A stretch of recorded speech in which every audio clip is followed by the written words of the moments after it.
You know, I listened back to the stream yesterday with the noise gate taken off. It sounds fucking weird. I don't know. Like that compression was way too strong. But I've taken it down now. We'll see how it goes. I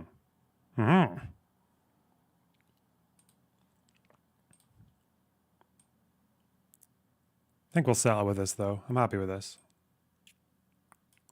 Okay.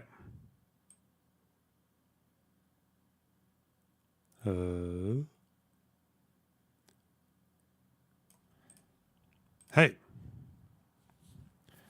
So many people turned up for the for the reading stream. That's crazy. More than 100. That's not like my reading streams.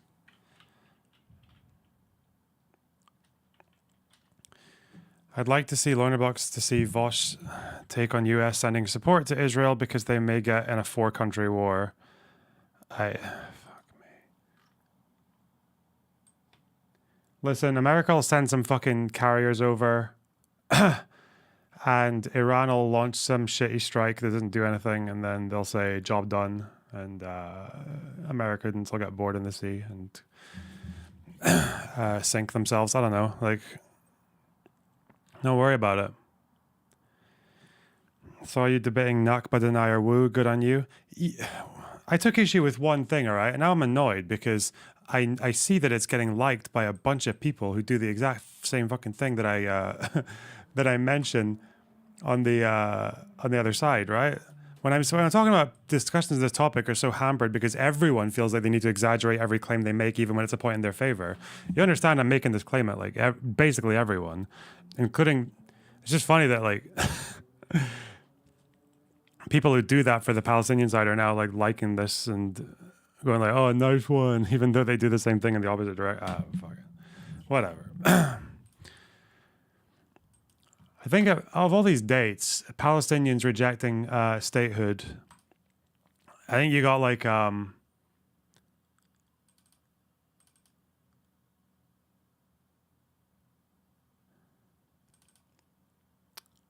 think 4 of these are valid. This is debatable, but this one's a kind of debatable. But it's as far as the rejection side, no, it's not actually. They did reject.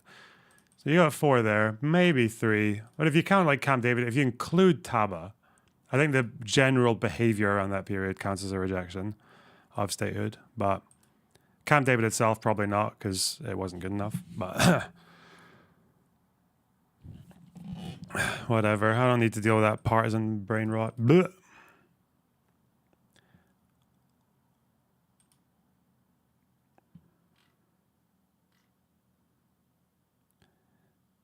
What about Arab Peace Initiative? It's a shit argument. It's so shit. The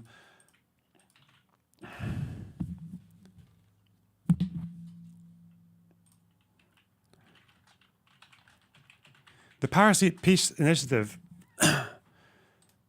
is not a acceptance or rejection of statehood. It's a framework. That's all it is. It's a framework, and obviously one of those frameworks is. And it was actually, not even the framework. We'll leave the framework alone. The fact that it comes forward in 2002 after the processes died, right? Like after Camp David and Taba and all of this like fumbling around and shitting about by Arafat and shit, like it was done. Like, cause basically I think the consensus now, even I think amongst a lot of Palestinian negotiators, maybe not all of them, is that Arafat was buying time because he wanted Bush to come in because of the experience with Bush Sr. He thought that Bush would be more pro-Palestinian than Clinton. Obviously, he was so wrong. He was especially wrong in the fact that he thought Bush would be good enough to counter Sharon, which he obviously wasn't, as well as just to be better than Clinton, because there was 2 things he expected from him. Yeah, it's just like I don't know why. If you look at the rejections of the Clinton parameters, and if you look at the Taba summit and the disagreements there, and if you look at the objections to Camp David, I don't really understand how this initiative solves anything apart from that it includes Resolution 194, but. Again, a just settlement, with 194 as the basis, and then East Jerusalem, is you're just going to have the same thing again, where Israel makes an offer that is not going to be an absolute version of both of these things, and then Palestinians will say no. Our peace, it's just a red herring. Like, unless you're willing to say, okay, oh yeah, sorry, why? Don't Pop, I know the fucking tune. Why do you want me to listen to it? Why? What do you want from me?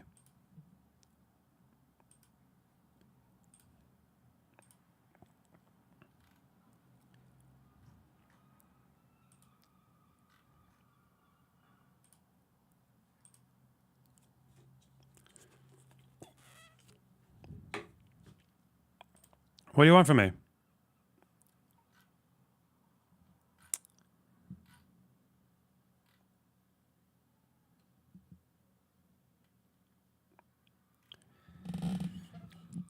Do Palestinians have a right to a West Bank that is as big as pre-June 47, be it with land swaps or settlement reduction? I'm inclined to say they do. Like 100. That's not even the debate. You can say, I don't know. You can probably argue that either way. I'd probably say yeah. I'm leaning towards yeah. But no, that's not the issue. That's not the debate. The debate is not over territory percentages, okay? I think Israel could offer like enough land swaps to actually make it more territory than the 67 borders. And as long as it doesn't solve, in the Palestinians' minds, Jerusalem and the refugees, they'd still say no. Even at the end of Camp David, you know what Arafat said about borders? He just went to Clinton and said, yeah, I'll just accept whatever you do, whatever you decide. That was the position. They don't give a fuck about borders. No one cares about like a few fucking hectares of shrubbery in the fucking edge of the West Bank. Like, that's not the issue.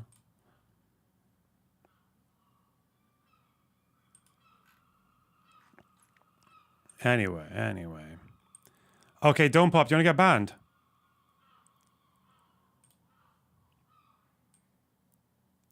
I feel like you're in my chat quite a lot. Why are you doing this? Why are you spamming? You're like a regular viewer. I know I need to announce on Discord. I don't even know how much it matters, but okay. Oh my god.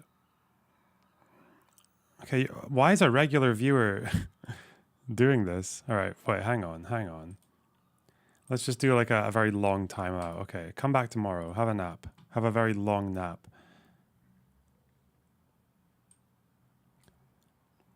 The birds are going crazy. That's just what it's like here. We have a lot of very big, bulky seagulls all over the city. I don't know if they're just very well fed or like they've been drinking oil for the last 30 years and it's made them into fucking Godzilla birds, but yeah, they're around. Okay. Everyone, live, hi.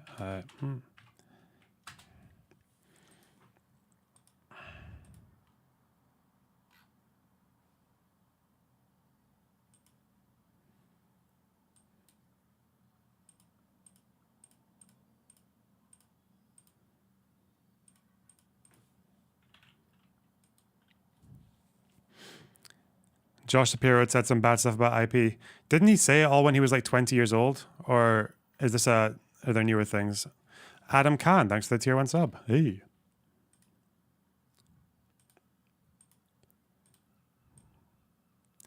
And Omega Jericho, thanks for the $5. I'll send still. Hey, thanks very much. Wow. So generous. Are we actually doing a January 6th today, God willing? Listen, one thing at a time, okay? One thing at a time. Apparently, Tim Pool did a video on that Olympic athlete thing. And apparently it is just the most, like, I think this is where, you know what, Major League Base, that fucking Gooner, that guy, he kept saying that he read an article saying that this woman had testes. I think I think he watched it on Tim Pool or just read a tweet, and he was too embarrassed to say that he got it from unverifiable alt media. I think that's my inkling. I don't think I've seen any article from any reputable outlet that says, or even a disreputable one, even if New York Post. Who said this person has testes? Who said that?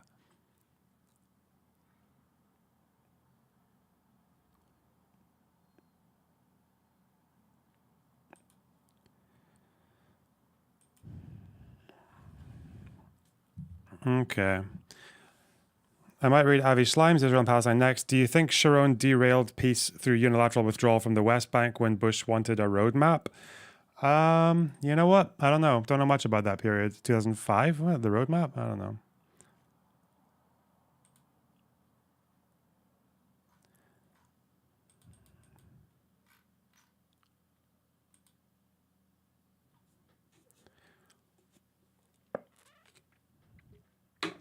Gaza.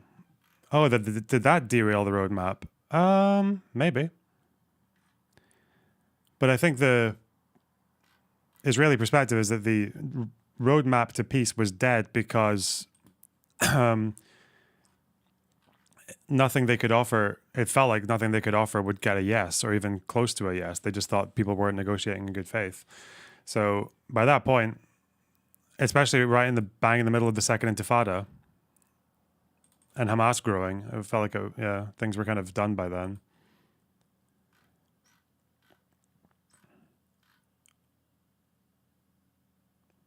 But yeah, like people keep saying, like, even regardless of all the circumstances, like it's Sharon or the Israeli people shouldn't be voting for a rejectionist. Like they shouldn't be voting for a rejectionist, or Sharon shouldn't have been a rejectionist. That's true. He probably, like, even if he thought there was no negotiating partner, he should still be at least posing himself as one, so that whenever an opportunity emerges on the other side, he's ready to take it. But the fact is that was kind of deliberate. Like Arafat had this way of saying that because he was so popular and because he didn't really have to leave office or worry about losing an election anytime soon, he always had more time in his hands than his opponents did. He always had time to like dither and to watch people get fucked in the polls and to watch people worry about losing their government and to watch people make more concessions because they were afraid of that being their last chance. Yeah, so even to that argument, there's both sides.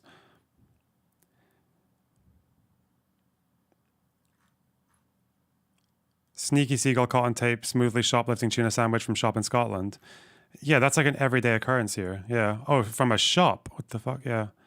Seagulls also steal food from people all the time here. It's never happened to me though. I've never been bothered by a seagull. I once had a crow try to land on my head, but then it realized I was a human and then flew off again, so it just lasted a second.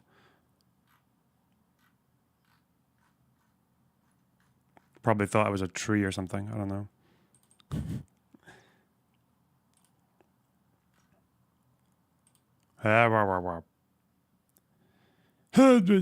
Okay.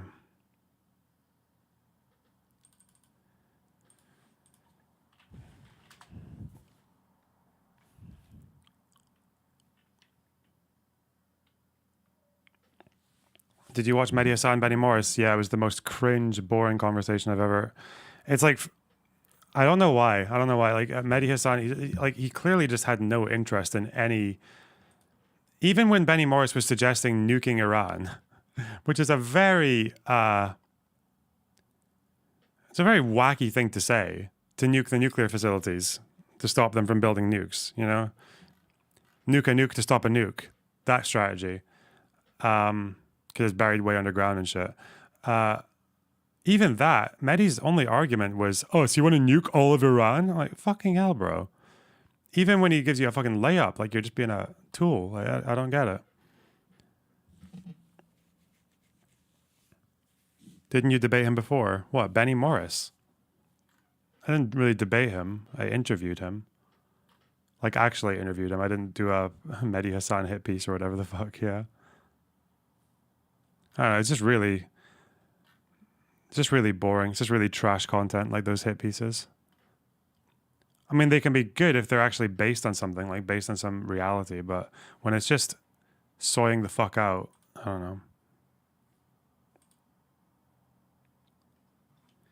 Okay. Anyway.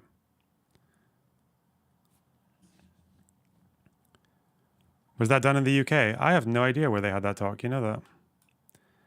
I want to... Fuck. Hang on.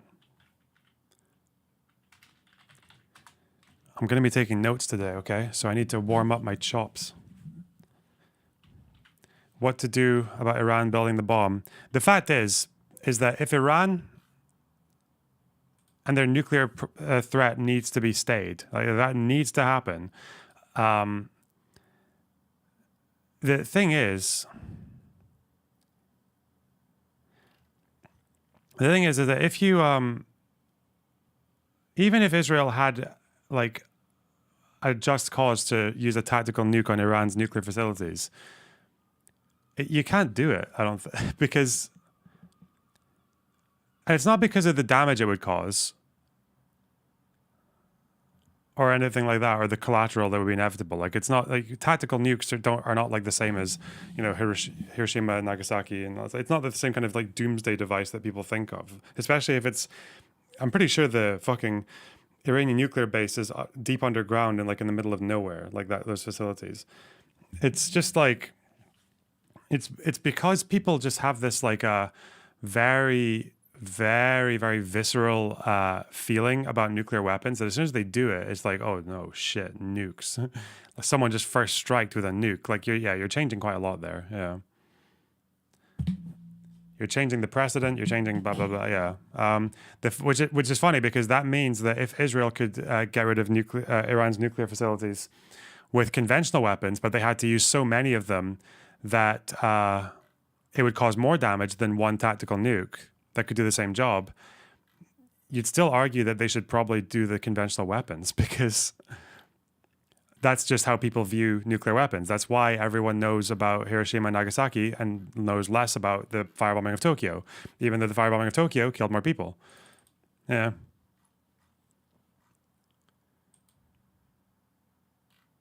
It's just funny that like how people's minds and emotions work, like the emotional international appeals and how they affect foreign policy decisions like that. Okay.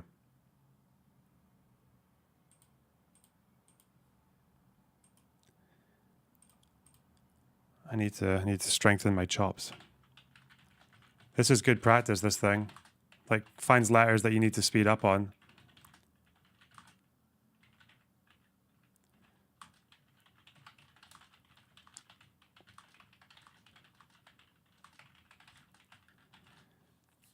Not bad. A lot of pinky work. For nukes, is the potential that can come with it. Yeah, it's all about normalizing. It's not actually about. But even when like Mehdi Hassan has this like fairly easy argument to make, he just says, "Oh, so you want to nuke all of Iran?" I'm like, fuck, yeah, he's kind of retarded. I don't know. He's not even. He's really clever. It's just partisanship messes up your brain.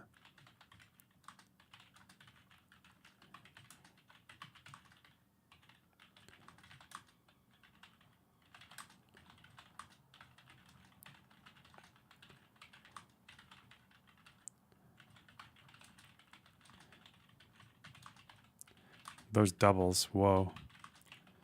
Ugh. All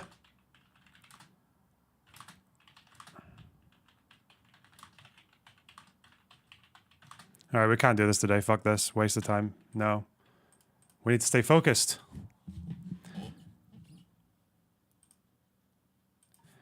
What was Tim Pool saying about that boxer? What was he saying? Tim Pool. Huh.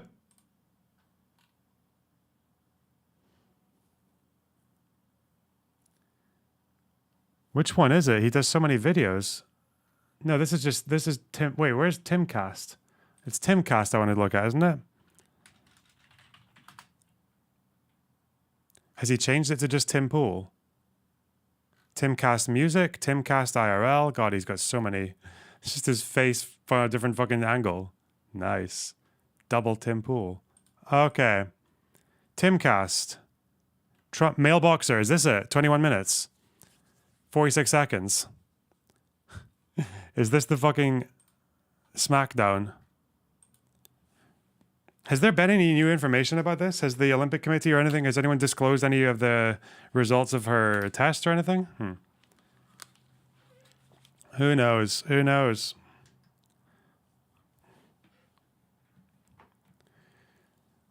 Okay.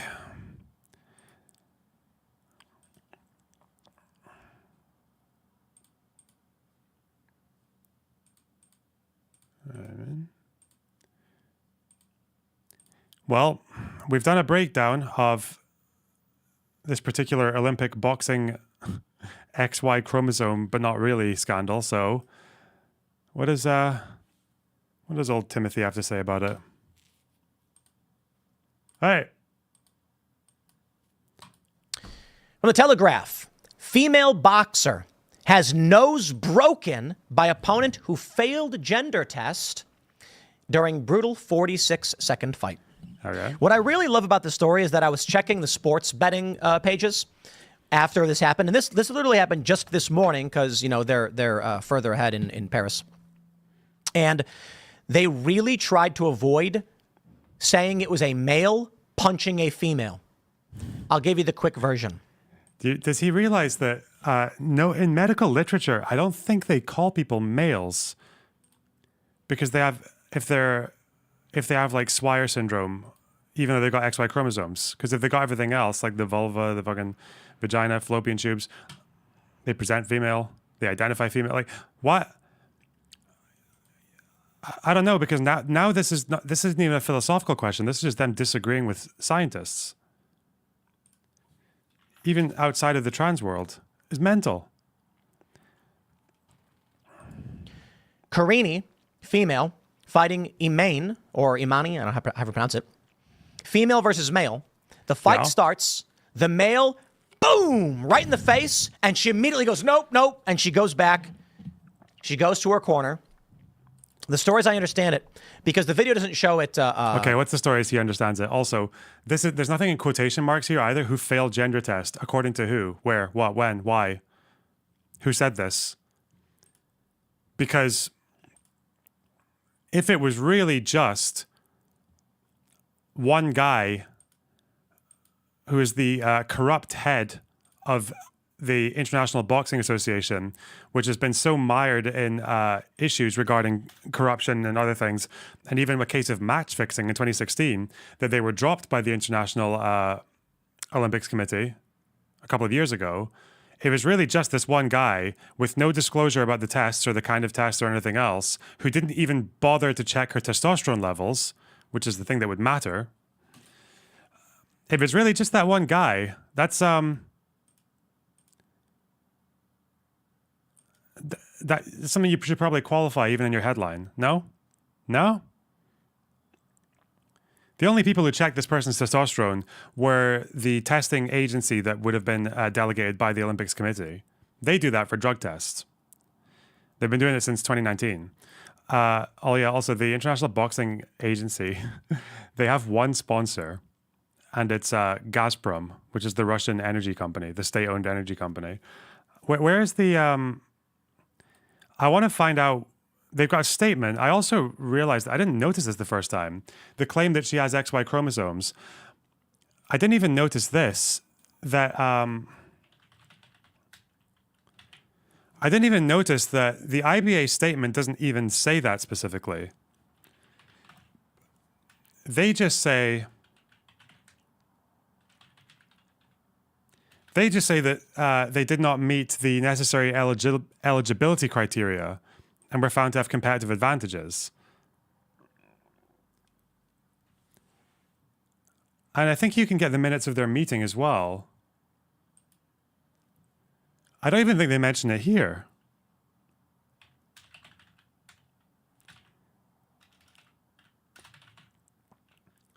They do mention something about, they suggest a clear procedure on gender testing. But yeah, they just say failed eligibility results following a test conducted by an independent laboratory. Even in the minutes of their meeting, there's no mention of chromosomes or XY where they made this decision. It turns out the only place where XY chromosomes is ever mentioned in this entire story is in that Russian media site. This one, which does have Kremlev, who is the president who avoided an election in 2022, but still stayed president. It was only here, based on DNA results, we identified athletes who tried to deceive their colleagues and pretended to be women. Based on the results of the tests, it was proven that they have XY chromosomes. Such athletes were excluded from the competition. But this isn't on the official statements from the IBA about it, nor is it on the minutes of the meeting. It's just this one quote to the... That's the only place I've been able to find it from the IBA.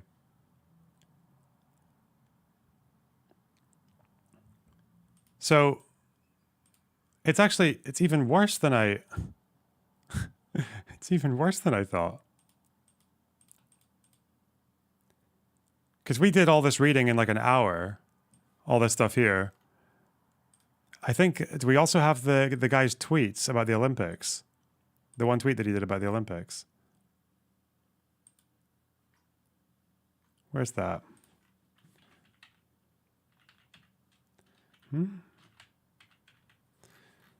Wait, where is it? Hang on. But they also do mention no testosterone examination. They mentioned that in the official statement. They do qualify that there wasn't a testosterone examination, which means it might be the case that actually the people under the Olympics Committee did more relevant testing than the IBA did. But where's this guy's Twitter history? Oh yeah, here. He described the Olympic Games as outright sodomy and the destruction of traditional values. So he's a bit weird. He's a bit of a nutter, this guy. But okay, just so we keep in mind as we watch this Tim Pool video, that one Russian article is the only mention we hear of XY chromosomes about this person. It's not been confirmed by anyone else. It's never been clarified by the IBA or the minutes of the meeting. They just say failed an eligibility test. She's been tested by the testing agency under the Olympics multiple times, it would have been, because she participated in Tokyo as well. She's been boxing for a while. Yeah, the International Testing Agency, which where they do actually test for testosterone. So this is what we're dealing with, okay? We're dealing with one man's word, a very dodgy man, as it was given to a Russian media company in one paragraph. Okay? So. They clips it. She talks to her corner. They say, go back in and fight. She goes back in and then immediately stops, turns around and says, no way, I can't do this. She gave an interview where she basically said, I've never been hit so hard in my life. I'm clearly overpowered, and I'm going to be mature and say this fight is over. Congratulations to the male. Bravo on slugging that woman in a boxing match. Wow, you really proved how great you are at fighting by punching a woman in the face. How does he make this last for 20 minutes when he already clearly has no relevant information? What's he gonna? He's gonna riff, isn't he? He's gonna riff. And winning whatever amount of money he's just gonna make stuff up. Apparently, Alex Stein, who has been advocating that people bet on the men in the sporting events, said that if Iman wins gold, he's going to get paid. But I got news for y'all. The betting odds. So I saw this yesterday, 2 days ago, because I was actually, I covered this story before the fight happened, and the betting odds were minus 150. That meant that if you bet $100, you'd win $66 on top. You'd get a total payout of 166. That ain't bad. But eventually the odds dropped down to minus 3,000 when sane, rational humans were like, I think the guy's going to win. And the guy won. Granted, it's a forfeit, so I don't know. Some people may have bet on forfeiture. That's also a good bet. Here's the story from Telegraph. Female boxer has nose broken by opponent who failed gender test. Yeah. Oh, yeah? Oh, yeah. The controversial fight between Iman Khalif, the Algerian boxer who failed a sex test at last year's World Championships, and Italy's Angelique Carini has been abandoned after just 46 seconds after the Italian suffered a suspected broken nose. I do think I've got the video for you here. A couple of videos. Oh, Let's see if I can play here's her statement. Okay. Here's a picture of her crying. I thought you would get DMCA'd for this, but okay. After she was she was punched in the face by a man. Let's play this clip for you guys. I don't think her nose is broken. Okay. So there you can see that she got hit by the guy, raises her fist. Boom. And then she's just done. She's like, she no. just opened herself up for a hook, but is this really this is actually the first time I've watched the fight. I watched it happen. What the fuck, man? That was it. Okay. Of course you can hit the face. Yeah, you do hit faces in this sport, yeah. In this particular one. You're not usually supposed to leave yourself open to get hit in the face like that. Because if that happens enough times, it's going to look like you've lost. Is that how it goes? Is that yeah? Okay. Yeah.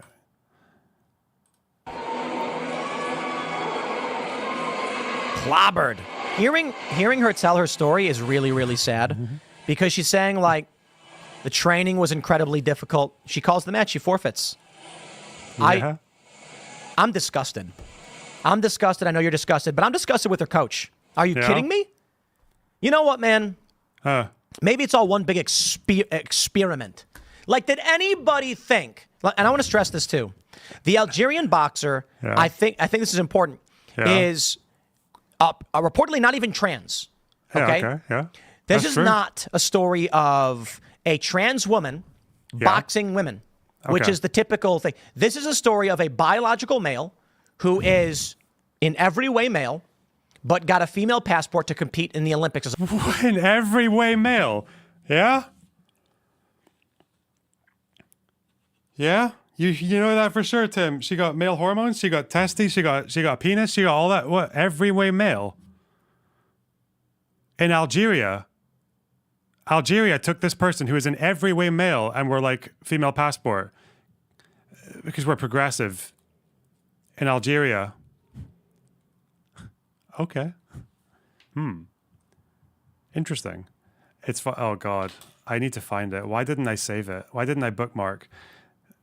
Why didn't I bookmark the tweets where why didn't I bookmark the tweets where people, you know how the Algerian boxer, people are like, doing zoomed in pictures where there's a crease in her shorts and they're saying, oh, this is her knob, this is her bulge. But there are also people doing the same thing, but for the Italian lady, because they don't actually know which one to look for. So they just decided that, like, there are people saying that the one in the blue, who's actually a cis woman, according to everyone, has never been accused of being XY or whatever, this person, and saying that she's the man because they can always tell. Oh God. Anyway. The training was... You know what, man? Maybe it's all one big experiment. Yeah. Like, did anybody think... And I want to... reportedly not even trans. Did anybody think to read about this story for like half an hour? Okay. This is not a story of a trans woman boxing women, which is the typical thing. This is a story of a biological male who is in every way male, but got a female passport to compete in the Olympics as a woman. And that's the only distinction so far that I've seen reported. Maybe I'm wrong. But my understanding is this is not a trans woman in any traditional capacity. It's literally just a guy who says, I'm going to box as a woman. And they said, you got it. Good to go. Did Carini's coach really think that she's 6 inches shorter? Did he really think she was going to be able to box a man and win? Did he really think that? They say this fight had already denoted ferocious controversy with the International Olympic Committee under mounting pressure to explain how a woman could be allowed into a boxing ring unsure of the sex of the person she was facing. Unsure? Khalif was banned from competing in a gold medal bout in Delhi by the International Boxing Association, who said the fighter's elevated levels of testosterone failed to meet the eligibility criteria. And yet she was still permitted by the IOC to fight at these Olympics. And the difference in power was clear from the beginning, with the Italian taking a punch to the face and immediately walking to her corner to signal she would not carry on. Do we have this? Oh, yeah, that's right. The Italian prime minister has spoken out. Gracious in defeat. Continuing, Carini said the following about her controversial opponent. I wish her to carry on until the end and that she can be happy. I am someone who doesn't judge anyone. I am not here to give judgments. Khalif has spoken briefly herself, saying, I'm here for the gold. I fight everybody. Okay, so what had happened was this Imani Khalif, Imain, whatever the name is, had undergone gender testing at the World Championships, and they were like, this is an XY chromosome individual and not a woman. So you cannot box women. But the Olympics are like, I don't know, it says F on the path. Yeah, the IBA never spoke about testosterone. They tell you that they never spoke about testosterone. Now, if you want to be like really ultra scientific, like people will describe like people with XY chromosomes, even if they're like this person, like it's like a intersex issue. They will say that like they have like male chromosomes, right? But I'm pretty sure the consensus is that like socially, like in society, you'll still assign them female like almost all the time because of the amount of like fucking, like they've got female external genitalia, they've got the fallopian tubes, the uterus. The gonads are just like, they're usually underdeveloped or not functional. I think I think in this case, apparently it can be either ovaries or testes, which is interesting, but usually not functional. But you know what? I'm just going to do it the conservative way, okay? I'm just going to do what that lady did. What was her name? The vagina lady. The Scottish girl who got cancelled for saying women have vaginas.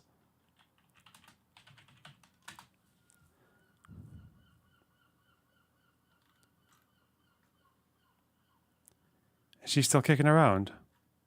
Wait, is she gone? Is she off Twitter? No way.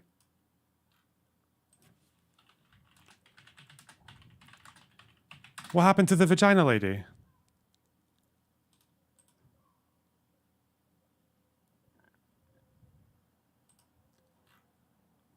Remember this person? Law student, Dundee? Sued her university because there was an investigation after she said women have vaginas during a seminar. Now, that's not all she was doing, but different story. Yeah, her whole thing was, she had like a Twitter account that was like really proud of this. She called herself the vagina lady. And she got a whole thing because all the free speech people came to her defense, and she got to have like her 15 minutes of fame as the vagina lady who said women have vaginas. Well, okay. Even if this person's XY, they got vagina.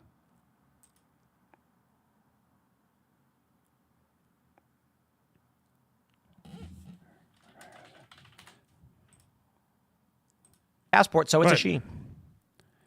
I didn't have fear. I don't fear the ring. I don't fear taking the blows, but this time there's an end for everything. I wasn't able to finish the match. I felt a strong pain to my nose, and I said to myself, for the experience that I have and the maturity as a woman that I have, I hope my nation won't take it badly. I hope my dad won't take it badly, but I stopped. I said, stop for myself. It could have been the match of a lifetime, but I had to preserve my life as well in that moment. I want to express my utmost disdain for this woman. For saying, I wish her to carry on and that she can be happy. Yeah. Dude, people. The Italian prime minister came out and spoke about this.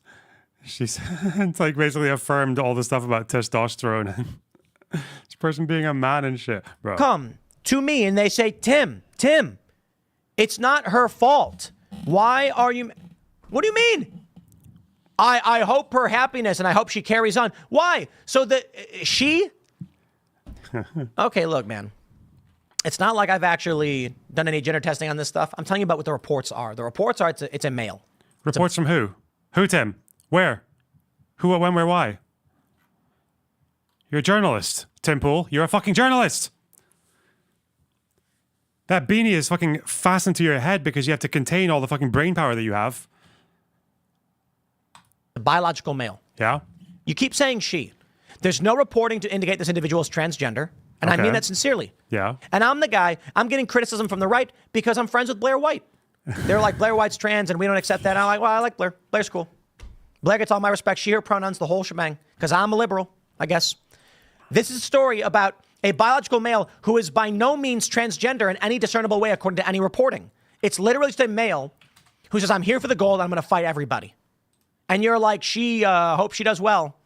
Okay, well then I'm glad you lose. I am glad that you lost, Karini, and I revel in your tears. Because if you support this, then this is what you. Then I've got nothing to say. I will say it now. I will say it again, and I will say it tomorrow. To the people that are like, Tim, no, you can't. Listen, God, he's so brave, isn't he? He's so for equality. performative. Yeah. If a female boxer wants to fight a man, she is allowed to do it. And if she supports this in Olympic boxing, then I'm not going to feel sorry for her. Oh, Apparently, the Prime Minister said, we have to pay attention in an attempt not to discriminate that we're actually discriminating against women. Italian Prime Minister told reporters. Where's her tweet? Giorgia Meloni. Let's find out her tweet. Okay.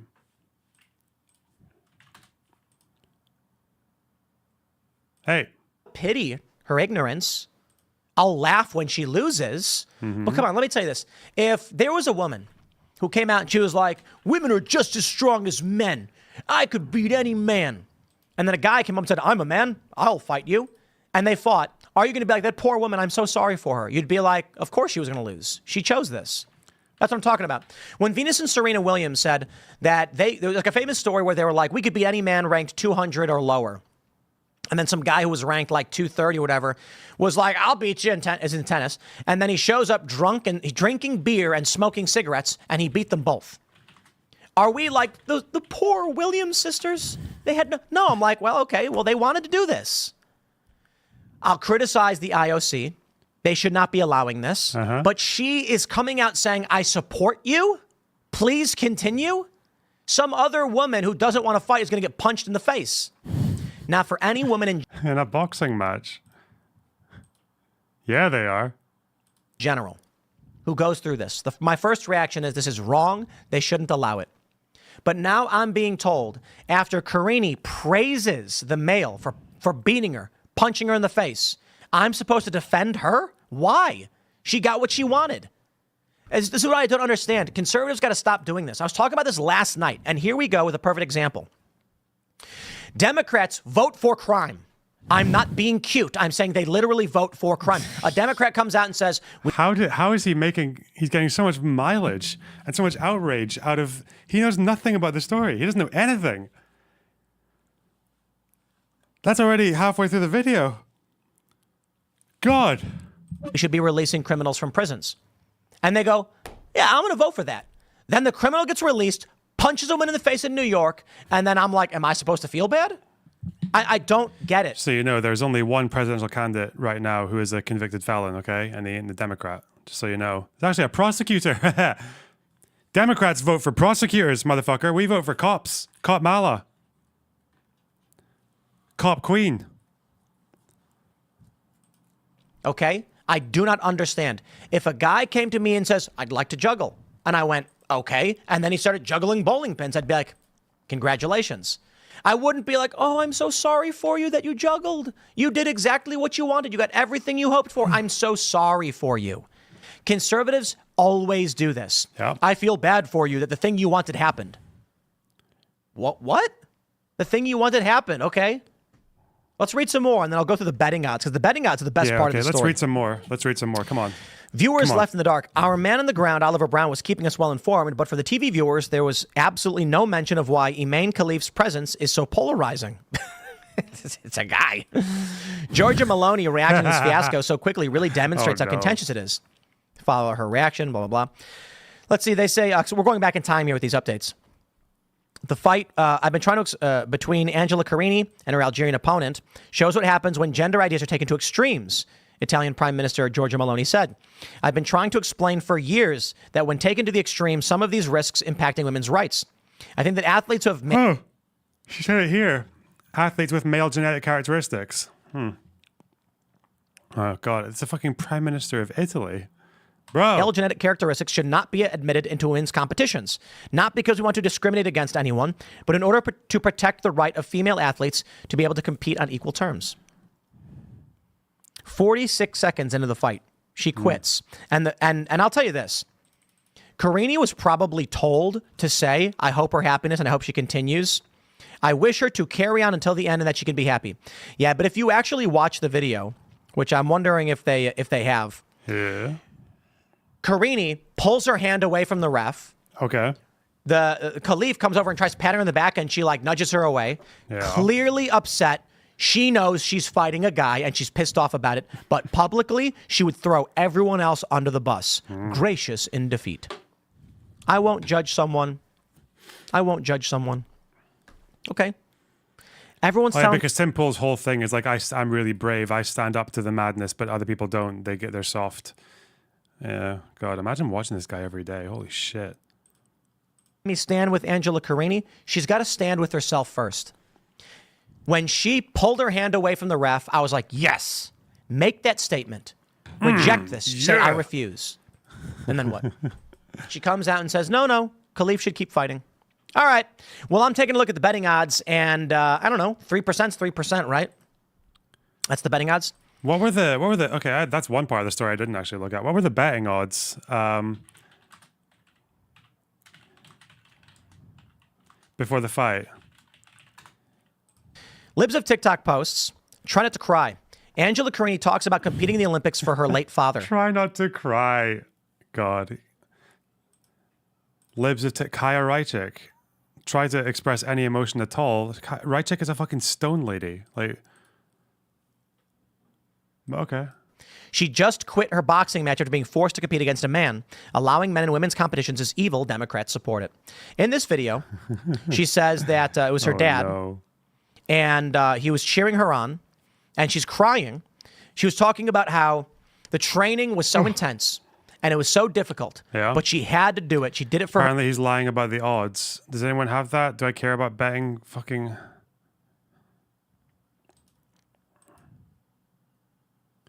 Apparently the International Boxing Association are going to give her $50,000. This is New York Post, so pinch of salt. Fuck off, New York Post. Pinch of salt. Apparently they're suggesting... What? Just a headline. Hang on. Could be decision to quit. Oh, disqualified after her elevated levels of testosterone, according to the International Committee data. None of this is true. International Olympic Committee never said that they had elevated levels. They didn't disqualify her.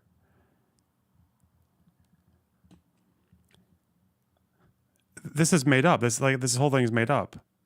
They got IBA here. Okay. Huh. They announced their intention to split the 100,000 pot to Carini and her coach. Huh. Okay. Kremlev saying they killed women's boxing.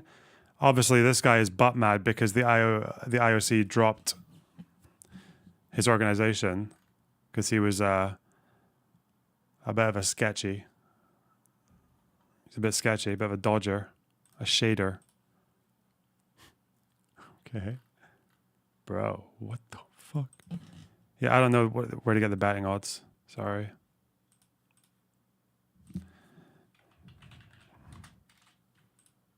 her dad. So I felt tired. But I had to do the last kilometer. We say the last mile. Was it this? Was that it? Show expired events. Carini?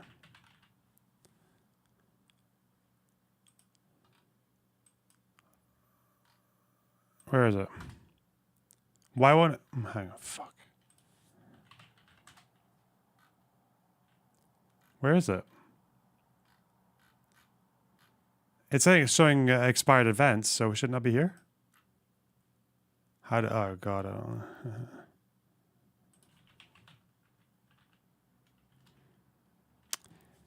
Sports betting, eh? What a shithole.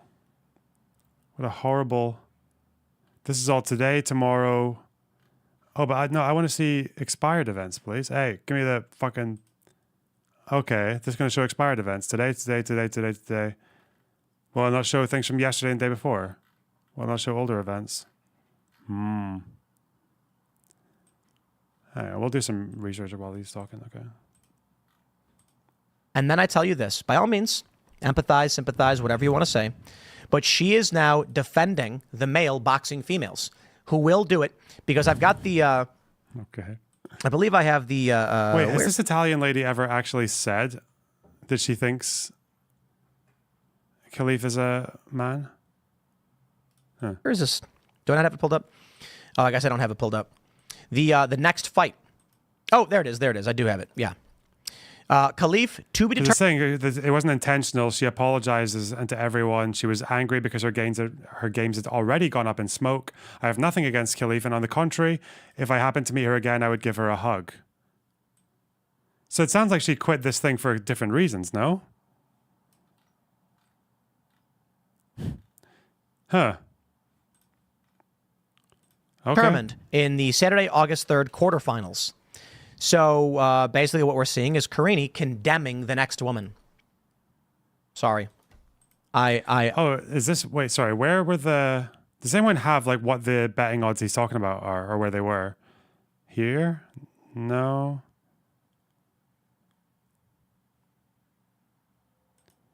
Oh, there's an Algerian person in chat. Western conservatives are the stupidest people ever. I'm Algerian, and this is the funniest thing ever. We are a conservative country, more than any American will dream of, but we still accept her fully. It's fucking weird, man. What? This is Women's Olympics. But they're not going to show us what the older ones are. Why not, Paddy Power? Why? I'm not going to support you in this one. You will condemn the next woman to be battered by a male in public God, at the you're Olympics such a and suffer fucking what you loser. suffered. Y'all could protest. Yeah. I'll tell you what I would do. You want to know It's what I this do? fake outrage as well, because I feel like it looks like he's just selling a product, right? And the product is outrage and acting like you're really brave to call this person a man with no fucking evidence. Like, it's like porn acting again. It's like the same as Tammy Lauren when she did that whole thing about the talking point of the week was that Kamala was appointed. And she's like, there is no transparency and there's no democratic process and the public demands an answer to that. It's like, you don't give a fuck about the processes or the laws or the technicalities of switching out your presidential candidate 6 months before the election at the DNC. You don't give a fuck. It's just a thing to talk about to get you through the week. It's another day at the office. Just raise your voice so you sound angry. Like, weird. I don't know. I'm not a woman, so this circumstance could never happen.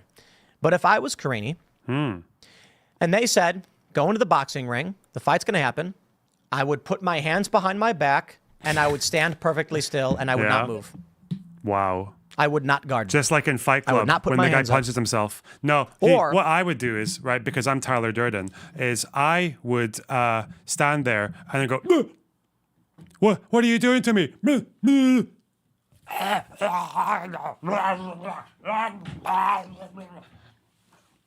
then I jump through the fucking table, headbutt the ring.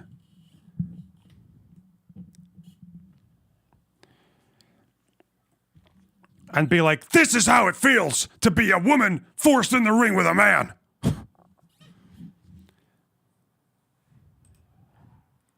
Thanks for the $100 super chat. I think they might require you to before the fight starts. I'd immediately put them down, and I'd put them to the side. Put my hands behind my back. I wouldn't fight. I'd say, no, you can win. Yeah, but you're going to have to beat me defenseless. You know, I'll tell you this, too. If you don't believe me, I was on Tucker Carlson several years ago. You're right. I don't believe you. I don't believe you would go there in front of a superior fighter and just say, come on. All right, this is a game you want to play? All right, take your best shot. Yeah. Somehow I just don't... Ago because when I was in Boston, an Antifa guy started threatening me. I quite literally did that. Now, granted, I was filming. Or he actually would do that because he knows full well that if his fucking hands are behind his back and he's saying, I'm not going to defend himself, the ref will just stand in the way and be like, this guy can't defend himself. All right. Match over. Disqualified. Retarded. I don't know what you said. Can you you untie your hands now, Tim? Fucking idiot. All right. Filming. So I kept one hand up and I just tightened my abs and said, okay, as the guy was swinging at me, trying to make me flinch or whatever, but he didn't hit me. What? And I was in Boston, an Antifa guy started threatening me. I quite literally did that. Now, granted, I was filming, so I kept one hand up and I just tightened my abs and said, okay, as the guy was swinging at me, trying to make me flinch or whatever, but he didn't hit me. And I was like, come on, do it. I don't play these games. For her to come out and This is wait, where is does he have if he's filming, does he have this video? This is like a meme, isn't it? This is like when if you were in school and like some kids from the other school would shout at you and like trash talk you, and then nothing would happen, right? You just trash talk a bit and then they just go their own way. And you just know they went back to school up to all their mates and they're like, here, we just fucking battered about 5 fucking kids from the other school. Like you know full well they did that, right? And I feel like the event that he's describing is this. This is the event he's actually describing this event. This is what he's retelling. He is 100% retelling this event.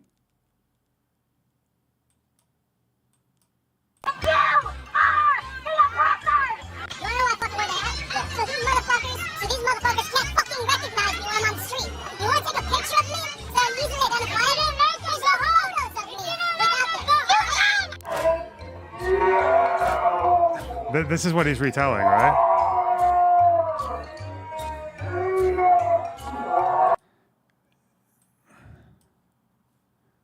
Okay. and say she should keep going. Dude, I'm not playing that. Not interested. As she sits here crying, I feel for her. I saw this. I feel for her. But for her to come out later and be like, this is a story that went viral yesterday. Female volleyball player 17 left paralyzed with brain damage by transgender opponent who cackled with delight after knocking her to the ground. It's an old story from a couple of years ago. Yeah. She still suffers brain damage. She has frequent loss of balance, so she can no longer compete because a male player spiked a volleyball. Oh, this issue has nothing to do with being trans, right? And now we're talking about a trans story. Okay. God, we really ran out of information. We really ran out of information on this fucking on this XY story. God, why does he love the Daily Mail so much? Liberal journalist. Female volleyball player. 17 left paralyzed. It's the first thing that comes up when you put in female volleyball player. Okay. Who is this? So the Blaze said it was a transvestite. Okay. Is this the video?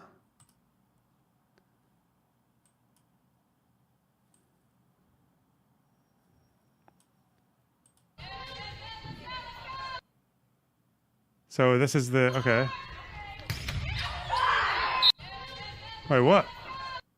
So this person smacked the ball off of her noggin. Hulking trans powerlifters. Do you think these guys are editorializing a little bit? The Daily Mail. Never happen. So what was the headline? Knocking her to the ground. A ball spiked by a trans opponent with force struck her in the face, threw her to the ground, and shut off her consciousness.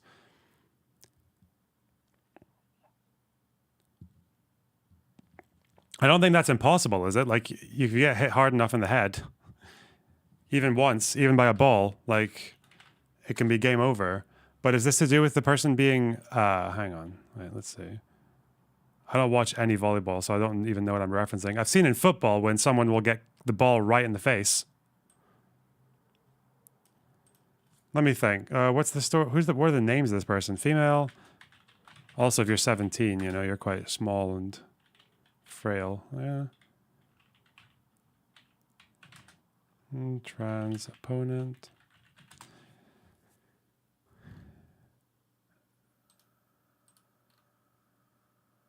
How long ago did this happen?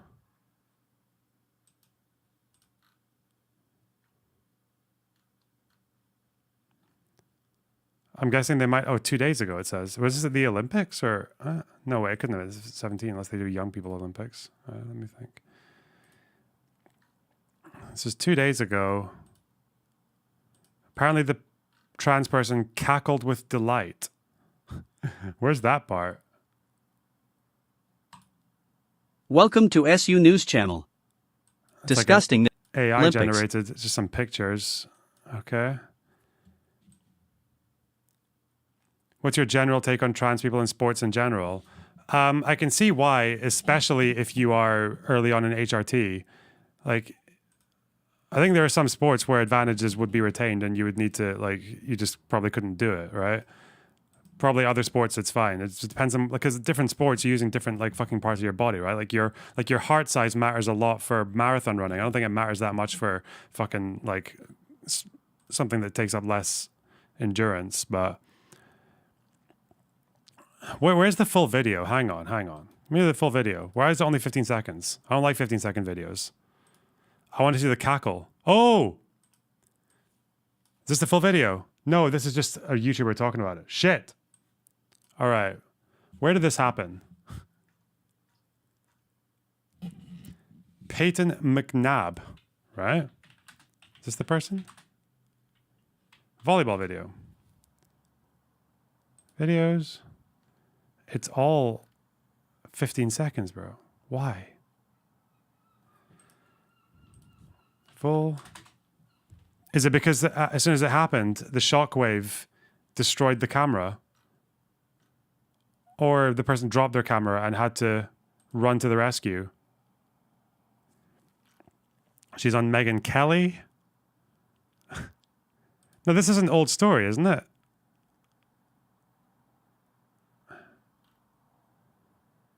How do you get the full video for that? Hang on. It must exist. I don't believe it doesn't. Let's go YouTube. Fuck you, Google search. Peyton McNabb. Full video.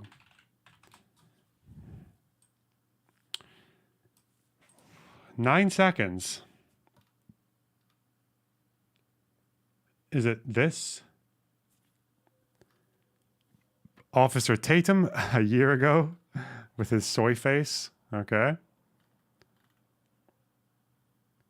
7 seconds. 10 seconds. There's a 2-minute video out there. Where?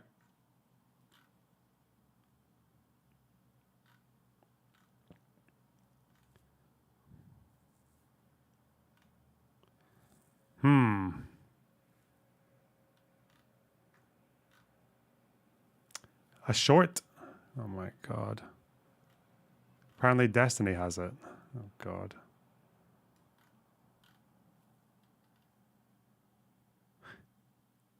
Ben Shapiro destroys trans athlete who sent a girl to hospital.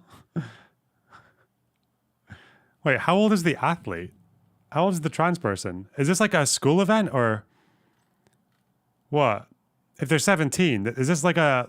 This isn't a high-end sports event, is it? This is like a young shitters event, no?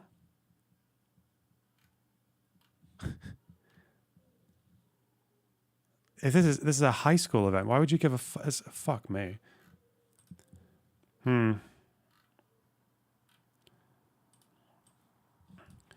Trans volleyball player high school full video.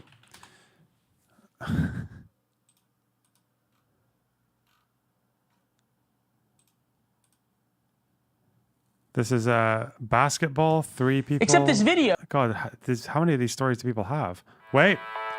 This is Olympics. This is 2016. Transitioning. God. This is on the ground research, you guys. There's literally no one in my Discord is posting the video. Okay. Maybe it's on Twitter. When there's no hope, you try Twitter.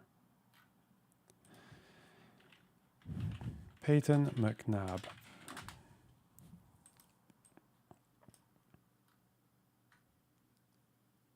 Media? It's all 14 seconds, 14 seconds, 14 seconds, 14 seconds.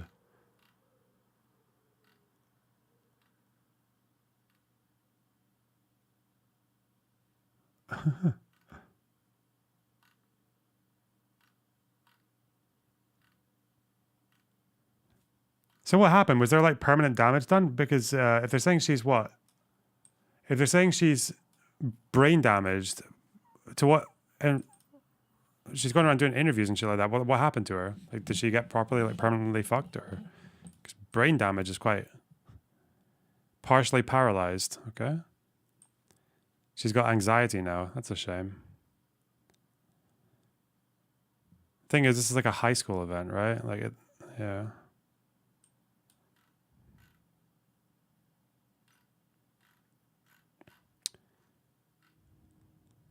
Okay, hang on. Let's just... Apparently Destiny watched it in this... Oh, he's put a VOD out 1 hour ago. Segment, okay. Male testosterone levels. The victim did an interview. Wait.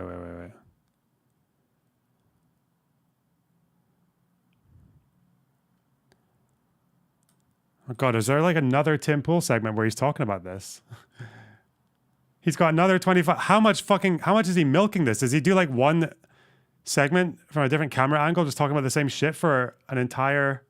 This is not the same video I'm watching. It's another 25-minute video, no? What? Timcast IRL. God, he's such a milker. I guess he analyzed the betting odds. So is there not a volleyball video here? If he's watching a different video? Or maybe he spoke about volleyball in this one as well. What a milker, dude. What an absolute milker. What a mad cow. Why is everything tilted? What is this format? Okay. This is a different video about... We're watching his first video about it, but he did another one. Oh, wait. This is the breaking news. Is there another video where he's done more research? That would be funny. Because right now, he's just said... He's just said this person's a man. 3 days ago, last stream. Oh, there's no stream VOD. There's no stream VOD. Huh. Shit, that's on Kick. I really want to see this volleyball game. This is her talking about what happened to her, to the Republicans, okay? Does the video actually show you anything? Does it show you any context? My name is Peyton McNabb. I'm a senior at Hiwassee Dam High School in Murphy, North Carolina. Due to the North Carolina High School Athletic Association policy allowing biological males to compete against biological females, my life has forever been changed. On September 1st, 2022, I was severely injured in a high school volleyball game by a transgender athlete on the opposing team. I suffered from a concussion and neck injury that to this day I'm still recovering from. Other injuries I still suffer from today include impaired vision, partial paralysis on my right side, constant headaches, as well as anxiety and depression. I was unable to play the rest of my last volleyball season, and although I'm currently playing softball, I'm not able to perform as well as I know I have in the past because of the injury. My ability to learn, retain, comprehend has also been impaired, and I require accommodations at school for testing because of this. I could go on and on about how this incident has affected my life, but I'm not here for that, because I'm not here for me. Because for me, I know that my time playing is coming to an end. I'm here for every biological female athlete behind me. My little sister, my cousins, my teammates. Allowing biological males to compete against biological females is dangerous. I may be the first to come before you with an injury, but if this doesn't pass, I won't be the last. The North Carolina High School Athletic Association policy states that it allows participation in interscholastic athletics for all students, regardless of gender or gender identification. It is the intent that all students are able to compete on a level playing field in a safe, competitive, and friendly...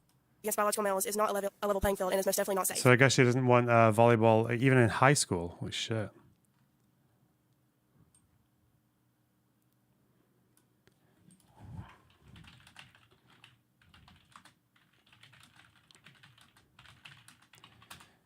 How many volleyball-related injuries are there in the United States every year?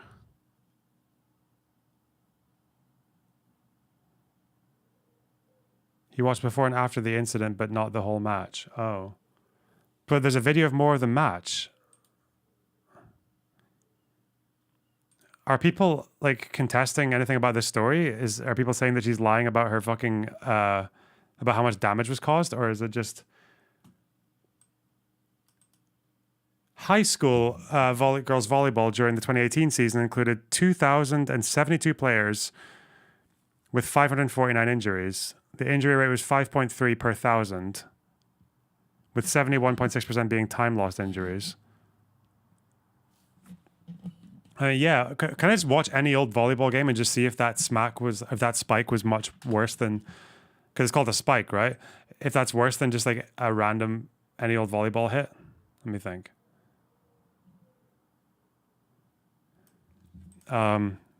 If I don't want to, I don't want my search history to have high school volleyball fucking examples because it has to be high school, right?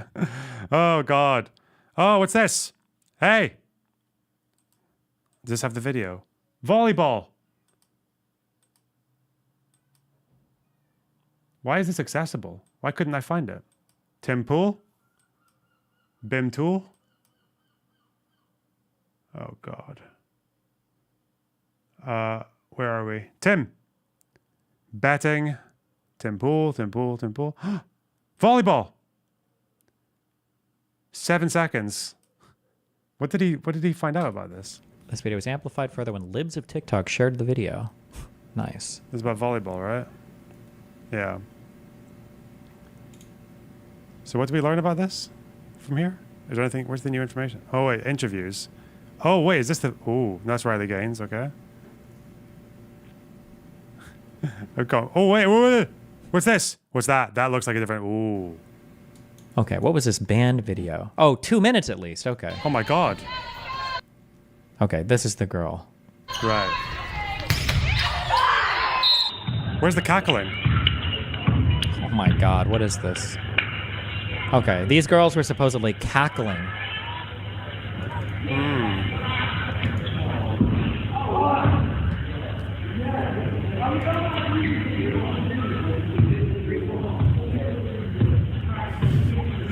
Wasted. So Infowars had the video. Alex Jones had the declassified banned.video. What a fucking god. So there's no cackling. Okay.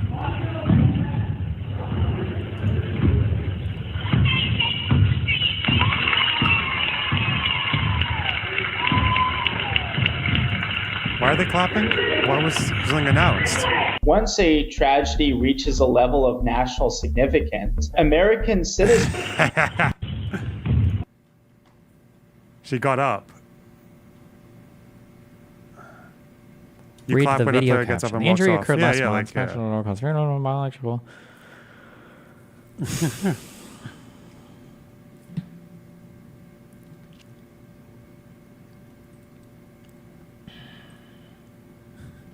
The fuck? Wait, hang on. The Cherokee County Board of Education then voted 5-1 to declare a safety issue and canceled all games against Highlands High after coach and Cherokee board member Joe Woods said he had never seen a hit like this before. Cherokee County Board of Education. I've never seen a hit Highlands like this. Wait, hang High. on. Volleyball state championship. News. I want to... Hang on. Okay, guys. We're getting the FBI. I don't care. I need to find out what a strong spike looks like. In front of a packed Amalie Arena, they were lined up over 3 hours before this match started. Let's go. Did they compare it to Sandy Hook? Morgan Riley to serve first. Willie Huskers. That's really unfair because they would say Sandy Hook's fake. At least this was real. Volleyball knockouts compilation. What? Okay.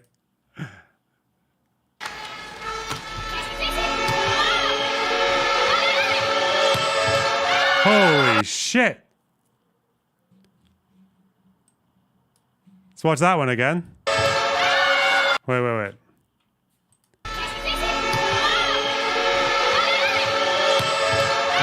That's from a much longer range as well. Jesus. Wait,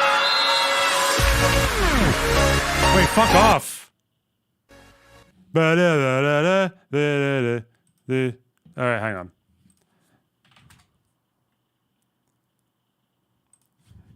Okay. God. What's that song? What's that tune? Okay, we need a better tune. Here we go. Okay. This is the Islamic trance takeover. شبكة الأمجاد الإسلامية Okay. تقدم هبت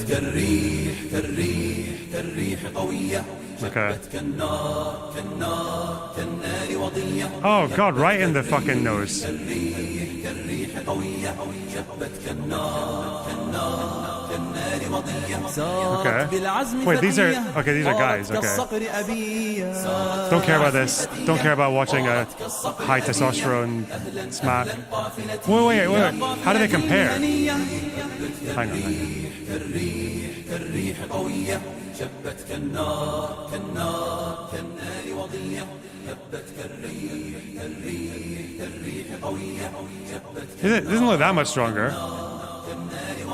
سارت بالعزم فتية طارت كالصقر أبية You compare that to the women one. يا قافلة المهنية هيا جيل المستقبل نسعى ونجد ونعمل نرقى دوما It's للأفضل دون it's not funny. العليا لا Wait, what's happening here? Okay, let's compare it to a man one. نسعى ونجد ونعمل نرقى دوما للأفضل دون العليا لا نقبل أهلا قافلتي أهلا قافلتي أهلا قافلتي يا قافلة المهنية كالريح قوية شبت كالنار وضية. Okay, so this happens in volleyball, right? It happens. It's not like obviously, I think the problem with anything like this is if you fall in the wrong way or if you get hit in the wrong way. It's not even so much about the force or the strength that you're hit at. It's the it's to do with the exactly where, like the placement. Because if it hits you in the wrong place, it can the way it affects your spine or like the way your brain bounces around in your head and shit. Like that's probably what's more important than this fucking testosterone in the person doing the hit. Okay, fuck me. All right. Full force. I believe they said it was maybe about 70 miles an hour, hitting her directly in the face, knocking her back, shutting her down, leaving her paralyzed. Partial paralysis on the right side of her body. Why are women saying, no, keep competing? Well, this woman's not. Riley Gaines is not. Taylor Silverman is not. They're the ones that are actually speaking out. I support them 100%. But Karina's going to come out and say, continue, go for it. I don't judge. Condemn the rest of women, why don't you? All right, my friends. Well, take a look at this. This is OLBG.com. Most of the... Oh, this is so funny. This is the best part of the story. Odds. So 2 days ago, I pulled up the betting odds for She didn't look paralyzed after the incident. Yeah, but that's a silly thing to say, right? Like, not every disabled person looks disabled. It's like she... I don't even... The point, if everything she's saying is true about the paralysis, about the headaches, or whatever the fuck else, yeah, that can happen. If you're hit in the wrong place at the wrong time, it doesn't even necessarily need to mean the amount of force. It's just like... You can get really unlucky, like whether it's like whiplash or the fucking angle or, yeah. Yeah, concussions are bad. They can fuck you up.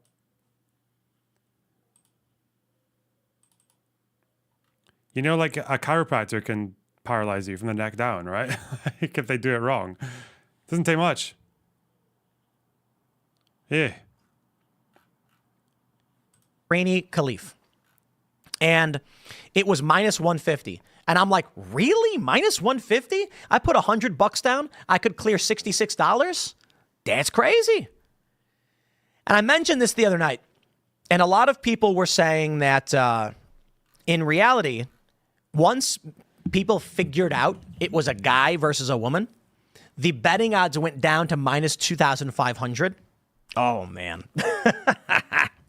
Well, so take a look at this. This is olbg.com. I'm not familiar. When you try and pull up the odds for that fight on all the other sites, it's gone.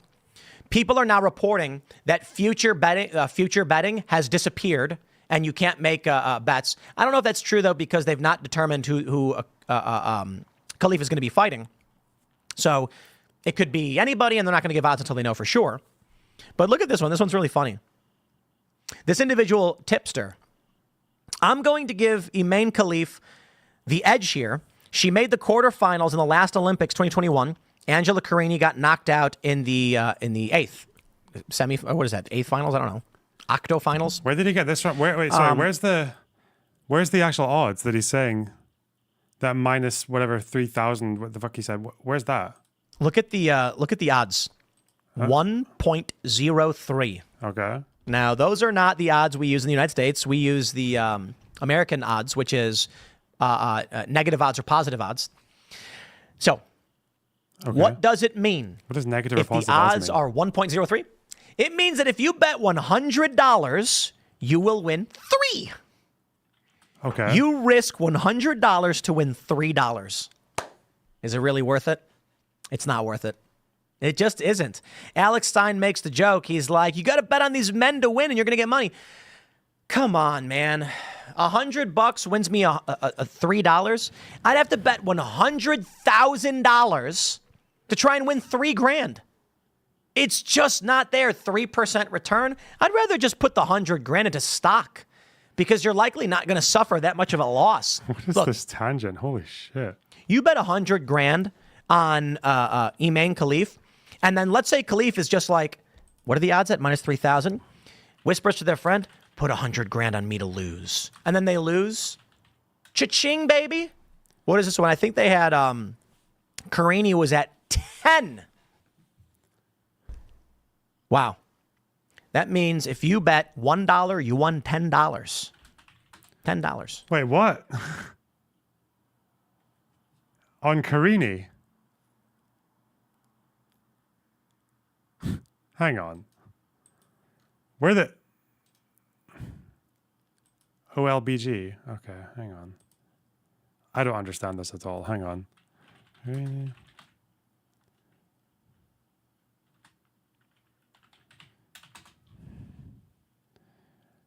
What's this? Tips. Is this right? Betting tips? I don't understand. I don't know what the fuck he's talking about. Because it says these are like expired bets because obviously the fight's over, but would they not show you what the odds were before the fight ended or before this fight even started? What? Why? And why is there a fucking option here to say show expired events, but doesn't show you expired events? Hang on. It's all today. Fuck off.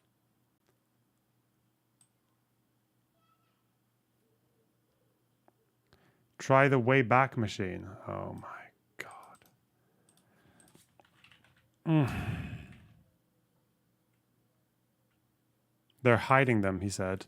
Yeah, but I don't believe anything Tim Pool says because he's really retarded. Okay, let's see.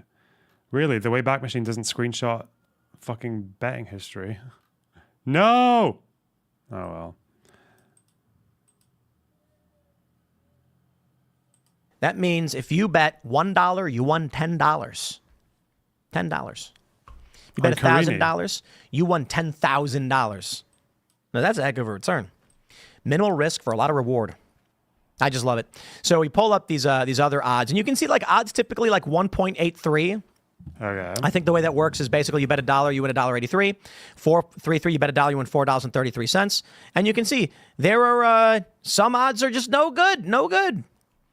France women, you win 5 cents on the dollar. It's just some things are just real bad. They really don't give you good odds because we expect these teams to lose.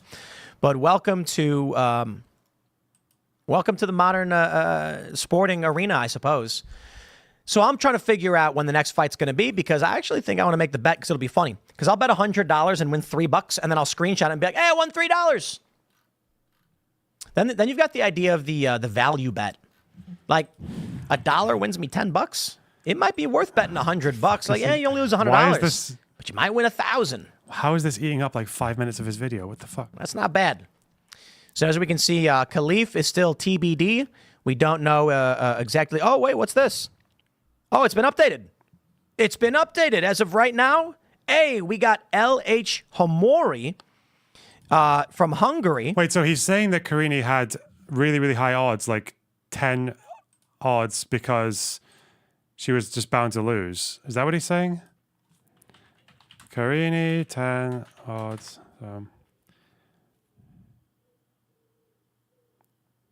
Think it said that Paddy Power was 8.5. If you bet £10 on Carini at the current odds of 8.5, you'd win £85. Okay. So I guess Carini, Khalif was the favorite. Yeah? So.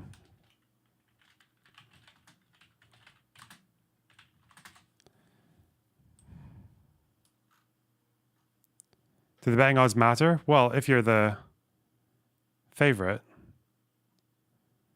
What about future ones, the Hungarian? Because for the future one,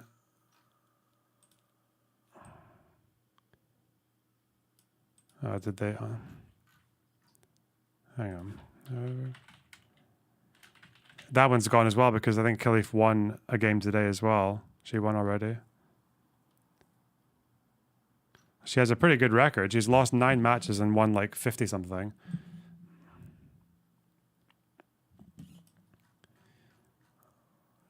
Hang on. Oh, where are the odds for other matches? I'm actually interested now. OLBG, boxing tips. So he's saying all the other ones are fairly even odds, right? He's saying all the other matches are even, but this one, anything that Khalif is in is like massively one-sided. Because it's okay for someone to be a favorite, like in a tournament. So happens in football all the time as well. What about this then? If we go for the women's, is this the women's? So just do they do them all together? Let's just look at some random ones. See what we got. Okay, today. There's so much sports, man. Fuck me. Olympics. Why am I talking to you guys when I could be watching all this Olympics?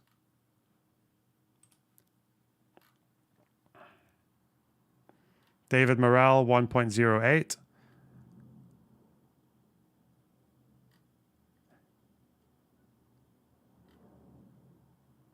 So there's someone here with a 14. This person, it's like the same. Is someone here on steroids or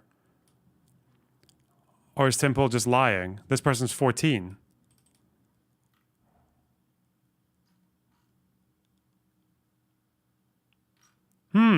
Okay, so the first one we looked up, the odds were actually even worse for the person who's not expected to win. Okay. I'm not misreading that, am I? So this is Andy Cruz and Antonio Moran. So Cruz, 1.05. Okay, probably the favorite. Moran, 13. Is Andy Cruz like a trans woman? And their name is actually Andrea.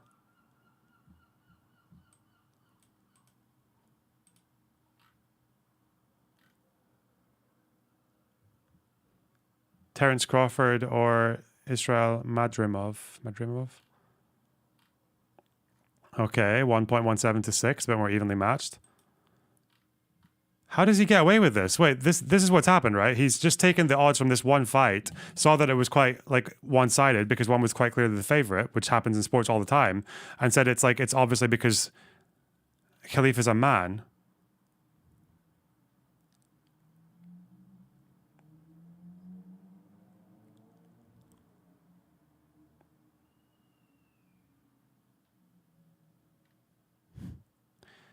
Lonerbox, Tim said that the spike in that volleyball game was around 70 miles per hour. No idea where he's getting that from, as I doubt they're measuring speeds at a high school volleyball game like they should at Wimbledon. But for context, that would mean it's equal to the hardest spike ever recorded in women's volleyball by the Olympics. Really? Did Timple just pretend did he just make that up?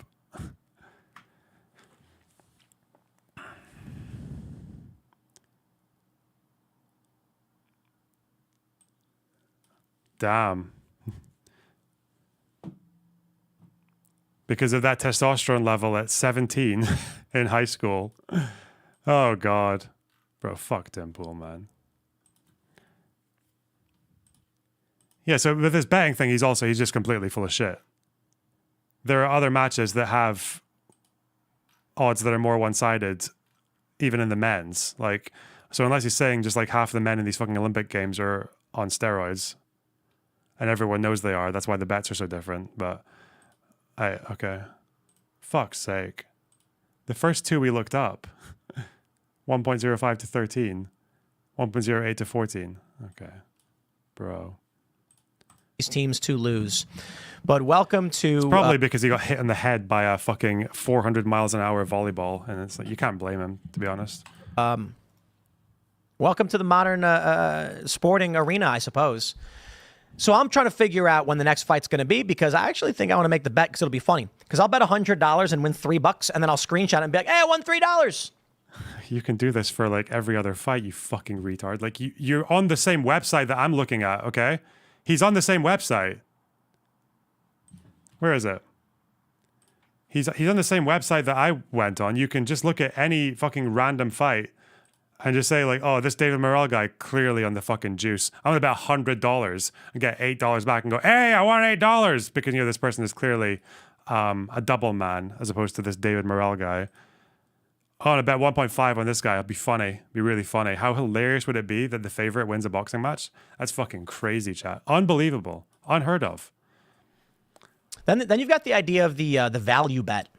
Like, $1 wins me $10. It might be worth betting $100. Like, yeah, you only lose $100, but you might win $1,000.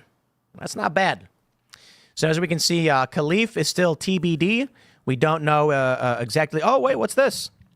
Oh, it's been updated. Yeah. It's been updated as of right now. Hey, we got LH Homori from Hungary is the next fight. Okay, it makes sense. I mean, all this stuff is happening right now. So let's see if we refresh this. Will give us the update. And there we go. We got it, baby. Ooh, I'm interested in this one. Can I pull up the betting odds on this? Where are we at? Are we getting knocked out on YouTube? What's going on? Let me try and see if I can pull up these betting odds. Luca Anna Hamori betting odds. And what is that? That's the quarterfinals. Quarterfinals Olympic boxing. Let's go. What are the odds? Bets. No, I don't know that they have it up just yet, because I think this is relatively new. So we'll see. I'm gonna take a look into this, and then we'll see if we can make that bet. I just want to stress, guys, for the F's in chat, that is not on my end, but I am recording this. For those that are watching live, the stream just went down, but once again, that's on YouTube's end. Did they get mad at me? I wonder if YouTube took the stream. YouTube may have taken the stream down. No, I don't know. I don't know what the deal is. But anyway, I suppose we'll just wrap. Is this dishonesty or straight up stupidity? It's a combination of both. It's hard to tell, even if the dishonesty thing, because he could just sincerely believe it. Like, when you're working this fast and putting out your 3 videos a day and you need to make some fucking sensationalized, overconfident fucking shit for everything, it's obviously, it's much more streamlined, that process, if you just believe everything you're saying, God. Fucking hell. What a piece of shit. The segment up there as, the live stream is stuttering. But for everybody who is watching this clip, smash the like button, subscribe to the channel, share the show with your friends. Head over to timcast.com. Join us, become a member. The next segment will be coming up at 4 p.m. Okay, so that's the first one. Quick takeaway. Tim Pool has no fucking idea what he's talking about. He just broke news with no information, jumped to conclusions, and decided to grandstand on no information at all. Doesn't know how to read betting websites because I guess he only read it with the fucking presupposition that everything he had said beforehand was true and just riffed off of that. Apparently knows how to read the speed of a fucking volleyball from a blurry high school video that's 5 seconds long. Probably got hit in the head like 10 years ago by a volleyball that came at him at 7,000 miles an hour and just perfectly dislodged his brain, knocked it out, and then replaced it. So that's why he wears the beanie, because he doesn't want anyone to see that there's a fucking volleyball like bulging out of the cracks in his skull.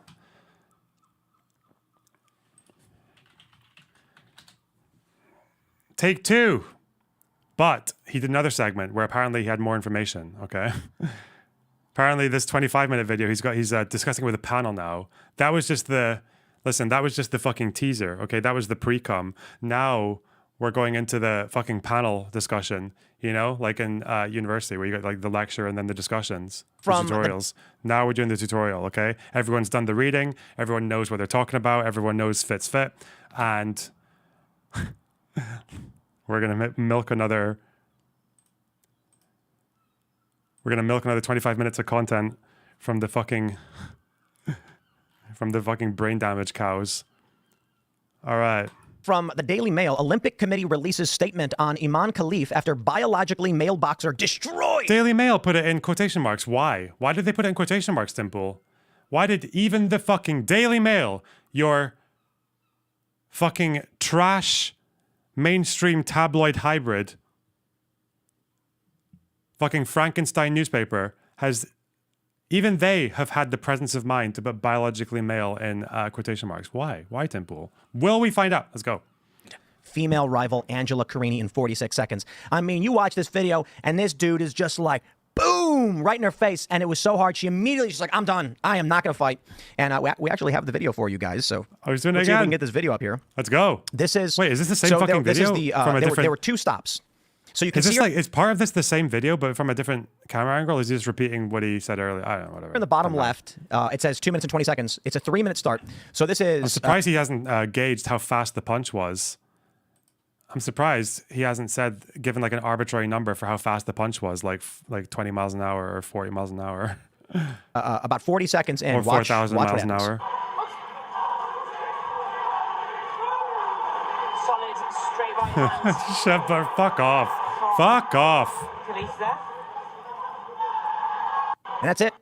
Just like that, they call the match. I think I might have another tweet. It's like, I'm sorry. You can do this with fucking anything. If you want to watch the video of, oh God, what's it? UFC, the video of fucking Nunes beating the shit out of Ronda Rousey, right? This was like a brutal compilation that was made.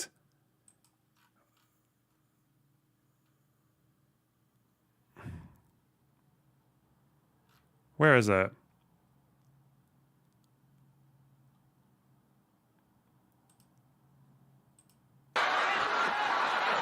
Nunes with a big right hand, Mike, and again.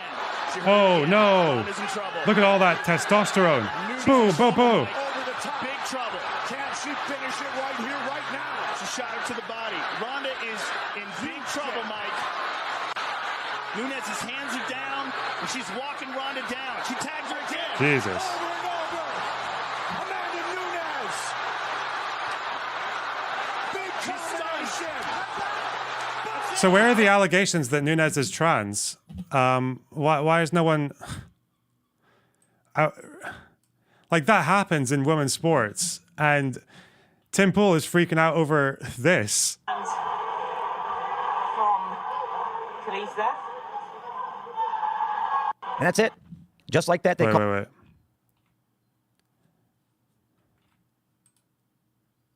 40 seconds in. Watch what happens.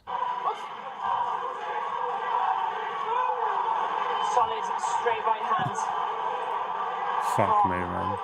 Khalif I'm there. gonna kill myself. It's And that's it. unbelievable. Just like that, they call the match. I think I might have another tweet. There's her crying. There's running. I don't think I have the other. There's other clips of it, but that's basically it.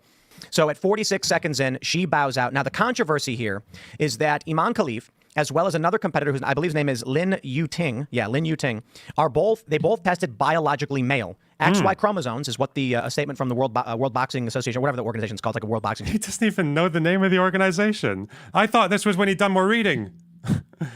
The World Boxing Association. Okay. Good start. Championship said XY chromosomes, and they had male testosterone levels, and so they were disqualified and had their medals stripped. They said they had male testosterone levels. Did they, Tim Pool? Did they really?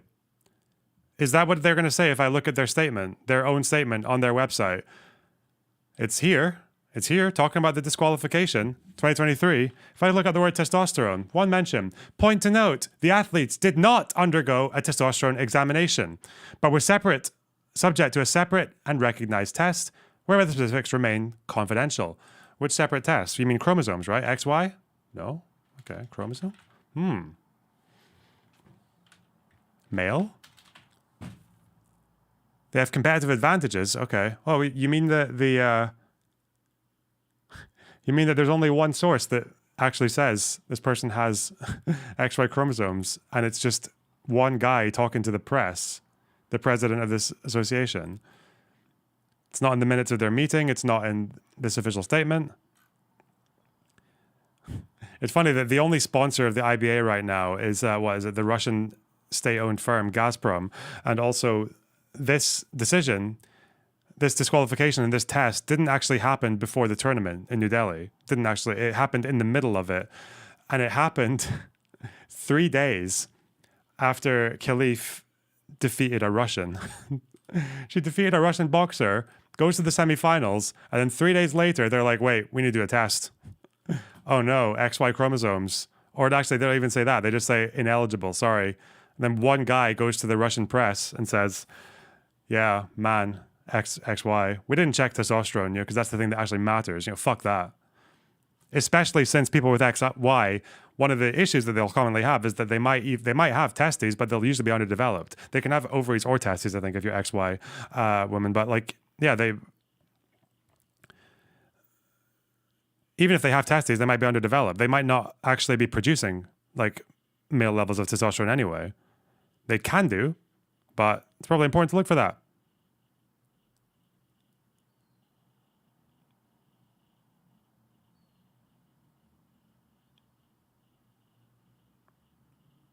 Fuck. Okay. Anyway. It's a good start. We're 1.5 minutes in. Let's go. Stripped, I believe, from previous fights. Do we even know if she has XY? Nope. No evidence. No evidence. Unless you count that one sentence from that one article in the Russian press as evidence, yeah. They are still allowed to compete in the Olympics because the Olympics criteria is that your passport says F. That was it. And so they put up this thing. Well, that was not it. There is also a delegated testing organization which is involved in doping control and, among other things, checking testosterone levels. The International Testing Agency. Are these guys woke? 2019, they delegated responsibility for the organization and management of doping control of the Olympics to the International Testing Agency. Zero tolerance policy to anyone found using or providing doping products. The test includes, but are not excluded to, determining the athlete's levels of testosterone.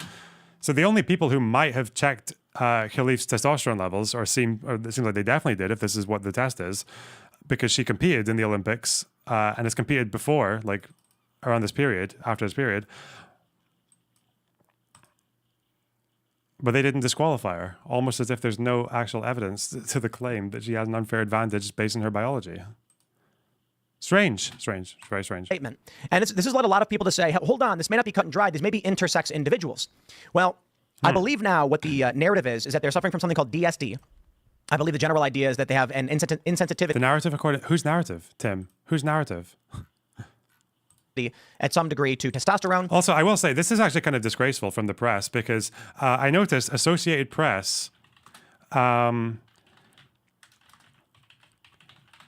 it's not even Tim that's guilty about this. The Associated Press actually did an article about this as well, just today. Even they're still doing it. They did this on the day as well.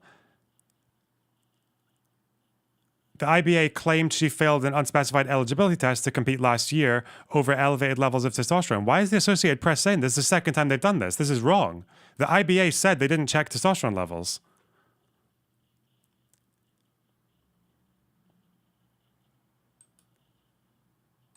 Yeah, they said this yesterday as well.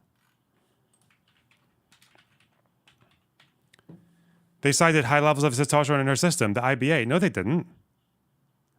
It's funny how even the mainstream media is guilty of this. They'll just say what other people are saying, because for the last time, you can look at their statement, because I feel like I need to do this multiple times for fear of going insane, but the athletes did not undergo testosterone examination. This is from the IBA themselves. Like, how are they doing this? Resulting in the development of a female structure in the womb, despite them having internal testes, male chromosomes, and actually going through male puberty. And according to male testes, this is where Major League Base got it from. He said he read an article because he was too embarrassed to say that he got it from Twitter or Tim Pool or something. There's no way. Like, there was this info in the there was this info in some of the mainstream articles, but this male testes thing is just, it's a complete extrapolation. Now we're adding things that even the Russian guy didn't say. The IBA president, even he didn't say anything about testes. No one said anything about testes. Legit just being male. And so the Olympics has released this statement. Joint Paris 2024 Boxing Unit IOC statement. Every person has the right to practice sport without discrimination. All athletes participating in the boxing tournament of the Olympic Games Paris 2024 comply with the competition's eligibility and entry regulations, as well as all applicable medical regulations set by Paris's 2024 Boxing Unit, PBU. As with previous Olympic boxing competitions, the gender and age of these athletes are based on their passport. Well, okay. These rules all... Practice wrong. What, up here with like the British, is that, I just assumed that was like the British spelling of it. Yeah, it is. Okay. Yeah. Taylor's only here for American spelling. They say gender based on passport, but what they don't say, and what Tim Pool won't tell you, is that even the Olympics committee has guidelines that does account for people being trans or for having unfair advantages. They actually don't even tell people exactly what to do. They allow different sports to decide what's best themselves. So people can be excluded. And there are lots of sports agencies actually that are underneath the Olympic committee for different sports where they explicitly do. Like some people, some sports agencies, which I think are present at the Olympics, will exclude people from women's sports if they've ever gone through male puberty. So even a trans person who has gone through like 3, 4, 5 years of HRT, and maybe even if they could prove that every advantage they had is gone, they still would be disqualified. So like you can look at the framework from 2021. It's called fairness and inclusion and everything. Like you expect it to be whatever people like Tim Pool strawman them as, but even here,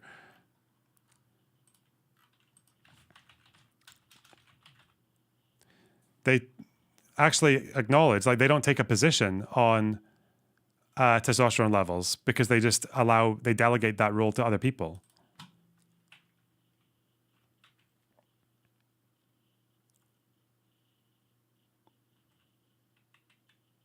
So, yeah.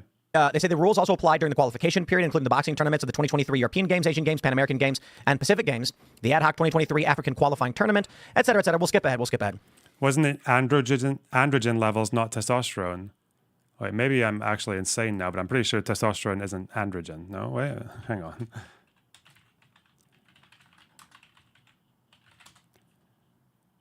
Yeah, testosterone is an androgen. Okay. They say the PBU used the Tokyo 2022 rules as the baseline. Didn't she have higher androgen? Where? According to who? When? What? Where? Why? Huh? Who said that? Can you sue someone for defamation if they're falsely claiming she's trans? Well, the false claim is that she's a man. They're calling her a man. That's what I thought I heard. From where? Again, you can show me, but I want to see where that's from.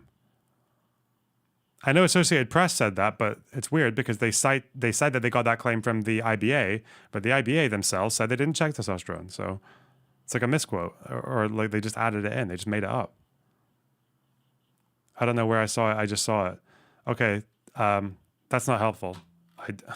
I don't think I've seen any evidence that she had elevated androgen levels. I thought AP are trustworthy. They usually are, yeah. But again, you know, trustworthy mainstream media sources have done shit like this in the past, right? Like how every mainstream media organization in the first day of the Al Ali bombing, remember that? You remember that, all them fucking up with the strike on the Al Ali hospital. It's not like this is the first time they've done mistakes like that. It's the problem, is like media moves so fast, it moves too fast, and people need to get their stories out. Otherwise, someone else will capitalize on it first, and then they'll get the readership. It's a big problem. They have to compete with each other. They have to compete with alt media. It's a race to the bottom, unfortunately.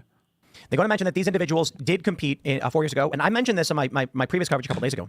They said, we have senior reports misleading information about 2 female athletes competing at the Olympic Games Paris 2024. Full stop. They're saying female, despite the fact that official gender testing from the World Championship Boxing Association is that they tested male. So confusion there.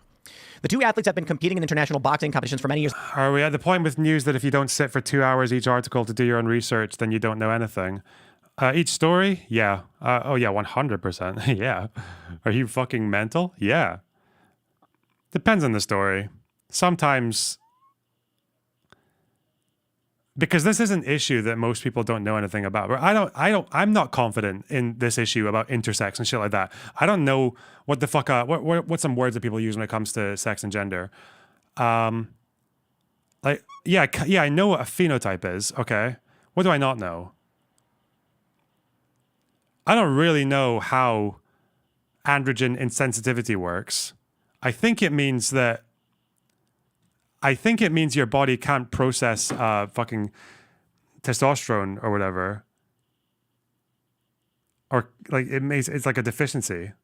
I think, but I don't know. I'd have to check. And that's just, there's like all these. So if you're seeing this as a layperson, like out of fucking nowhere, if you come in here out of nowhere and you're like, okay, karyotype, testosterone, like androgen levels, intersex, phenotype, like your brain's gonna fucking melt.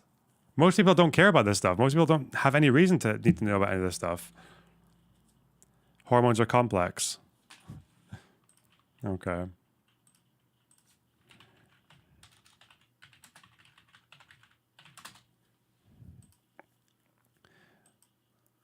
See, androgen insensitivity syndrome is a person who has one X and one Y chromosome, resistant to hormones that produce the male appearance. Okay, yeah, so androgen insensitivity would mean that you're resistant to male hormones, but you're XY. So I think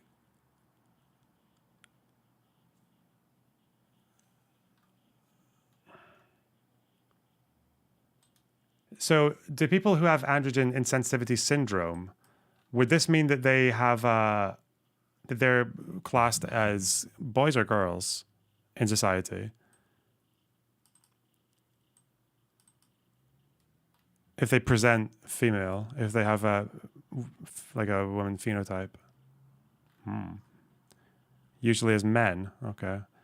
Because I thought androgen insensitivity was when you're like a man, but your body's not producing enough testosterone, so you need to get like fucking supplements and shit like that. But I guess it depends, because it depends on obviously how pronounced the issue is. Because you can just be, isn't this like when men get fucking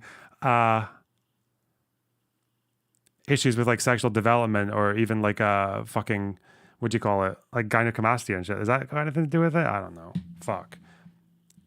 I knew one guy who produced too much fucking estrogen as a kid, but he was a guy. He just took fucking treatment and was fine. But episode of House, the person was extreme female. No, that's someone with like 3X chromosomes or some bullshit. No, it was an XY. Yeah, I know what you're talking about. The XY person. Is that who we're talking about? Or does it happen more than once? And then they keep on doing jokes about how they don't know whether to call her a he or a she. Anyway, the point is, these topics are complex, and you should just stick to what you know, okay? And what I know is that there's no evidence this person has XY chromosomes. And if they did, if you wanted to see if she had a competitive advantage, you would have to check her testosterone levels mainly, but like not her fucking chromosomes alone, because having XY and presenting female does not necessarily mean you're going to have a fucking... doesn't necessarily mean you're going to be a fucking tank full of testosterone. In the women's category, including the Olympic Games Tokyo 2020. They say International Boxing Association World Championships and IBA sanctioned tournaments. I believe that's who actually said no and stripped them of their titles. These 2 athletes were victims of a sudden and arbitrary decision by the IBA. Toward the end of the IBA World Championships in 2023, they were suddenly disqualified without any due process. Yeah, okay, that's true. Yeah, so we've competing narratives now, Tim Pool, and we're going to check in to see who's correct and who's not. Clearly, the IOC disagrees with the IBA. I know that Tim is going to obviously disregard anything the IOC says because he thinks these are the same people who directed and choreographed that fucking opening ceremony that did that one frame making fun of the Last Supper, right? So, and they're too woke. This is all woke stuff. He's just kind of skimming over this just to pretend he's giving fucking voice to the woke people. That's my guess, anyway. According to the IBA minutes available on their website, this decision was initially taken solely by the IBA Secretary General and CEO. The IBA board only ratified it afterwards and only subsequently requested that a procedure to follow in similar cases in the future should be established and reflected in the IBA regulations. The minutes also say that the IBA should establish a clear procedure on gender testing. The current aggression against these two athletes is based entirely on this arbitrary decision, which was taken without any proper procedure, especially considering that these athletes had been competing in top-level competition for many years. They say such an approach is contrary to good governance. They go on to say the IOC has made it clear that it needs national boxing federations to reach a consensus around new international federation in order for boxing to be included on the sports program. Blah, blah, blah. They're there to protect human rights, et cetera, et cetera. And so now there's a big controversy, right? J.K. Rowling has chimed in. We have this Algeria FC football club says cry more. It's a picture of Angela Carini of Italy crying. Riley Gaines, not Taylor Silverman, Riley Gaines. Shout out to Taylor. 137.4 million views. Algeria Football Club with the fucking W. Oh no. 135,000 retweets on Men Don't Belong in Women's Sports. Stand with Angela Carini. Let's get it trending. Well, I'm going to pause right there, and I'm going to try and be as offensive to literally everybody as possible. And I do not stand with Angela Carini. I do not stand with anybody who supports men fighting women. Because because she didn't do your stupid fucking retarded Fight Club fantasy of just going with your hand tied behind your back and making some mad statement based on nothing. Okay. I do not stand with anybody who believes that males should be entitled to female sporting spaces. I disagree with that. And that includes even if it's coming from Carini. She said that she forfeited the match because her nose was hurting. She did not say she forfeited the match because she was up against a biological male. And in defeat, Carini said, quote, I wish her to carry on until the end and that she could be happy. I am someone who doesn't judge anyone. I am not here to give judgments. That's just me. I'm not going to stand with feminists who think it's okay that biological males punch women in the face. That's just me. I don't know what you guys think. This is a weird case because if it's, so the fighter in question, Khalif, is from Algeria, and Algeria doesn't change people's gender on their passport to accommodate transgenderism, which would mean presumably this person has always been classified by the government as female, which again makes me think this is an intersex case. And there had been that intersex runner from South Africa in the past, and I remember it was a big controversy because at the time the Olympics would test hormone levels, and intersex athletes who were classified as female but had high levels of testosterone had to take birth control to lower their testosterone. At the time, the runner didn't want to do it. And so it's always been this weird issue where and sometimes the transgender ideology movement includes intersex people and sometimes they don't, right? Because it depends on what they're actually feeling. But being transgender seems very different for me than being someone born with very complicated XY or XXY or whatever. Oh, there's Caster Semenya. That's what I'm talking about. You mean the, oh no. Oh no.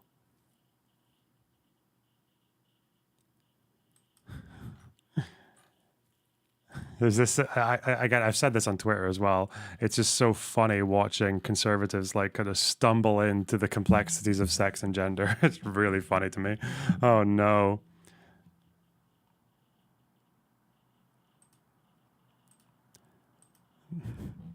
It's just how did they get there in this way?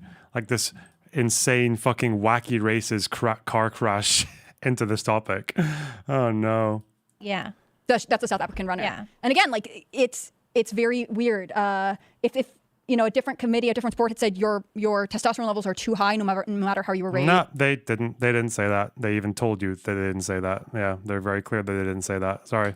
Or whatever, how you're classified, then that seems like it's an ongoing issue. But the Olympics has changed their standards for this issue in a lot of ways, especially as it's gone from being about intersex people who have, issues with hormones and genitalia and all kinds of stuff versus someone who just in their mind has decided they are not whatever sex they are biologically born. This is not a transgender issue at all. Not at all. And I was saying this days ago.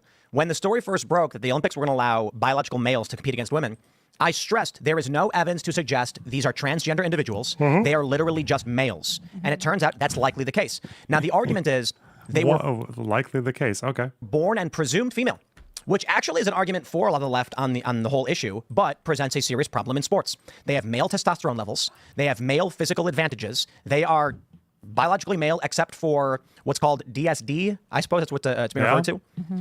And so it's males. And so how do we... okay, wow. That's a lot of information he has that he can't back up with fucking anything. That even the people he's referencing don't say that this person had higher testosterone. I can't... They didn't check testosterone. The only people who might have checked testosterone are the people who were delegated by the Olympics Committee, but you don't listen to them because they're woke. Okay. Handle this? Hey, look, man, I don't know. I can certainly tell you that the one thing I really do not like about a lot of the conservatives in this regard is they continually defend progressives and feminists, and I just don't get it. Like, imagine if Kamala Harris got sniffed by Joe Biden and complained about it. I mean, we'd be like, it's really bad that he did that. We get it. But then she immediately came around. He's your guy. No, but then she immediately turned around and said, no, it's good that he's sniffing all these women. Then I'd be like, okay, well, then you got what you wanted. I mean, I don't understand. If she's defending it and she supports it, why would you defend her? Karini, people are going to make the argument that, she's forced to say these things or whatever. If a feminist says she wants to fight a guy, gets in the ring with that guy and fights him, not a single conservative would defend her. I don't understand why they're defending her now. Well, she doesn't have a backbone, and I think that shows. I mean, she will never compete again if she comes out and says something, but look at what Riley Gaines did, and that's exactly what we need from these girls. It's like she's literally saying that she hopes that this man goes on and beats the crap out of a bunch of different women and wins the gold medal, which is absolutely insane. And if you're, how hormones work, these people were born male even if there were complications. You can't just inject testosterone and become a male even if that was the case, but they have elevated DHT levels, elevated testosterone levels. It's going to make them literally testes. I mean, these are males, no matter the complications or anything. So now we're glorifying on the national stage. The funny thing is that even if you can be XY and not even have testes, or even if you have them, they might not be developed, they might not do anything. But you would also have, you could also have fallopian tubes and a vagina, and you could give birth. People who are XY have given birth. So these guys are saying that males can give birth now. They've suddenly decided that men can get pregnant. So again, how did they arrive at this conclusion? It's fucking mental. Of what's supposed to be the highest, held regard sports in the world, that men are literally abusing women in a ring, and they're defending it. Who's a prominent feminist? Is there, like, let's just say Kamala Harris. If Kamala Harris came out right now and said, "You're all bigots. This is a beautiful woman who should be allowed to compete in the Olympics," then got in the ring and said, "I'll prove it and I'll box this person," and lost, conservatives would mock Kamala all day. They'd say men shouldn't compete against women, but Kamala it's absurd. How could she supports this? She gets what she voted for. The same thing is true for Angela Carini. But people are like, we're going to stand with her because she was crying. I'm like, but she's crying and then saying, I support this. The other thing, too, that as far as the argument that she was forced to say something, forced by what? Her dream is already squashed. Like, say whatever you want now. It's all dead. Well, imagine training your entire life. It's all dead. Can she never compete again? Wait, hang on. How old is this person? Angela Carini, right? That's what her name is?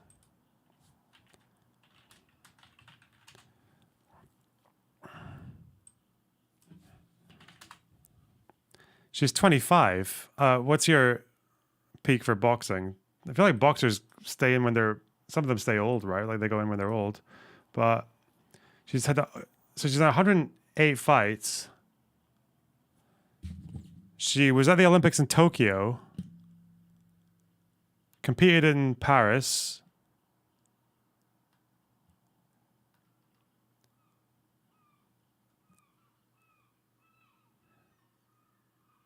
She's had 84 wins, 23 losses.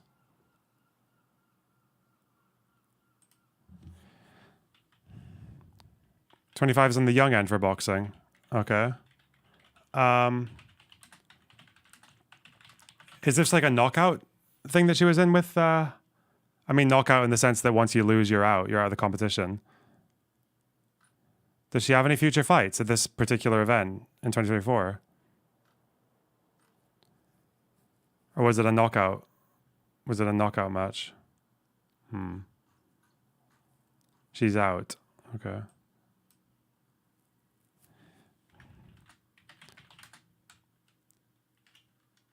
Average boxing retirement age.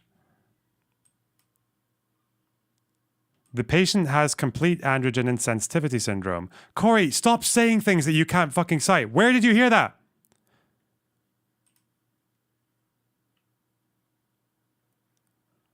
This is from House. Oh, okay. Sorry. I was about to lose my shit. Average retirement age in boxing is 37. Unless you obviously injuries and like punch drunk and shit like that, people might give up earlier.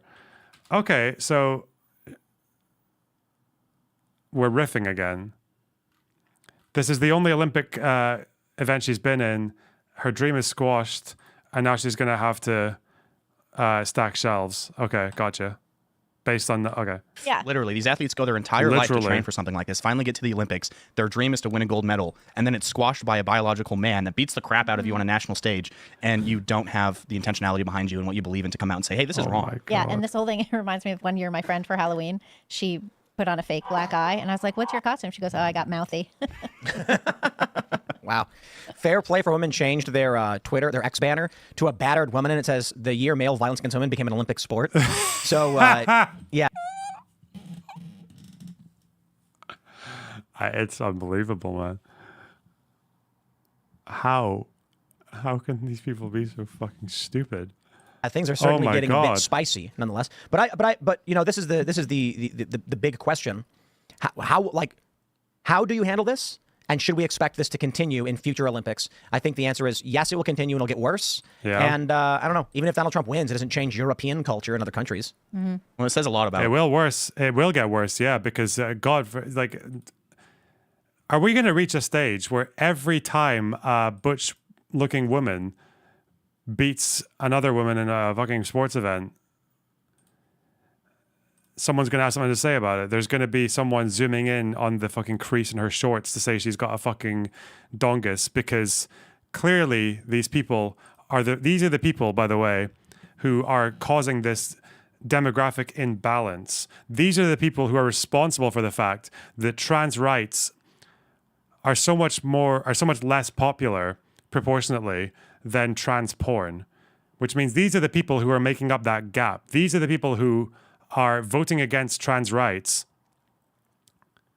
and speaking against trans rights on Twitter, and then switching tabs so they can bust fucking 14 loads in a row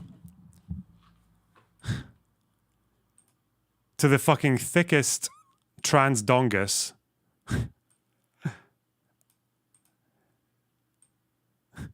Then closing the tab, looking at the fucking face of shame in the reflection of the monitor, and then going back to Twitter to speak out against trans rights again.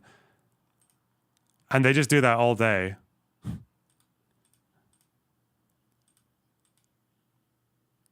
Without even putting their socks on. All transmitted straight from the wank hammock.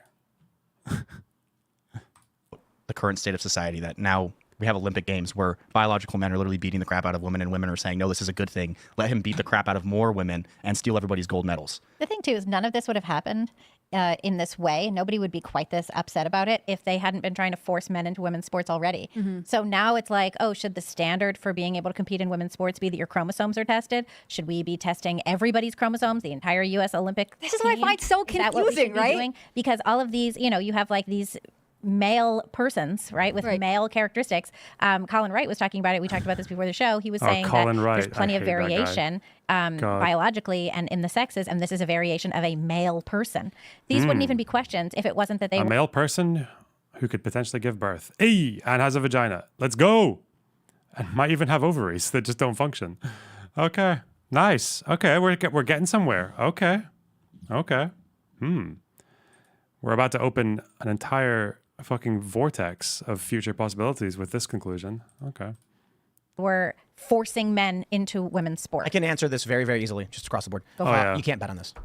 I have been trying to bet. I love it how you just have it's so fucking retarded. You have this panel of people just saying the people that even now still believe the trans narrative are too far gone to be helped. They don't care about research because the trans person punched a woman allows them to demonize trans. Thanks for the $10. I appreciate that, even though this has nothing to do with people who try. Yeah, okay, gotcha. This panel is that you just got three people who just say the most uninformed shit, and then Tim Pool's like, all right, let me tell you guys what's what, okay? Let me tie all this together. And then he just spends the next 40 seconds spewing the most fucking incoherent dribble. He's going to say something insanely fucking stupid now, okay? We're halfway through the stream. Everyone said their piece, and Tim Pool, the fucking star of the show, is going to wrap it up with just total horseshit, okay? Let's see. All bets are on. Let's go. These fights across the board. Go for it. You can't bet on this. Okay. I have been trying to bet on these fights. I can't. You've got a fight coming up with Lin Yuting tomorrow I searched BetMGM and DraftKings. And then you got the next fight with Khalif coming up the quarterfinals. It's not there. And I'm like, hey, man, you know, it may only be a 3% return, but free money's free money. So the betting odds for the Iman Khalif Karini fight was if you bet $100 on Iman, you won $3. Oh, so you'd get 103 back. Yes. I've never seen. Which seems to be what happens on these betting websites when there's a clear favorite. Yeah, and it happens in the men's boxing, and it happens in the women's boxing. It happens if you just look through a couple at random, you'll see that. Yep. Just one, for example, that's happening today, 10:30. Look at that, 1.8. 14 if the underdog wins. Crazy. I think for Karini it was 10, by the way. So you bet $10, you get 100 back. This person is 14. He's such an unbelievably retarded person. Oh God. Betting odds that are that low. You know, it's minus 3,333. I think it might be like some of the lowest. And I think right now the Lin Yuting odds are minus 250, which isn't that bad. I think you win. What does that mean? You win like $40. But so I guess what happened was. What does this mean? Minus 250 odds meaning? I don't get this minus thing. The probability that a thing will not happen. Okay.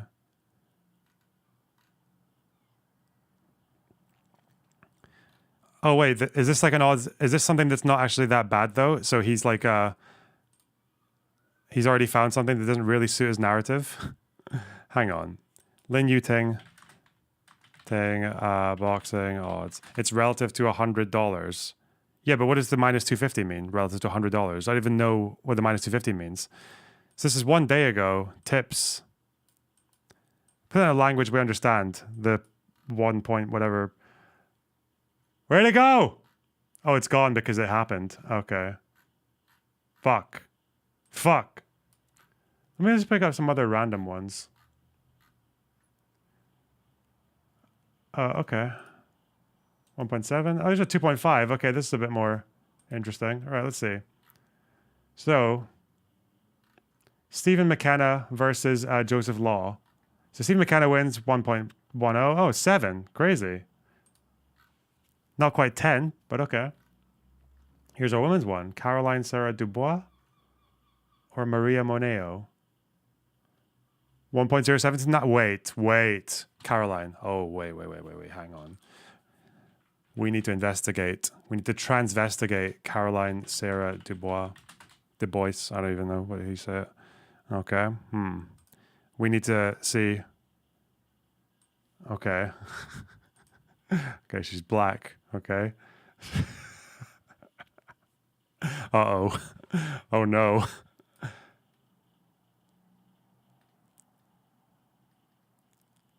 Oh, no. There's a picture of her shorts. There's going to be a crease. Oh, shit. And she looks strong, right? It's got nothing to do with her being a boxer and training for boxing. Okay. Oh, wait. Oh, no. Oh, no. Look at the curvature on this one. No, wait, this isn't even actually... Wait.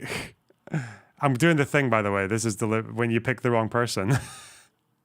Look at this little fucking horseshoe. This boomerang. Oh, no, wait, it's that person. Oh, no. Because some people have been doing this to Karini as well because they just didn't know. They just thought, like... Some people have been zooming in on Karini's shorts because they didn't know which person to look for. They just knew that someone was a man. It's so fucking retarded, man. Oh, God.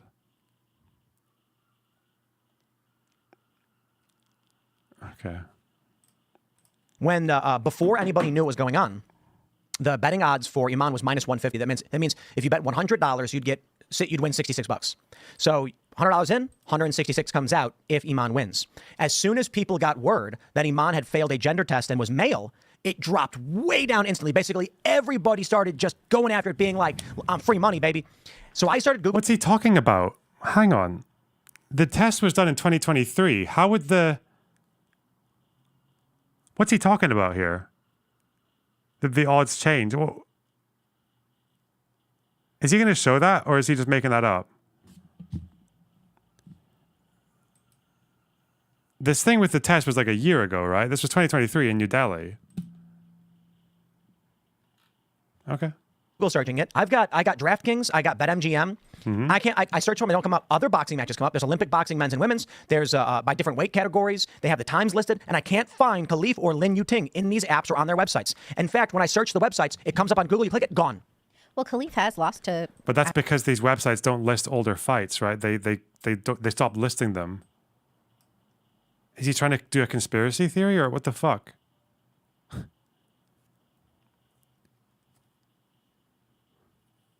Huh. Actual women before. Yeah. So, I mean. Sure. Like, you can do this. Like, OBC, is it OBC? OCB? Can't remember what they're fucking called now. Khalif, Karini, boxing, odds. So if I go here and I go to whatever the fucking website's called, OLGB, Iman Khalif and Angela Karini, sorry for pronunciations. If you go here, the event's expired, and then you even go for show expired events, but they won't show you it. Like, it's not there. They'll just show you things that are expired today. So I can look at this one that expired because it's past 1 o'clock.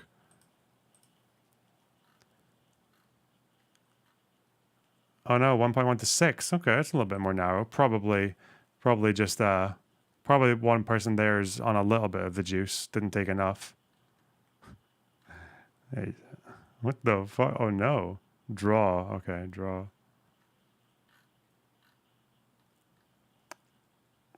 Dear me.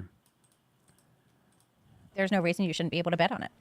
I mean, maybe, I don't know what the issue is. It's not like a, predetermined. Other people have posted that as soon as they found out, because Alex Stein's making a big deal. He's like, guys, go bet on the males to win. I mean, it's a great odds. And other people have posted. Just bet on all the favorites then. Why the fuck? Just bet on any favorite. There are people who have better odds who are favorites, like clear favorites, than Iman Khalif.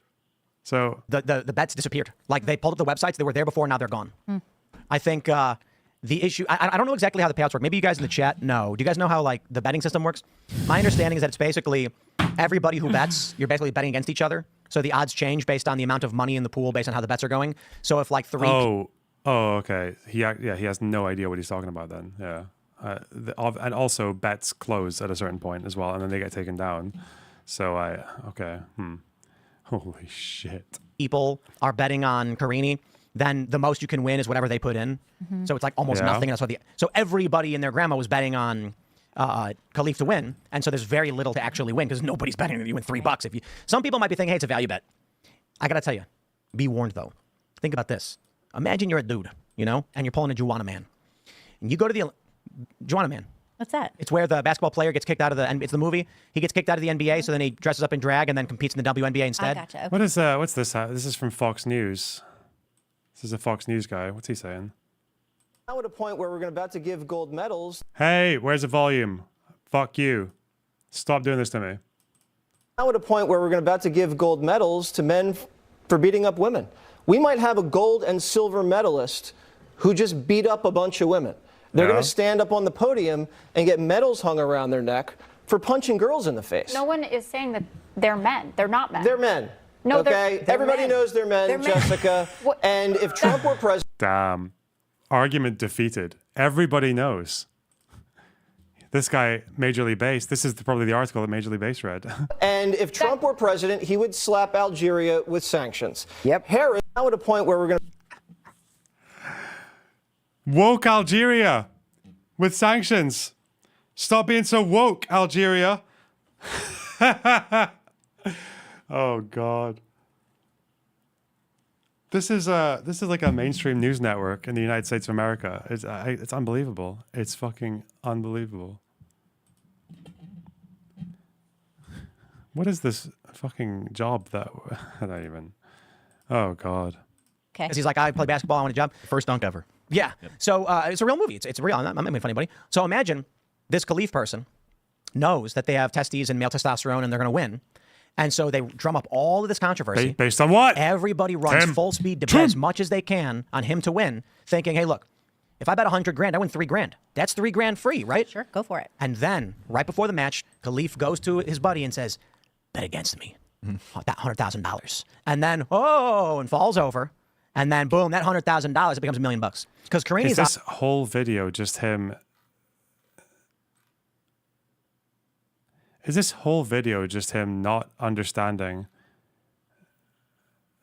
the betting? This is just the result of him not checking one more match or even a couple more matches to see if the betting discrepancies, like the odd differences, are something you'd expect to see in an Olympic game.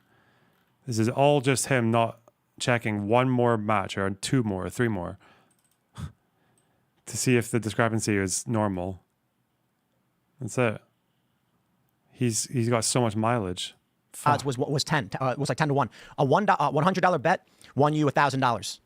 Now that's value. Some people might be trying to make those value bets, but I don't know if you guys who are watching have been able to find those bets. I'm not suggesting a $1,000 bet to make $30. Yep. I don't know. ROI. Well, some people are like, just put it in the stock market. It's less risky. Yeah. But I think the betting thing kind of spells it out for everybody. You can, when we look at prediction markets for elections and you look at polling, hey man, money talks, BS walks. So a lot of people go to the polls and they'll be like, look at the polls. Kamala Harris is doing really, really well. And then I'm like, yeah, look at Vegas. Vegas doesn't like losing money. And it's not the companies. It's this is your 49 state landslides, Tim Pool, by the way. Individuals who are making the bets. We call that the wisdom of the crowd. So in this regard, when the betting odds for this person go down to 1.03 or minus 3,333, all of society is basically saying, we understand why men should not fight women. Right. They all know it. And they're going to profit off of it. Yeah, well, here we are. Wait, Tim, are you trying to say that there is biological differences between men and women and that the large majority of society realizes this? I was hanging out with some family friends, and they had 2 kids, a boy and a girl.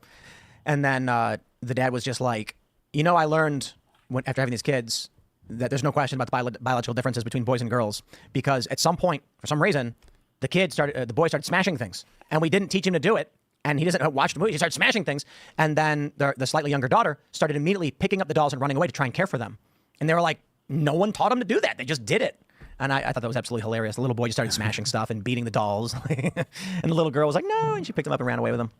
Well, there you go. I don't know, man. I don't know what you guys think is going to happen. Or you don't look like big sports bettors, so I don't know if you care all that much. I just want one of these athletes to come out and say, like, I am trans or I am intersex, right? Because I feel like that really changes the narrative here. And again, I've seen mixed reporting where it's like...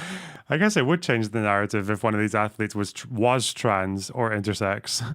That probably would change things a little bit, wouldn't it? It would change the narrative quite a lot if any of this story was true. I'm sorry. The fuck? This person got expelled from the World Championship for boxing because of high testosterone levels, and then other ones are saying, male conditions at which they produce male markers. And so it seems like that would influence betting or just any kind of procedural situation here, right? It doesn't seem as straightforward as just like this person is trans and therefore is clearly biologically male. But maybe Could you imagine growing up and being raised female and then realizing that you're a male? You hear these horror stories That's where like what happened to Caster Semenya. Like growing up, thought they've all finally discovered intersex. Well, that's a step forward, It's a step forward that they've actually discovered intersex. It's not as if anyone was trying to tell them that for the last 10 fucking years. Okay. And then what did they always say? No, but that's just a minority. What? You mean like trans people? Yeah, like that's the whole reason this discussion happens.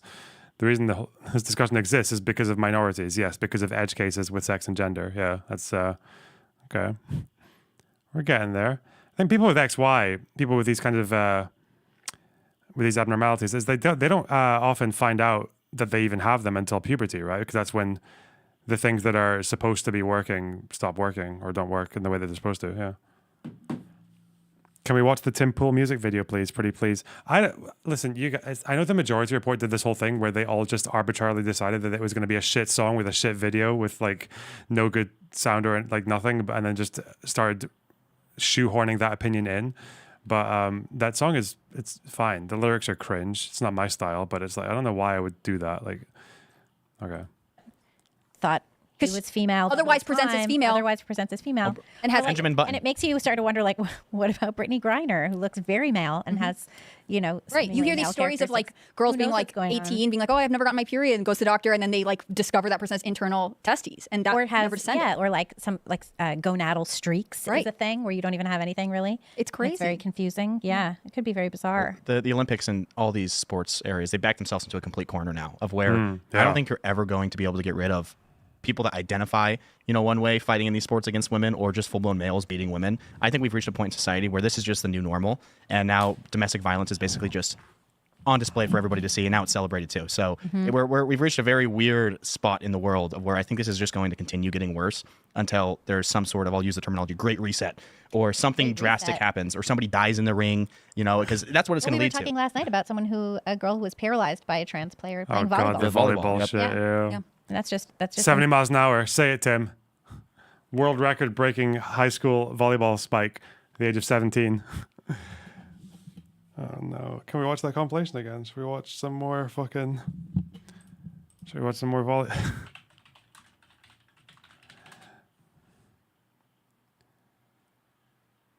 Most dangerous volleyball knockouts. Monster volleyball headshots. Okay. Wait, they're gonna have to do music as well, aren't we?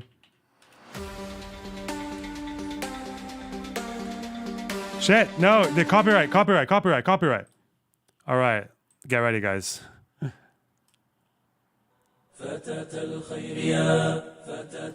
Okay, go. Oh!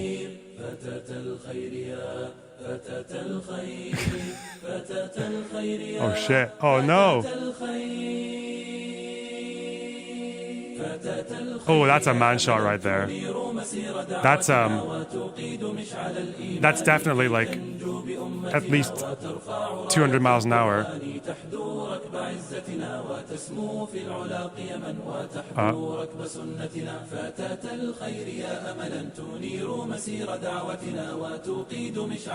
Oh! Ooh, that's a high testosterone strike if I ever saw one.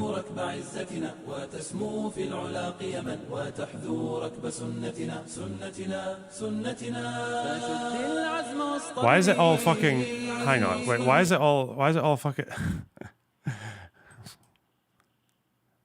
Oh! Why is it all slow motion and shit? Oh, this one wasn't. Okay. Yeah, basically, people get whacked in the face in volleyball a lot. It's not that unusual, okay? Insane. Yeah. And sometimes if you're unlucky, you'll get a concussion. Yeah, because the human head, spine, everything, it's all very vulnerable, okay?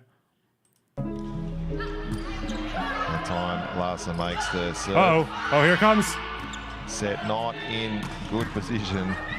The defense was, though. And she just took it like a fucking god, didn't she?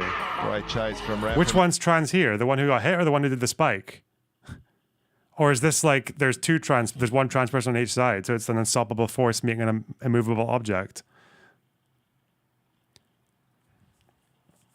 400 miles an hour testosterone volleyball strike meets 400 metric tons of testosterone.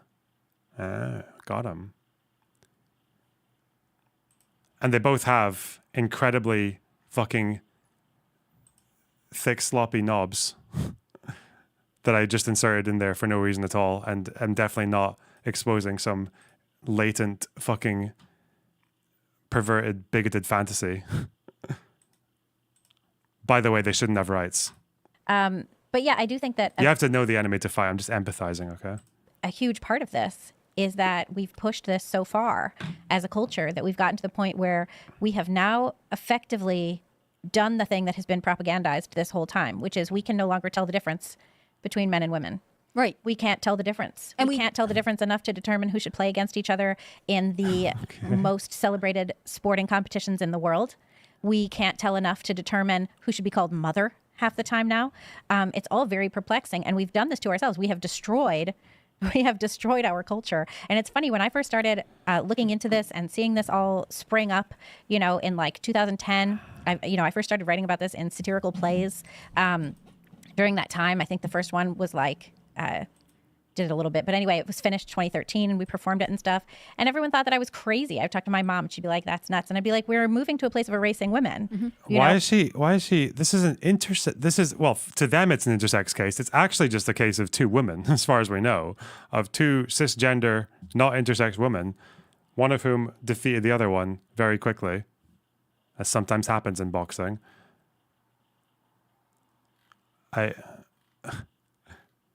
What is this? This catastrophizing is fucking insane.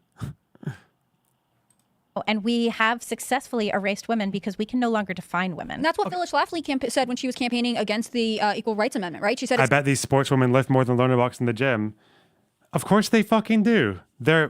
Because they're all men who take lots of testosterone. And I'm joking. Yeah, of course. And also, I'm really upset that my wife doesn't have a knob. I don't know, fucking.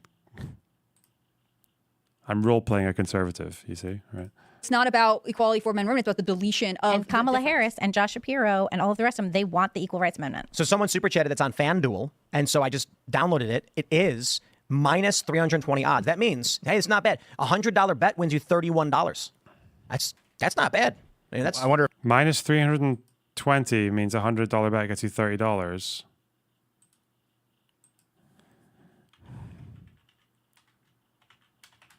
Is that true?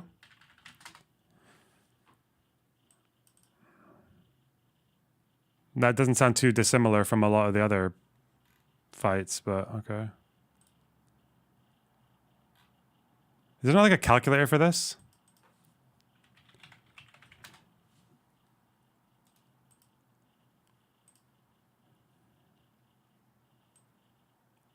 You get $130 back from a $100 bet. Yeah, that's like, you can find bets like that all over the fucking website. Yeah. Some of these games have clear favorites. Yeah. If it's going to drop significantly by the time the fight actually happens. Especially now with me saying it. Yeah. It's like fucking group matches in football as well, because that's when like when the top countries will go against the shit countries. Yeah. Everybody's going to be running to FanDuel really quick. I am not suggesting anyone make bets on this stuff because, like I mentioned, you don't know. And it's not like there's a guarantee this person wins just because they may have, testosterone or whatever. Yeah. But interesting nonetheless.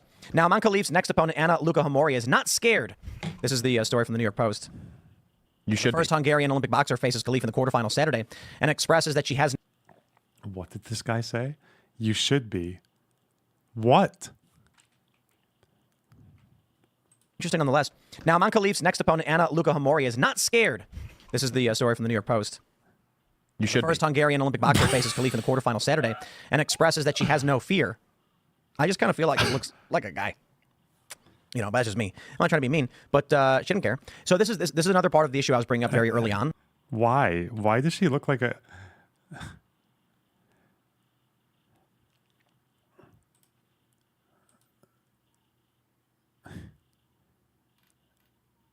like women they come in all shapes and sizes, right? Like I don't... It's fucking mental. But that's just me. I'm not trying to be mean, but she didn't care. So this is another part of the issue I was bringing up very early on. No one supports men in women's sports more than the women who choose to participate in those sports. Right. Riley Gaines quit and has spoken out to a great degree and has continued to advocate against this. Taylor Silverman, who skates with us at the Boonies, has spoken out against this time and time again. So I respect and I support the women and men who are calling out males competing against females. But these women want to do it. Honest question, seriously. Should I tell Anna Lukahamori she should not be allowed to choose to fight against a male? Well, it's going to reach like peak pinnacle once we get to the point of where the NFL draft, you start seeing women. That's where I feel like it's like, I mean, the pinnacle of all of this is women. The Hungarian boxer lost and is crying online. Oh no. Why can't these people be normal? What the fuck?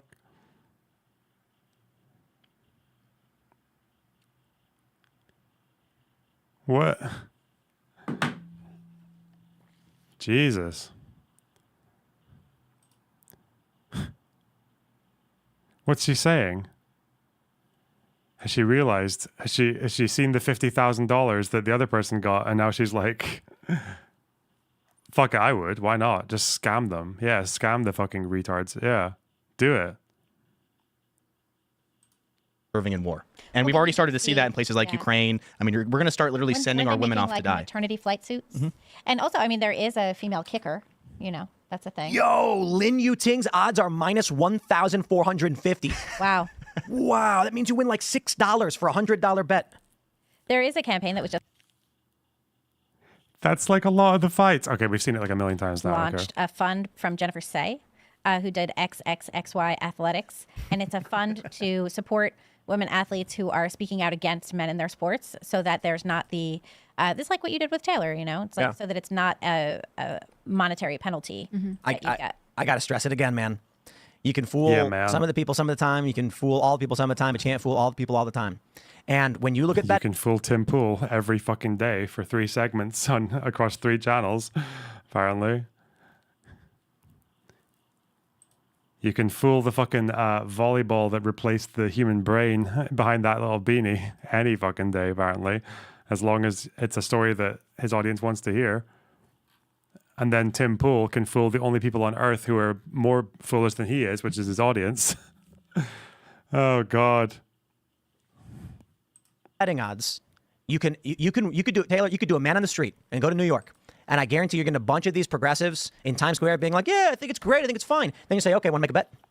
Make a bet." That's a video for you. You should do that. Be like, put down $100 right now on the woman to beat the man. Do it. They're gonna be like, "No way." I'm like, I don't want to give away money. Thanks for checking out this clip from Timcast IRL. Make sure to watch. Put down $100 on the person who has worse odds. Do this with any. He can do it with any fight. He's so fucking stupid. Oh, God.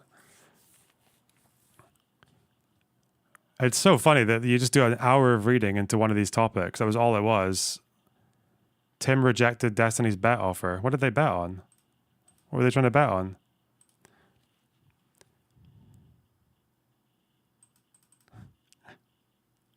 What?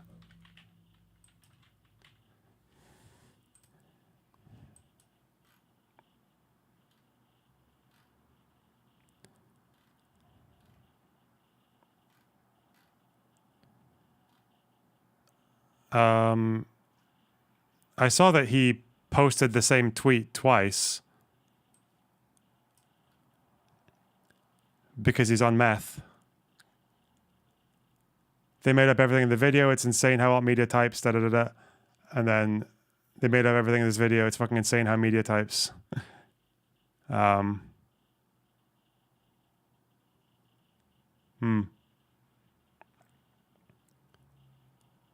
is in the group. Oh, it's a group thing. What group thing? What the fuck does this admin thing mean?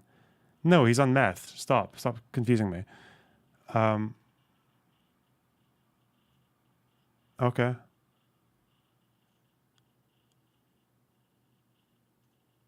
There's no betting on Twitter anyway. What's the bet gonna be? Someone was trying to bet me that this person's going to turn out to have really high levels of testosterone or above a woman's average, which means nothing, by the way. Wait, what was someone actually offering to bet me?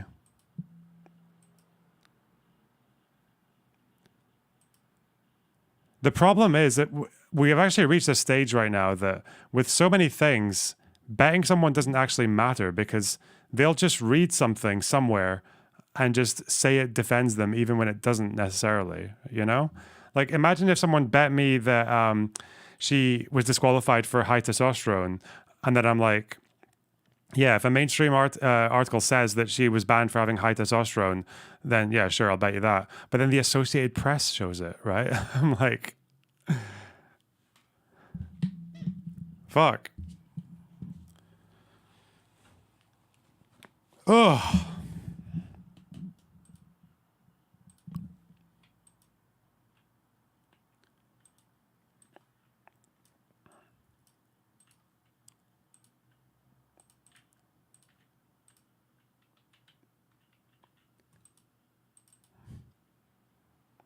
Try betting on someone who is by far not the favorite to prove your point. Yeah, okay. God, there's so much. What an insanely stupid story. What a horribly stupid story. Oh my God.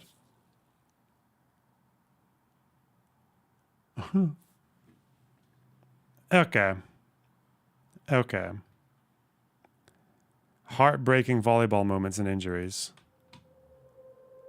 Uh-oh. Uh-oh. Uh-oh, what's gonna happen? No! Copyright! Ed, that fuck it. Hey Alona, have you seen Reverend Al Sharpton's response to the NABJ event? At least it's not this garbage. Thanks for the $20, Alexi. I really appreciate that. No, I have not. What's the... Who is Reverend Sharpton and what is the NABJ event? Wait, where's the smack? Here? Uh-oh, here it comes. It's happening. What? Okay. I've heard of Reverend Sharpton. I just don't know anything about him. Boof, that person got fucked up.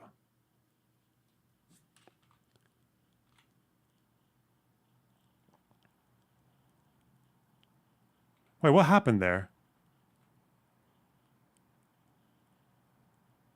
Oh, she didn't get hit. She just kind of fell and got injured. Okay, whatever. I don't know. We've done this plenty of times. Okay.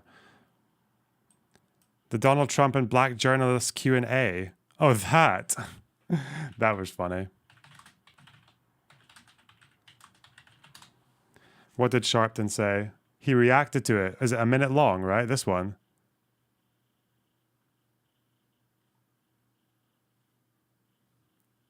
The one on there's like 2 of them on Facebook. 3, this one? 3 minutes 23 on MSNBC? This? Right? Yeah? This one? Yeah? Yeah? Confirm? Deny? Say something.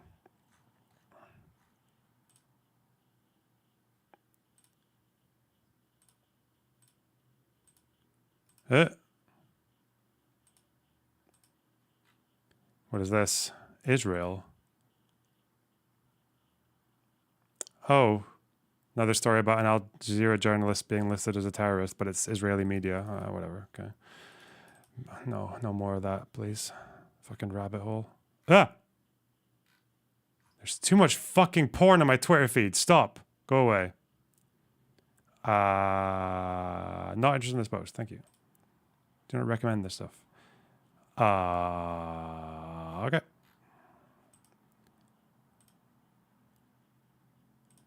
Okay, I'm gonna go get some food. Okay, 1 second. There you go.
Okay.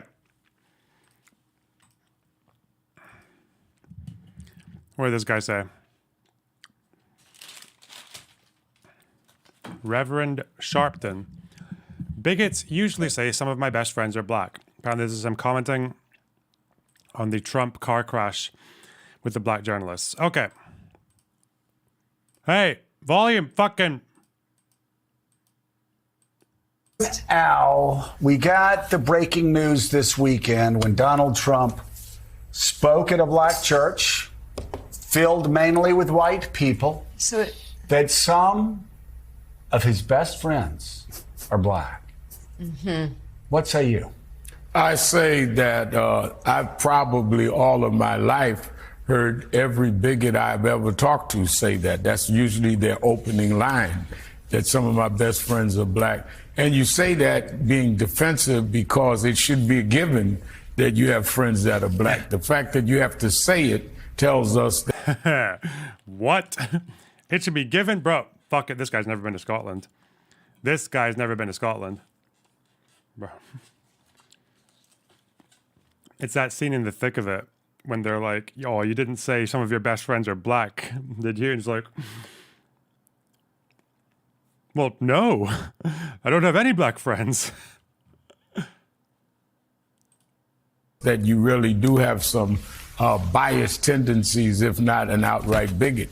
I also think that it takes real effort to go to a black church and have mostly whites in the audience. I mean, in Detroit, what is that? I've never heard of that. I've been preaching all my life, and I've never seen a black church in Detroit where the majority of the people in the audience are white.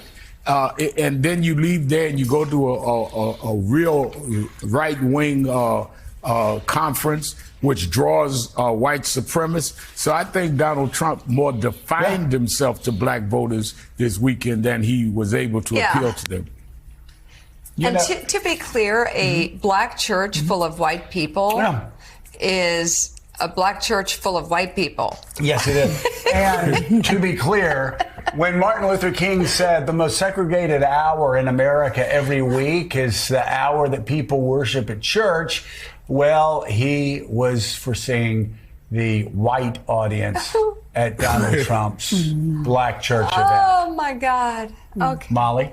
Yes, for sure. I mean, I think some of this is Trump trying to give a permission structure to try to prove or to pretend to more mainstream voters that he's not racist so that they will vote for him. I don't think that he actually believes, and again, the Rev can speak to this much better than I can, that he can actually win black voters.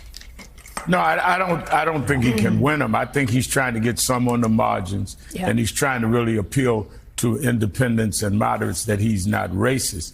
And then he lies. He says that black unemployment was low under him than any time in history. Black unemployment now under Joe Biden is lower than it's been at any point in history. During a pandemic that Donald Trump handled, black unemployment went up to like over 16%.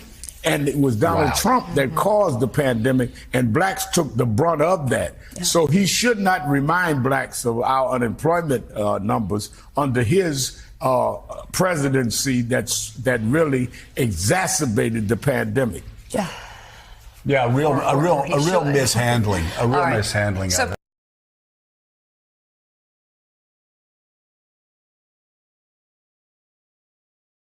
So it's been nearly 12 years. What is the what the fuck is CBN News? I was looking for a story about Israel and Iran. What the fuck is CBN? Am I stupid or am I CBS? What's CBN?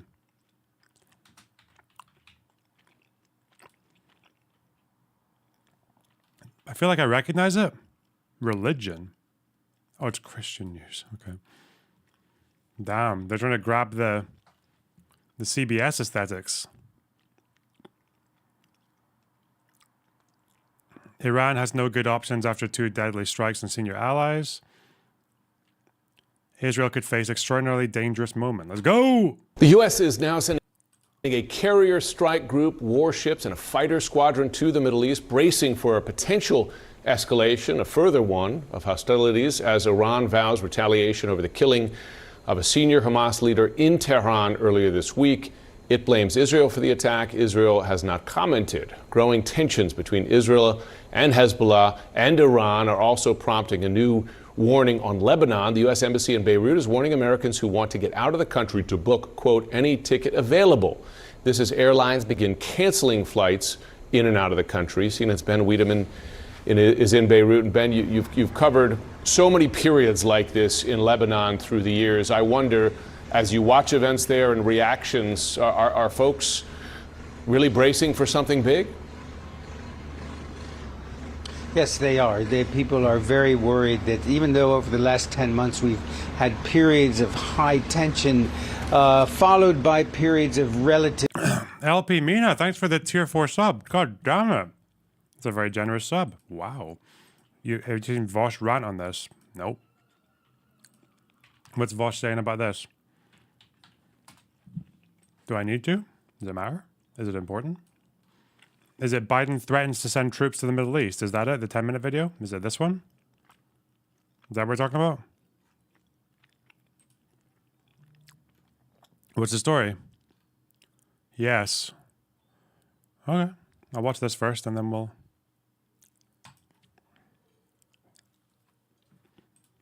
calm, but now this one seems worse than anything before. Now, the U.S. Embassy, in addition to telling people just book any ticket you can, they warned that evacuations for U.S. nationals in the event things get even worse could be very difficult. And back in 2006, when the airport was struck in the early days of the war by Israeli warplanes, the U.S. did manage to evacuate some of the U.S. nationals out of here, but it was quite chaotic.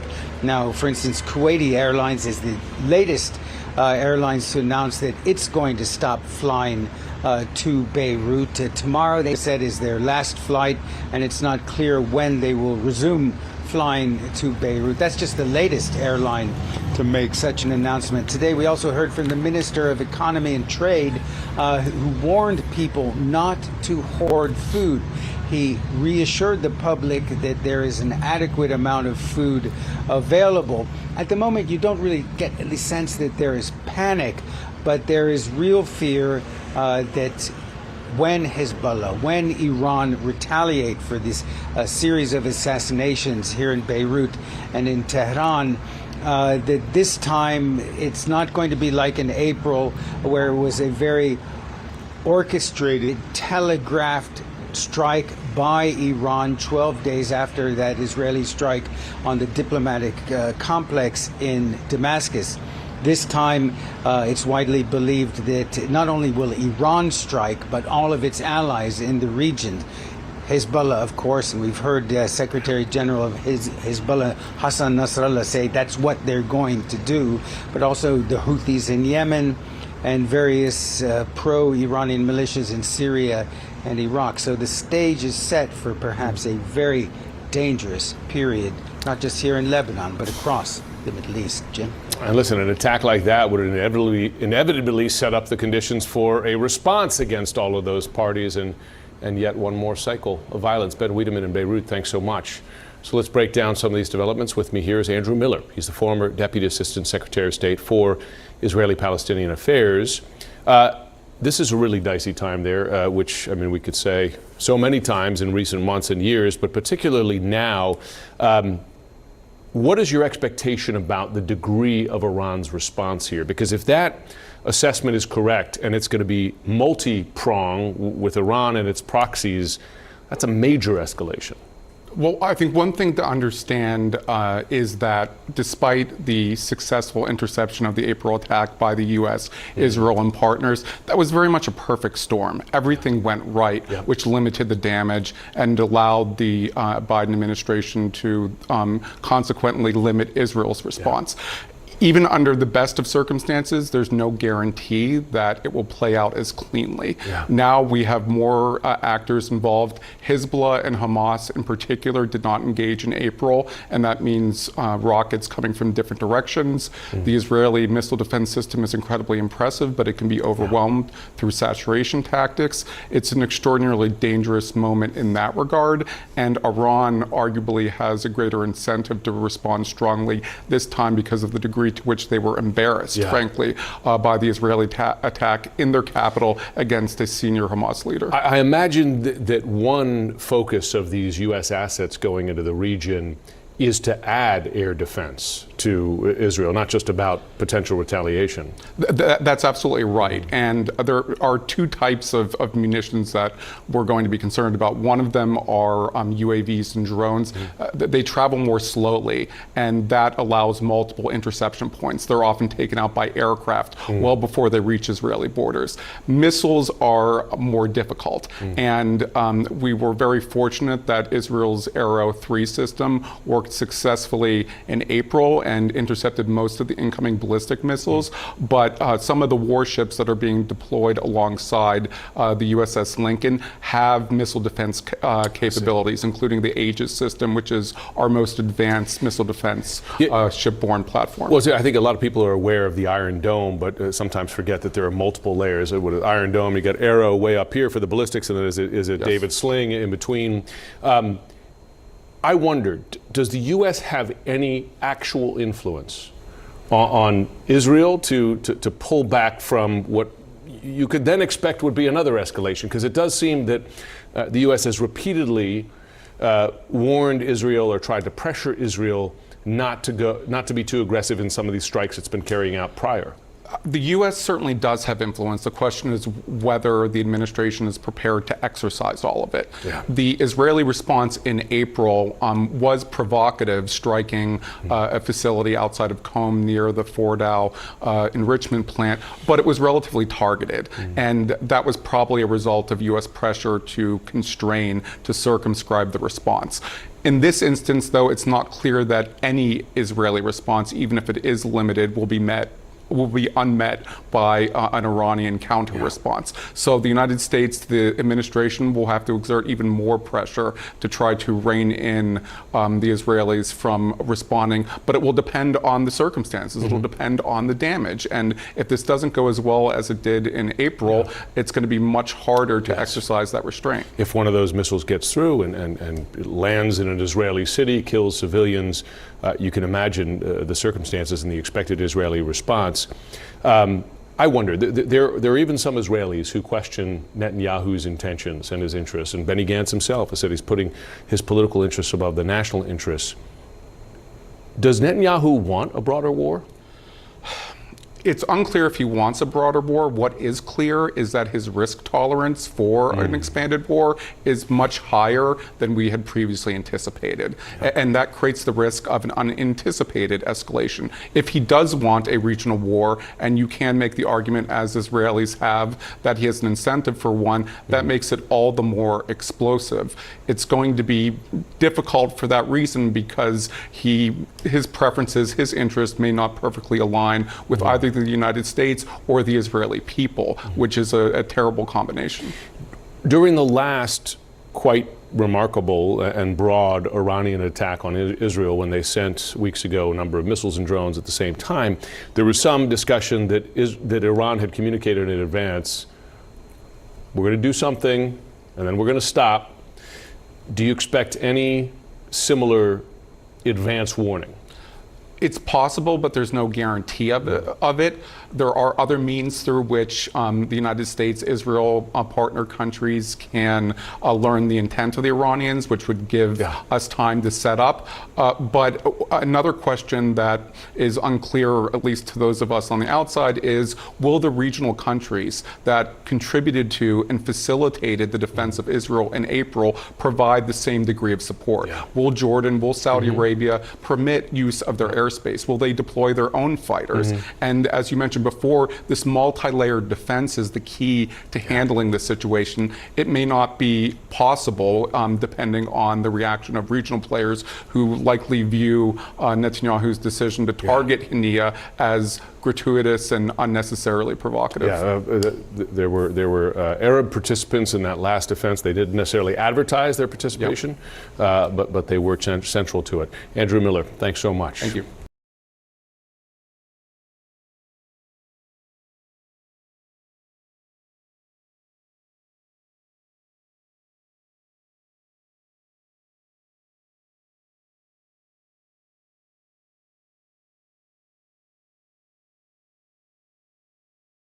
Sorry, I was muted. What a fucking idiot. Do we think this is a bannable comment in the Reddit? There are many legitimately scary things about Islam. Its covert or kill doctrine, its deep-seated misogyny and racism, its condoning rape, slavery, and violence, the fact that its creator is a pedophile warlord fraud, its association with terror, authoritarianism, and theocracy. It's a highly problematic religious philosophy that we aren't allowed to criticize. Just curious. Are you of the opinion that there is no such thing as Islamophobia? No, the fear of Islam is very real and well-founded, especially for women, gay people, and trans people, Jewish people, and social democrats.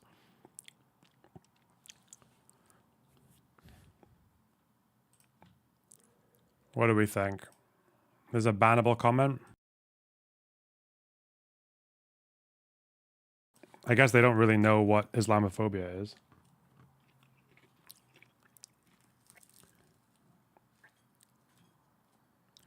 Islamophobia is just bigotry against Muslims. Why the fuck are social democrats scared of Muslims? Yeah.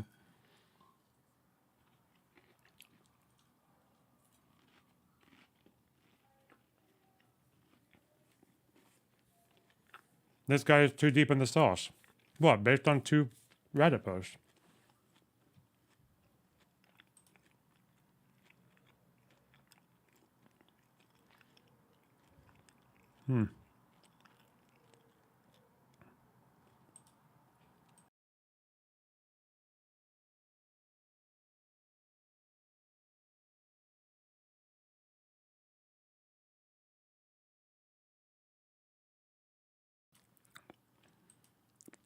When you invoke convert or kill, you're too deep in the sauce.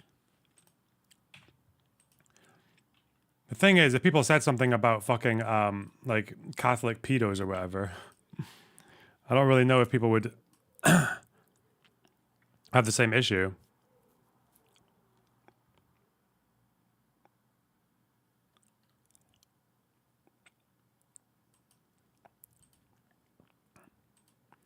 I don't know. I think this is it's like a little bit shitty. It's like badly worded, a bit inaccurate, but I don't really know if it's bannable.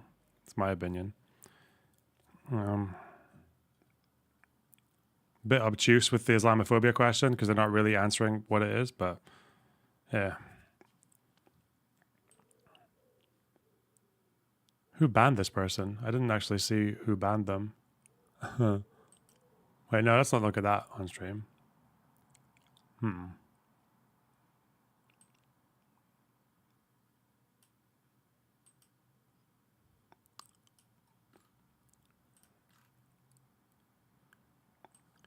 Terminally online liberal going to debate. Oh, this is me talking to the deprogram.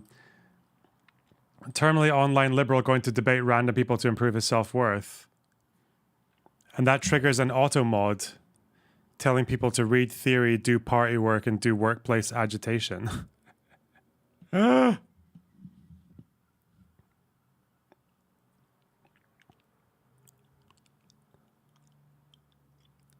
to struggle and dare to win, Mao Zedong.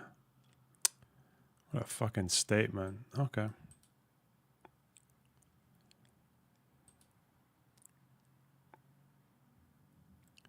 Is Islamophobia bigotry against the Muslim faith, or people of the Muslim faith, or someone who holds a negative view towards Islam? It's the former. It's obviously the former.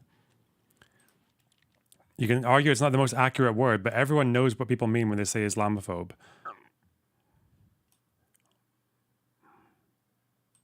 Silly. People are so silly. All right, what's this? Apparently this is a Vosh clip I need to watch. Okay, let's go. Vosh clip.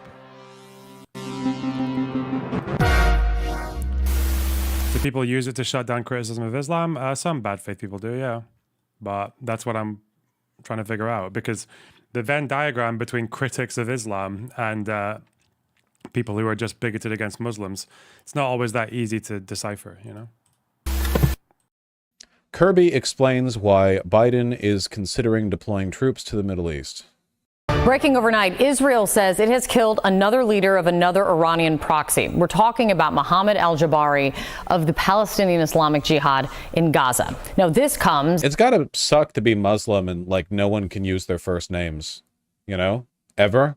At least the guys. Is there a girl equivalent?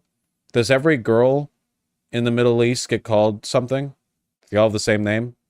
As President Biden is now considering sending over more Fatima? U.S. defenses for Israel as the country prepares for an expected Iranian retaliation, which officials say could even include an attack on American forces.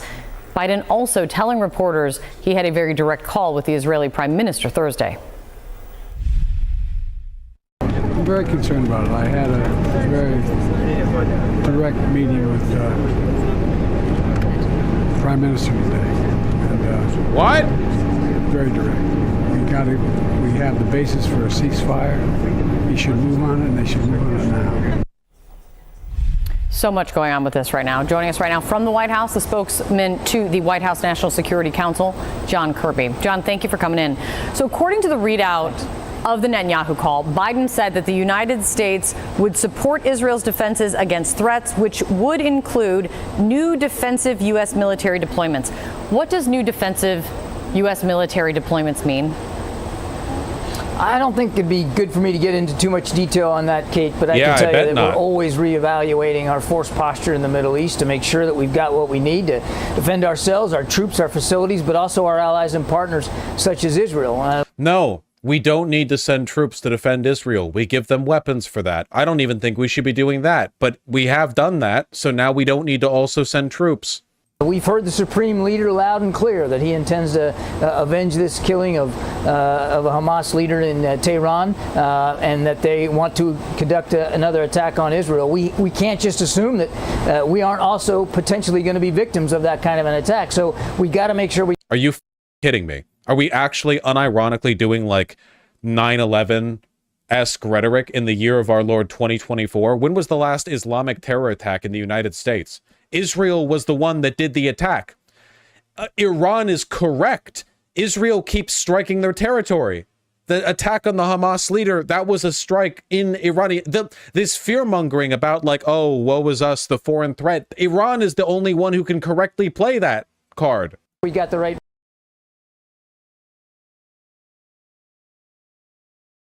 Like every enemy that Israel fights is supported in some way right now by Iran, whether it's the arming of Hezbollah or the Houthis or Hamas, even to a degree.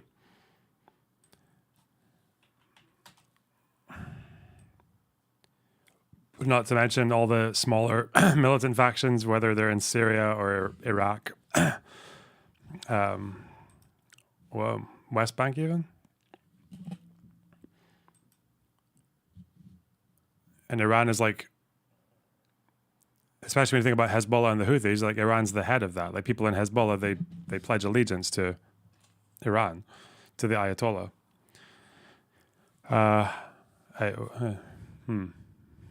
Okay. Resources and capabilities in the region. The Defense Department is working their way through that. I'm just not in a position to talk about it in any detail at this point. When you're talking resources, is that people or is that hardware? It's most likely going to be a combination of both, of course. God damn it, man. Because it's not just hardware. When you're adding capability to a region, you got to add troops. Someone in chat say Iran has a right to defend itself. Oh no. Into that mix as well to maintain and operate. No, we really we don't need to do anything. Actually, America first. America first. America first. Pentagon tells Israel to adjust U.S. troops in the Middle East. God damn it. Lloyd Austin's from Israel about Lloyd. I'm guessing they're just going to stand around and be a deterrent, right? Like I don't think Iran's got any interest in fucking escalating into a war with United States troops. Hang on, where's my? You guys seen this video of Alex Jones talking the day after 9/11? This is Alex Jones talking on 9/12. Working with Israel to oppress the people of the planet. Israel loves it. That Nazi Sharon has invaded the West Bank. They're slaughtering innocent people. And I'm sick of worshiping Israel. Did you know back in the 1960s they bombed the USS Liberty knowing it was one of our ships because it caught the radio chatter of them killing thousands of Palestinian children during that invasion? Thousands of Palestinian children in the 6-Day War. Okay. Pretty sure they were fighting conventional armies in the 6-Day War, but okay. And they torpedoed it as they begged for hours on the radio, and LBJ sat there in 63 and let them do it. That's in this Baltimore Sun story. I don't support the Palestinians either. They're all hyped up and psychotic. But Israel's going to get us nuked, always backing them up like this. Oh, no. He's at both sides here. Israel calls the Palestinians... That fucking... The way he just threw that in there. Either. They're all hyped up and... But that's in this Baltimore Sun story. I don't support the Palestinians either. They're all hyped up and psychotic. But Israel... He's Glubb. What, he's John Baggott Glubb? The guy who just hates everyone. Israel's going to get us nuked, always backing them up like this. Israel calls the Palestinians goyim or cattle or dogs or subhuman. They keep them on concentration camps. I got video of them taking Palestinian women's tomatoes they grow and breaking their water containers and stealing. That's why you have this crap. And our children are going to die. We're going to get nuked because of this. Iran's got the nukes now. Syria. Iran and Syria have nukes now? In 2001. This is during, what, the first Intifada? September? Yeah, 2001. That would be like after Sharon came in. Peace processes died. Second Intifada's kicking off. Full swing probably by this point. Okay. What happened to Iranian nukes? We're going to have nuclear war. They didn't lose them, did they? You know how like people have lost nukes before? There are some nukes that we don't know where they are. I think the French lost a nuke in a fucking bush and then found it later. Or was it in a lake? I don't know.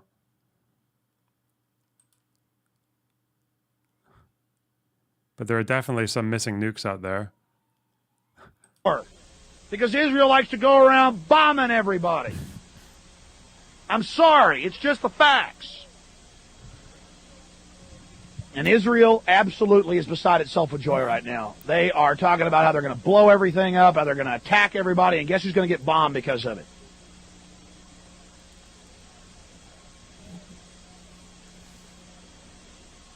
I have been supportive of Israel for many years. When I found out what they do, shooting little Palestinian children in the genitalia and laughing, it's on video. Little 10-year-olds walk around throwing rocks at tanks. A guy sits off a half mile away and blows their testicles off. They call them goyim. They call them dogs. They call the Arabs cattle. And then the corrupt Arab governments that are in league with this government, it's really a sick Hegelian dialectic. Order out of chaos, bringing the world crises, bringing them terrorism, so we'll accept a highly dictatorial police state regime. It's happening. The world. There was the kid who got shot after throwing a stone at a tank, but I don't know if he was shot in the genitalia. Okay. Huh. What is this sentence? It's just fucking mental. I don't support the Palestinians either. They're all hyped up and psychotic. But oh, God. So he's really always been kind of like that, though. Okay. Austin, the capital of Texas, not Lloyd Houston, has informed Israel about current future change. He was forced in the Middle East.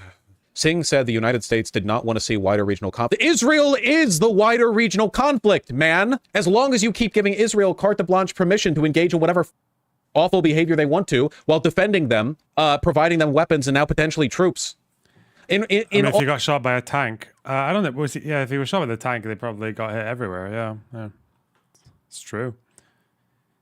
I guess Alex Jones just picked his favorite body part. God. All likelihood, what we're talking about here is the establishment of like U.S. military bases or the additional personnel being deployed to like places in Syria or Jordan or whatever. We're not talking about boots on the ground to support an invasion of Lebanon or whatever, but they're talking about troops too, Comrade Champ. We're never escaping the cycle of samsara, which is kind of the point, I guess, of the cycle of samsara, that it is in fact eternal. U.S. officials told Axios Biden called Netanyahu to discuss U.S.-Israeli joint military preparations for retaliations by Iran and Hezbollah, but also to make clear he was not pleased with the direction of the Israeli Prime Minister taken the past week. I love being the weakest, most powerful country on earth, man. Yeah, we're going to send troops and equipment in addition to the existing equipment that we've already provided you to help defend you against the consequences of your action, but we're not happy about it. Q. Pieces of shit. God damn it. Not only is this bad for the Middle Eastern conflict, you guys know this is going to be bad for the election, right? You know the American people really, really, really don't want stories of Americans being sent to the Middle East. Oh my God.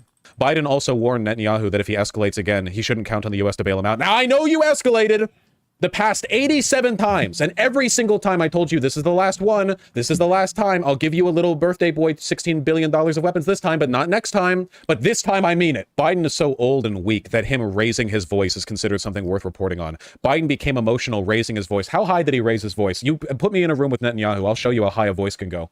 I'm gonna hit that the motorcycle revving. I'm gonna hit him with I have shortened the muffler on my throat. Sonic blast.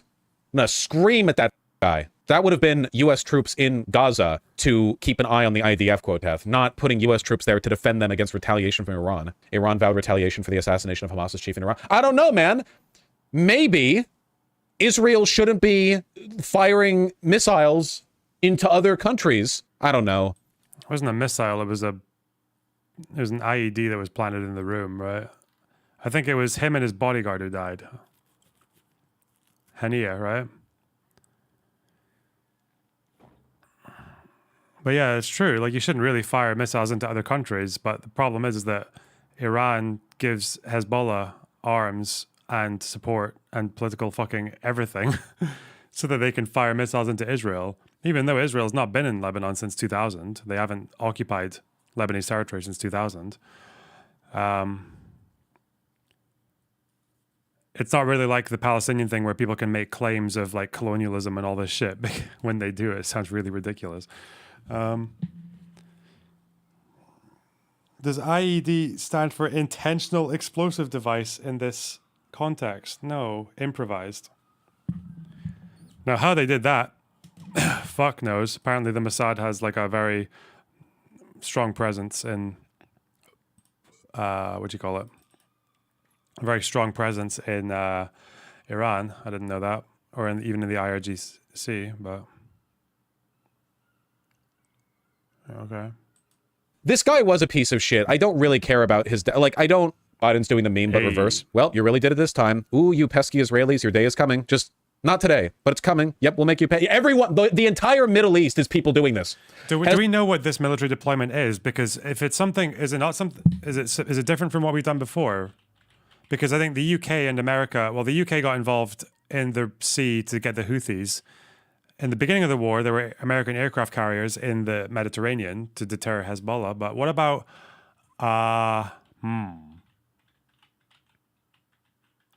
do you think Hamas is so much destroyed that that's why Israel feels confident and ready to move on Hezbollah? No, I don't think that's accurate. U.S. troops move Israel. Loner Box, it's the same old carrier deployment. There's no way that it's just that, is it? Is that what we're all soying out over? Just like a way of saying, we're here, don't fuck around. Adding to its military presence, defend Israel from possible proxy attacks.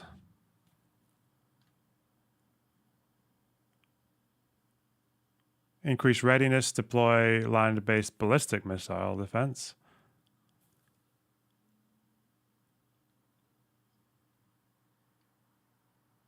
The USS Abraham Lincoln. Americans are so stupid, man. Maintain a carrier strike group presence. Replace the Theodore. Oh, so there's some of it's just replacing. Okay.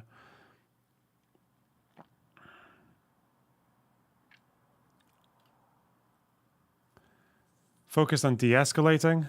Yeah, this is supposed to help them absorb whatever Iran's retaliation is, isn't it? Isn't this the idea? Is that Iran's going to do some shit?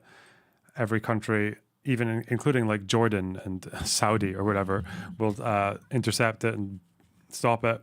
Now, they might not get so lucky. Apparently, they did get very lucky that last time. So, might be a problem. What did they do? They wounded a Bedouin girl, right? Or did they kill the Bedouin girl?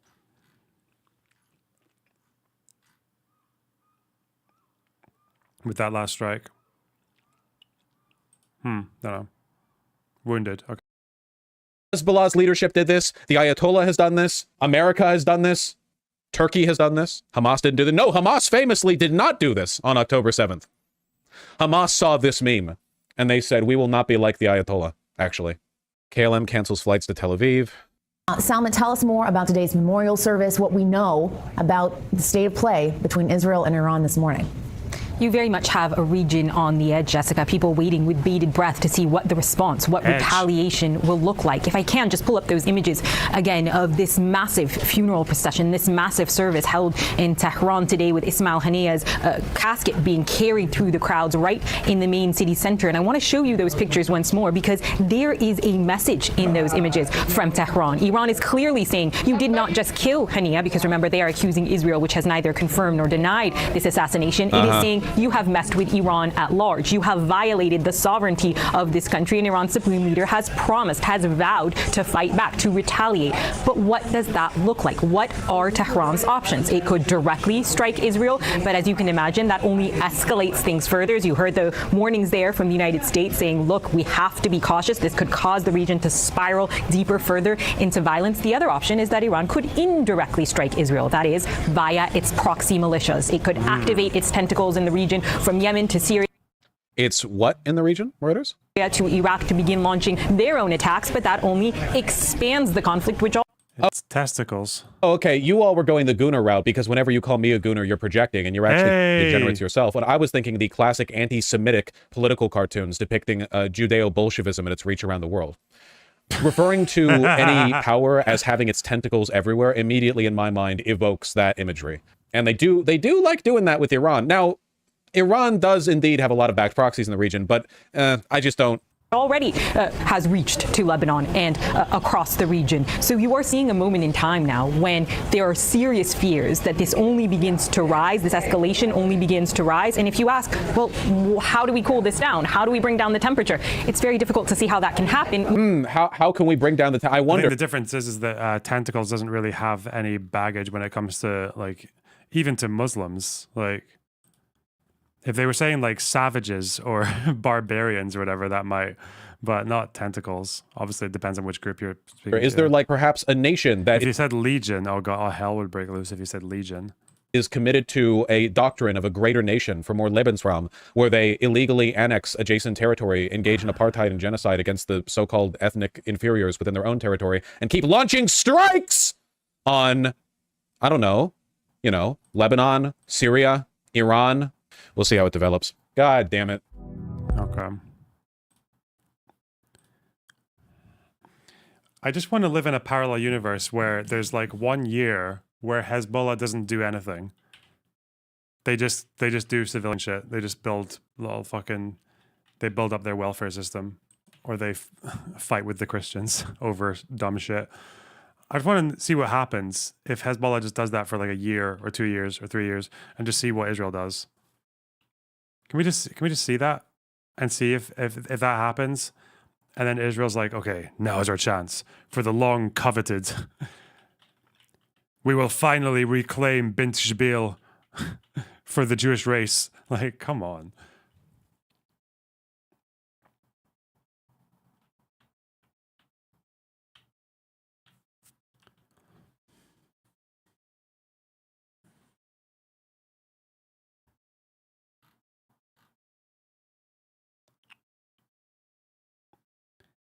Destiny about to ace the Marxism test. What's the Marxism test? Transgenderism, queer theory. All of them.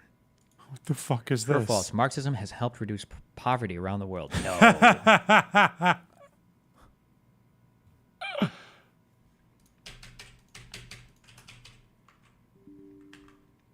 What?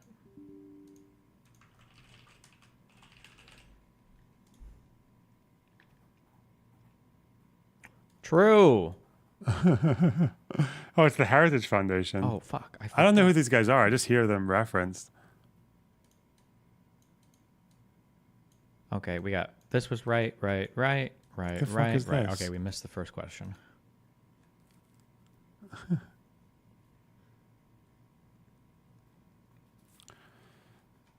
Okay. They're an uber conservative think tank. Okay. Question 2 is how many people has Marxism killed? Oh, what? And you say 100 million? What do they say if you get it wrong? What if you say less than capitalism or something?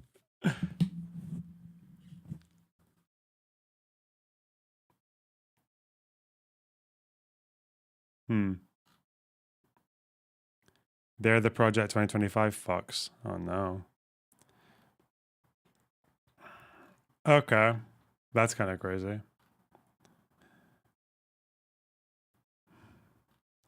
Yeah, if I just write ideas don't kill people, people kill people.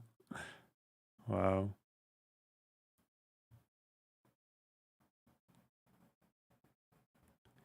Bro, this boxing story, I can't believe the fucking boxing story.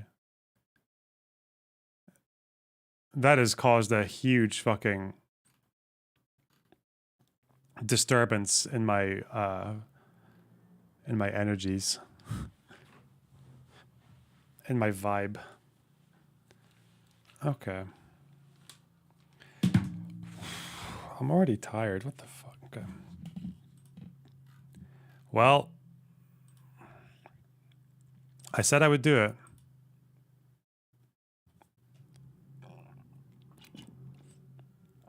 Despite how thankless this job is. Oh my God. Ooh. I said I would do this. I said I would finish off the things I wanted to read about January 6th, which is annoying because I know what's going to happen. I know I'm going to read more, and it's going to make me want to read more and more.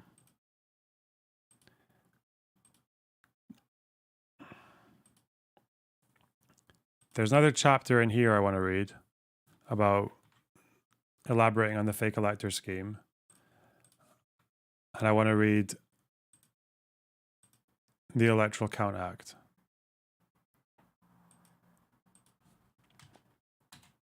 Hey!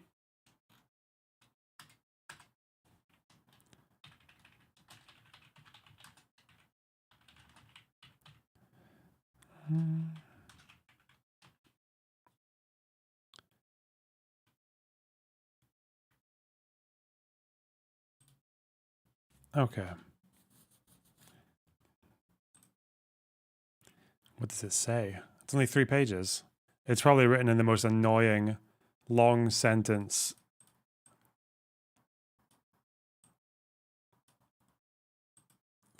Fucking.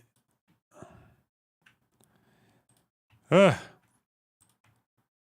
It's going to be incredibly hoity-toity, okay? But we'll get through it. Oh, yeah, I also need to read the theory, the legal theory that Eastman cites in his first memo, because he puts a hot link to it. It's single-spaced. It's going to be the most annoying American fucking 19th century nonsense. Unintelligible. Have you seen the Mehdi and Morris debate? Yep, waste of time. Like, those hit pieces are good if you actually have a good grasp of the arguments and the facts, but when you're just looking for like stupid optical gotchas, like it's just really boring. Whatever though, he got his moments. Ugh.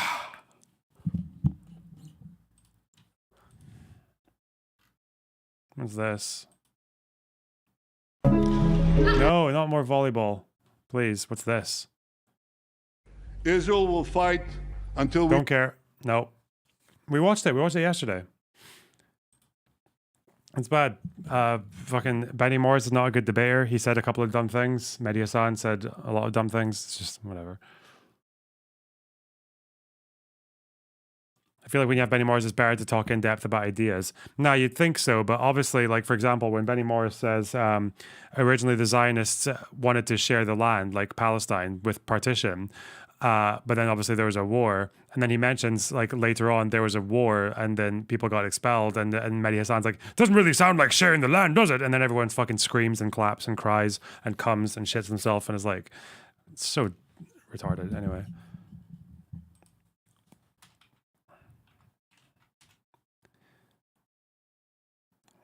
They already had a lot of Congresses by 1887. Okay. I need to get a coffee and to refill my water. So, that debate made me feel sad. They bullied the old man. Yeah, well, happens. I don't think Benny seemed to care. I don't think he thinks, like, any of that shit really matters that much. He's clearly quite secure in his opinions. And he still managed to get a couple of funny moments. What was it? Saying that the fucking...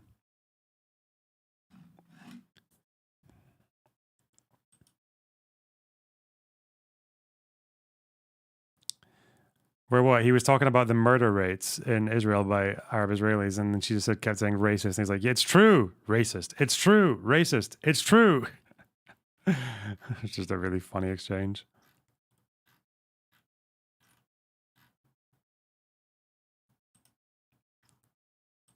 Okay. Stop procrastinating, Loner Box. Fuck! He disarmed people when he said he would support Palestinian resistance. Yeah, but I don't know why he says that, because he says, if I was a Palestinian, but I don't get, like, what's your, surely if you have a moral, so usually I like to think, like, people might have a moral system that there's one right answer usually to, like, an act, or, yeah, there's, like, one best answer or one least bad answer. But when it sounds like a relativist thing when he's saying, if I were a Palestinian, but because I'm Israeli, I don't. Almost as if he's saying that, like, so what, in the grand scheme of things, what if you were like an observer from fucking space? What would you say? Because if you're just saying, if I was a Palestinian, then it sounds like he's just saying both groups are just basically out for their own and they might as well do whatever and try to win. Like, I don't get that. It doesn't make sense to me. In a situation where you have no other options you might be imagining? I don't know. I really don't know. No, not nuclear deal. Not now. Not now. It's we need to do this. Fuck. We need to do this. January 6th notes finally. Well, not almost finally. Okay, almost finally. First of all, okay, before I make my coffee, I need to. Okay. I think he believes Palestinian resistance is justified and correct, but he disagrees with the actors. I don't even know if that's true. Don't know. I'd have to, oh fuck, I wanted to ask him when I was interviewing him. You know, that was actually a question I was thinking of asking, and I just never got around to it. Because I don't know how to ask it. Like, are you a moral relativist? Are you like a consequentialist? Because I imagine the answer would probably be quite boring. I don't think he has like a universal like moral system in his head, right? He's just thinking like, you know, like we're fighting for our side, they fight for their side, just the way of the world, you know? Fucking, we're all just a bunch of fucking chimps at the end of the day. I have no idea. Maybe I'll ask him though. Maybe I'll get an interview with him and just ask that one question to finish it off. Finish the job. Footage when? When, as soon as your mom is finished from under my desk, which won't be anytime soon. All right.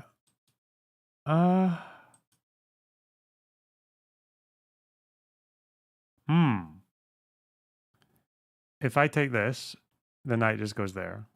It's not particularly interesting.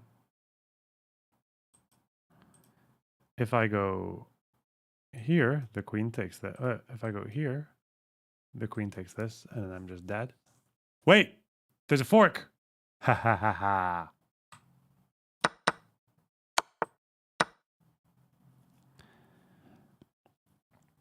Damn, I'm over 2,500.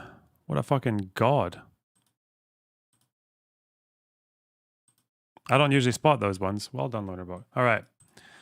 Fuck this fucking... This is 3 pages long. It's going to take a while. Oh my god. Fuck this. Right. I feel like my ADHD meds aren't actually working. I feel really retarded right now. Just looking at this. Looking at this makes me feel like the class dunce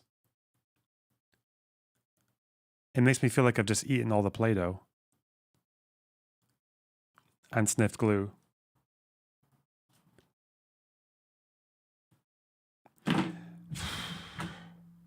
Be right back.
Finishing January 6th stuff. Click actually chess. Okay. It's a fucking live stream. It's not a feature-length film at the fucking cinema.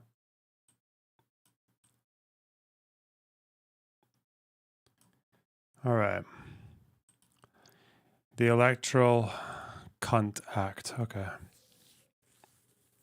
49th Congress, Session 2, Chapter 90, 1887.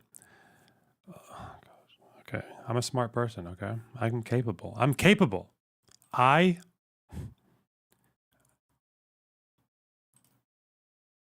at least a bit more correct on things than Tim Pool. At least. Okay? That's a good start.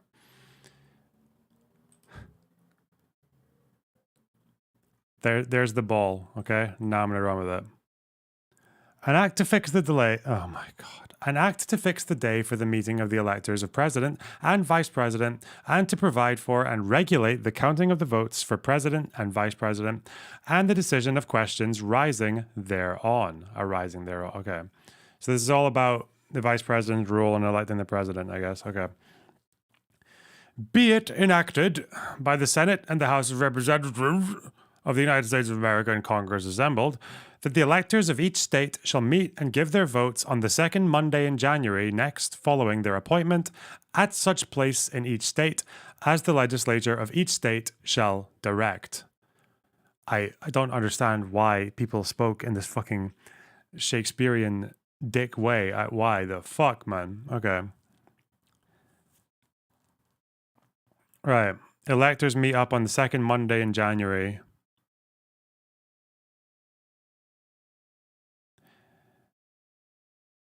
That if any state shall have provided by laws enacted prior to the day fixed for the appointment of the electors for its final determination of any controversy or contest concerning the appointment of all or any of the electors of states by judicial or other methods or procedures, and such determination shall have been made at least 6 days before the time fixed for the meeting of the electors.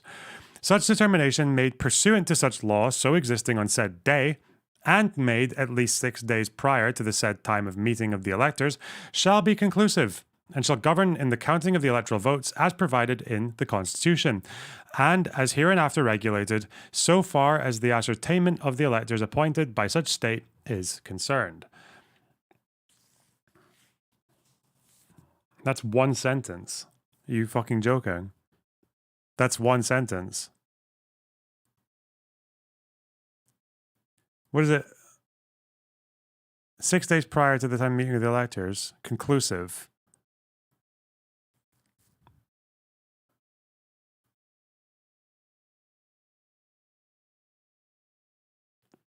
It basically means all controversies are kind of resolved before they go to the fucking...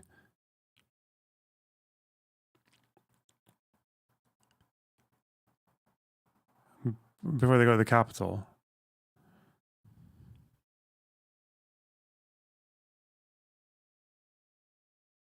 Conclusive, okay. Obviously, they wrote it like this to make sure it'd be clear to all readers for centuries to come. Yep.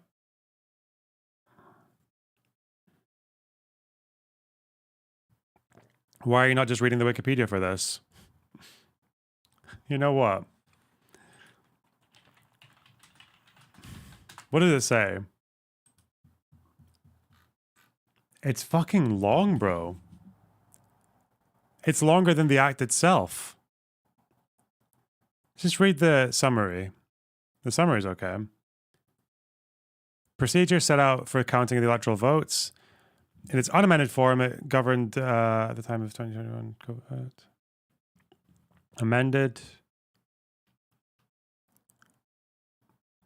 It was 10 years after a disputed election in 1776, in which several states submitted competing slates of electors. Oh, that's actually interesting.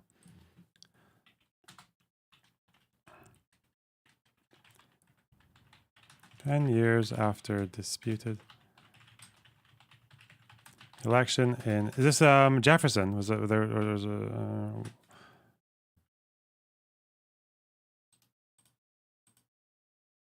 No, it's neither of the cunts. Okay, I thought it was to do with this one that fucking Giuliani referenced in his speech. Okay, never mind. A disputed election where several states submitted competing slates of electors. Okay. And it was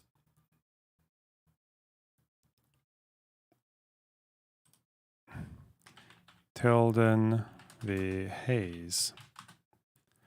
Okay.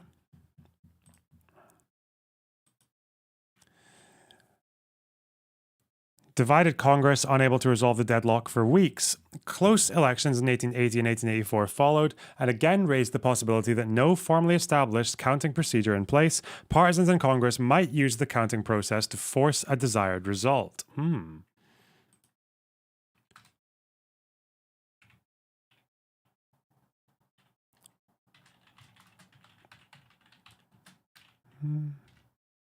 Deadlock for weeks.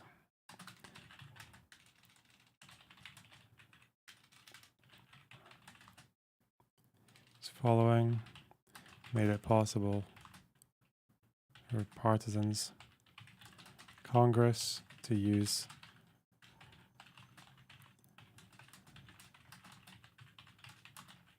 okay.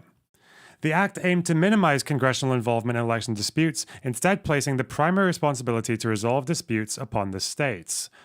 Yep, this is what the second part says, right?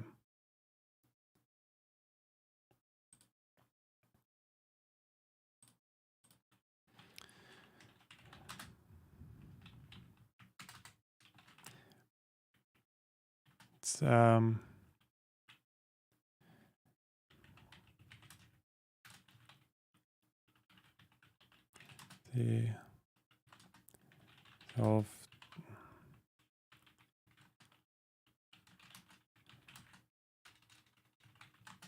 Did you review the update on the Gazan journalists from last week? Nope.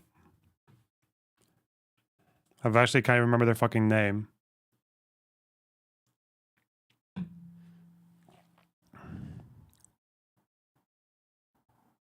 So what was the thing here?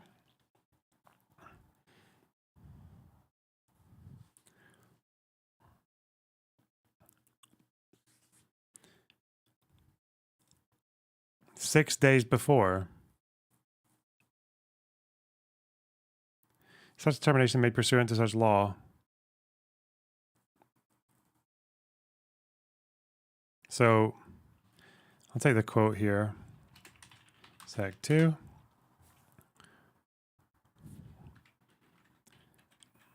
Maruzzi, I need you in the I need Maruzzi to hold my hand through this entire thing. Or just anyone who's like, I don't know, a fucking Shakespeare fan.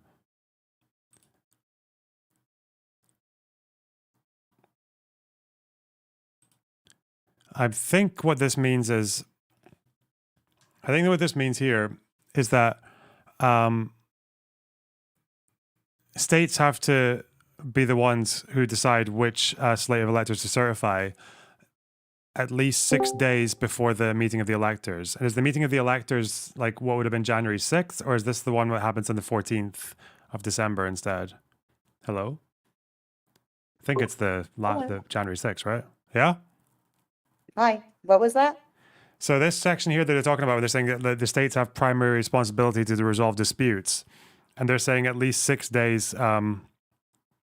The determination has to be made at least 6 days before the time fixed for the meeting of the electors. The meeting of the electors, is that like the actual certification, the counting the votes day? Is that January 6th? The meeting of the electors? Or is this like... Keep the reading. electors... Keep reading. I'm not sure. So it says...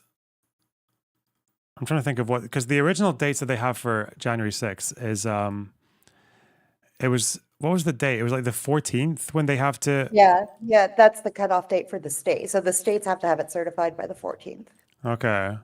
Is that what they mean by meeting of the electors, I wonder? So what? So that would mean something either happens on the 8th or the 1st of January, but I can't remember either of those dates actually coming up. That's why I'm not sure what they mean by 6 days. For the meeting of the electors. I want to say it's the state meeting of the electors where they meet at the states and vote on it. Let me see. Maybe it says in the wiki, 6 days. Days. What does it say about days? Final days. Oh, here we go. This gives the state the responsibility to resolve disputes relating to appointment of electors if a state has enacted a law before election day. Final determination of disputes. Determination will be conclusive, but I guess they don't say. Oh, wait. Before election day. If a state's enacted a law before... Okay, wait. What's this? Safe harbor. They don't have to make a... Safe Harbor is the December 12th. Sorry? Safe Harbor is the December 12th date. Oh. December 12th. Or 13th. One of the... that week of December. Okay. That was... that I remember from looking at the Bush v. Gore stuff. That's the date they said that, like, no more Supreme Court cases about the election after this date because it's too close to when we swear in the next president. Okay, yeah. So this is to do with, this would be in reference to the 14th for this election then. States resolve disputes at least 6 days before the time fixed for the meeting of electors. And this is where it says, does not require a state to make a final determination by that date in order for the electoral votes to be ultimately counted by Congress. Rather, the Supreme Court has stated that the section creates a safe harbor insofar as congressional consideration of its electoral votes is concerned. So what does safe harbor mean? If I remember correctly, it means that it's anything like once you pass that date, you don't have enough time to ensure that whatever you're challenging or whatever laws you're changing are actually going to be valid, I think, if I remember correctly. If the state legislature is provided for final determination of contests or controversies by a law made prior to election day, that determination will be conclusive if made at least 6 days. Okay.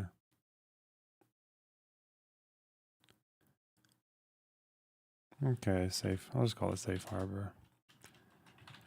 Okay. But this wasn't relevant to 2020, was it? I don't think this date ever came up, or safe harbor or anything. Provision or statute or regulation that specifies certain conduct will... Okay. Okay. Right. So that's the first part. Damn, 3 pages, eh? Nothing. No problem. What's section 3? Oh god, it's even longer. Are there any full stop? Wait, is sec just means sentence? These are single sentences. I mean, but it's easier than reading. I mean, the Wikipedia is longer, but it's easier than reading like the 1897 like old-timey English gobbledygook. The thing is, like, I've read fucking literature from that period or earlier. It's not like that though. This is insane. This is no wonder Eastman was able to come up with a theory with the way that it's Right? worded. Nobody's gonna understand this shit. Yeah. Okay, so I also need to figure out which part of the Electoral Count Act Eastman was even contesting, because he said it's unconstitutional, but I can't even remember which part of it he says it is. This is the part that he quotes, and then So yeah, the say I just had it. December 8th is the safe harbor deadline for states to certify their results. okay, Compelling Congress. So that date, that December 8th date, is the date that compels Congress is after that date compelled to accept the results that were certified. Okay, December 8th for 2020 election. Right. So the part that they're saying is unconstitutional is so it sounds like they're contesting the idea that it allows the two houses to split and decide the question, but he's arguing that it should be a joint session. Eastman is arguing that? Yeah, but I don't know why. Read me what he wrote. So he said, the Electoral Count Act, which is likely unconstitutional, provides, if more than one return or paper purporting to be a return from a state shall have been received by the President of the Senate, these votes and those only shall be counted which shall have been regularly given by the electors who are shown by the determination mentioned in Section 5 of this title to have been appointed, if the determination in said section provided for shall have been made, or by such successors or substitutes, in case of a vacancy in the Board of Electors so ascertained, as have been appointed to fill such vacancy in the mode provided by the laws of the state. That's like a semicolon there. You got that so far? Yeah.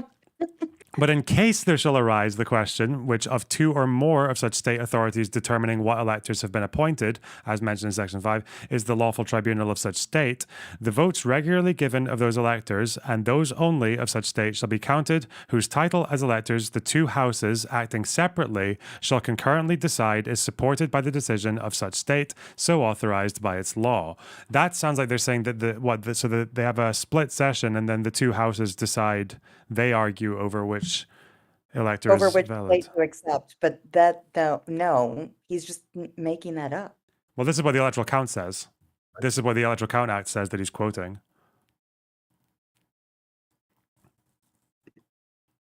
I don't want to tell you to read it again because it's like 8 paragraphs in one sentence. Yeah. Wait, so the Electoral Count Act is saying that if there is a conflict between the slates, Yeah. Congress splits. They're saying, yeah, And they're then- saying, so they say, So No, Yeah. what should happen is it's still it's still in the House of Republicans. It has to be sponsored by a senator to go to a debate, and then the House of Republicans would determine which electors to vote for. I don't actually. Well, are they referencing a vote here? Because it sounds like they're saying the two houses acting separately shall concurrently decide. It sounds like they're just saying that they would affirm whatever the state said, but I don't know. What does it say further on? Maybe I'll get it. And in such case of more than one return or paper purporting to be a return from a state, if there shall have been no such determination of the question in the state aforesaid, then those votes and those only shall be counted, which the two houses shall concurrently decide were cast by lawful electors appointed in accordance with the laws of the state. Now, this just sounds like they're saying that there can only be one legitimate one now, because they're saying... Yeah, concurrently decide, right? Yeah, concurrent. Well, concurrently means joint, doesn't it? Yeah. Oh, so why is he talking about the two houses acting separately? Did he just make it? Wait. There's no way.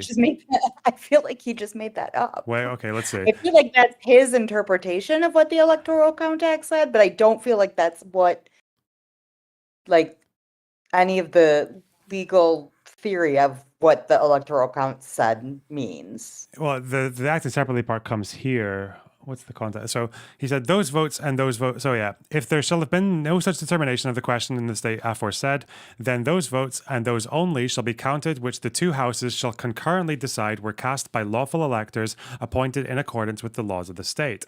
Unless the two houses, acting separately, shall concurrently decide such votes not to be the lawful votes of the legally appointed electors of such state.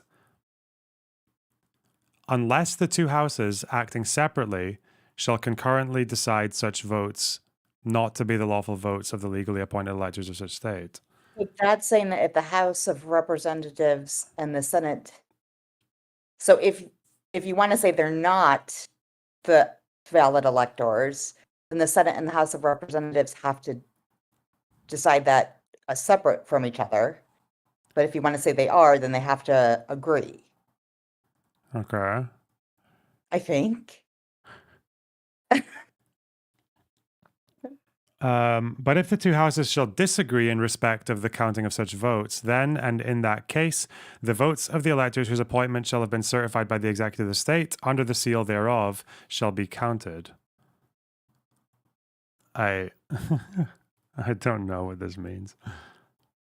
Can you link it to me? Maybe it'll work if I read it myself. Yeah, maybe. Okay. I knew why I was avoiding this question, because I know it is very, I don't understand what the fuck it means. I don't even know if I understand what the fuck it means. Hold on.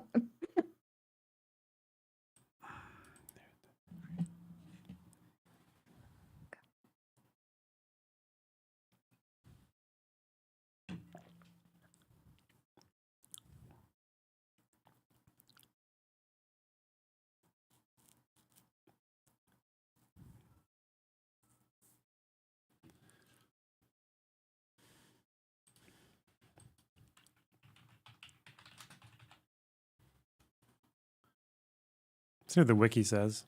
I'll just read this quietly. Procedural.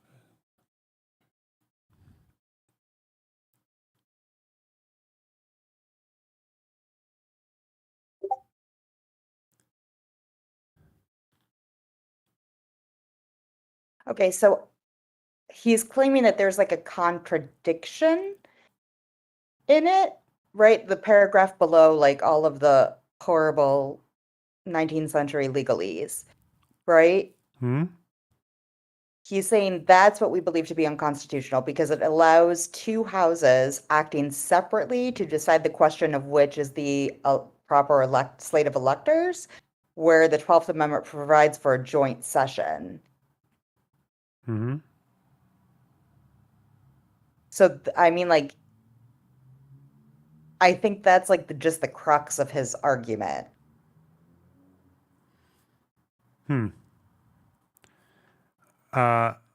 What's the significance of it being a joint session or split?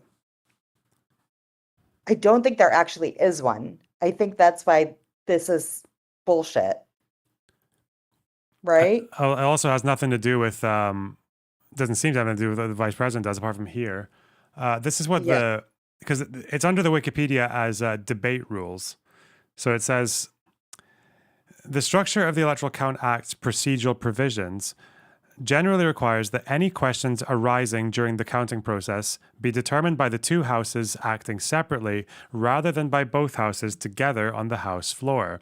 Section 5 states that the President of the Senate shall have power to preserve order, and no debate shall be allowed, and no question shall be put by the presiding officer except to either house on a motion to withdraw.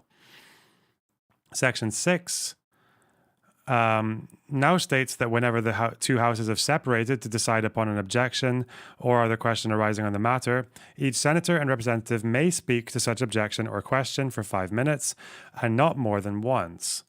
After the debates lasted 2 hours, the presiding officer of each house must put the main question without further debate. Once the two houses have voted, they shall immediately meet again, and the presiding officer shall then announce the decision of the question submitted. Okay, so because we've had people in the House of Representatives prior to 2020, like every presidential cycle, somebody objects to the electors, right? Like either like on a procedural matter or for some like bullshit reason. But 2020 was unique because it was the first time a senator, or more than one senator in that case, sponsored that objection. So I think the joint session, so I like the acting separately, I think, is the bringing it to the floor and then the sponsoring it. And then I think they would confer jointly on which one to choose. Right. Or maybe just the House of Representatives people would confer on who to actually choose. But I feel like the Senate's limit to that is just like, I sponsor that objection. And then that was when you saw like the whole, okay, now we have to like take an hour break where they go like debate this amongst like the different representatives. So I think that's like that's the joint there. Right. Okay. Did that make any sense? I don't even know if that made any sense. Kind of, yeah, but I just don't get because people objecting to faithless electors and shit. But okay. I'm just wondering why this is significant to Eastman's plan though, because I thought Eastman's thing was basically for the vice president to have, the way I understood it was that they were saying that the vice president gets to have more than just a symbolic role. Like they actually get to say, I like this slate, not this one, right? Unilaterally. Mm-hmm. But then I send it back to the States. I still don't really get how that works. So I think he was saying Mike Pence I wish this was 4 years ago. I was so so much of this just like exited my head again. So when they say send it back to the States, I think if that conference in the House of Representatives, if they couldn't decide amongst like the different representatives, which slate they wanted to, I think eventually it would go all the way back to like the state government states. Yeah.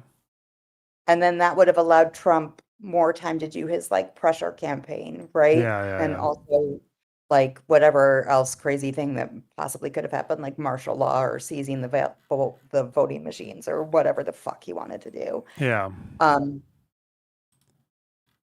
It could be that it means like send it back to the states in terms of like the House of Representatives, but I feel like at this point in time it's already in the House of Representatives, right? Mm-hmm. Okay. So the state certifies one set of electors, but sends two sets, right? Mm-hmm. Like Well, the state sends one set of valid electors. The fake electors send their set as well. Mike Pence receives them all. He convenes the joint session of Congress on January 6th. He says, okay, the first state we're going to do is like Alabama or Alaska or however alphabetically it goes. Yeah. Somebody in the House of Representatives says, I object to the electors. There's 2 slates. I think this other slate is real, not this slate. Then any senator, it doesn't have to be a senator from that state, can stand up and say, I second that objection. Then they go and debate it at the House of Representatives level to try and determine who is going to be the real set of electors. And then if they can't figure that out, it goes back to Mike Pence, and Mike Pence says, oh, I guess we can't figure it out. It has to go back to the governors to recertify and figure out what's going on. And apparently that's where they break with the procedure in the act. That's what Eastman says, right? He says that when Pence gets to Arizona, he says there are multiple slates of electors, and then he actually defers the decision until then he just like skips it over and does other states. Apparently that was like the first break. Okay, so I understand the process. I understand what they were expecting to do. I'm just still figuring out exactly where it breaks the Electoral Count Act. That's what I'm looking for. And why he bothered to highlight this acting separately thing, because I have no idea. Is he just saying that it's unconstitutional as a whole, so that means we can just override the whole thing? We can just break everything in it? Think so. Is that why he's saying it? So he's just finding one inconsistency in it and then just using it as a way for Pence to just do whatever he wants? I think that's what he's trying to say. Okay. Right. Okay, so we should not allow the Electoral Count Act constraint on debate to control. Yeah. So that is where it would break. That would mean that a prior legislature was determining the rules of the present one a constitutional no-no. So someone, Ted Cruz, Rand Paul, etc., could demand normal rules, which includes the filibuster. That creates a stalemate that would give the state legislators more time to weigh in to formally support the alternative slate of electors. So Pence should do this without asking for permission. We already know all of that. Let the other side challenge his actions in court. Saying the vice president is the ultimate arbiter. So the going back to the state thing, that creates a stalemate that would give the state legislators more time to weigh in. Yeah.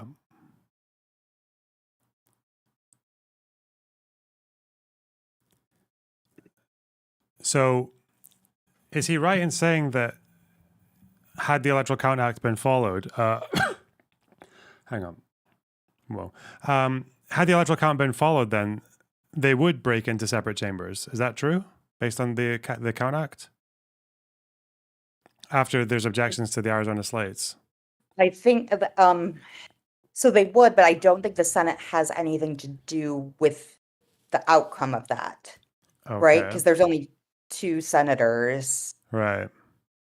And there's, like the senator that seconds the objection might not even be from the state that's objecting. So I think the only people that had real power there would have been the House of Representatives to say like, oh, we can't come to a decision, or hey, we chose the one that wasn't certified by the governor.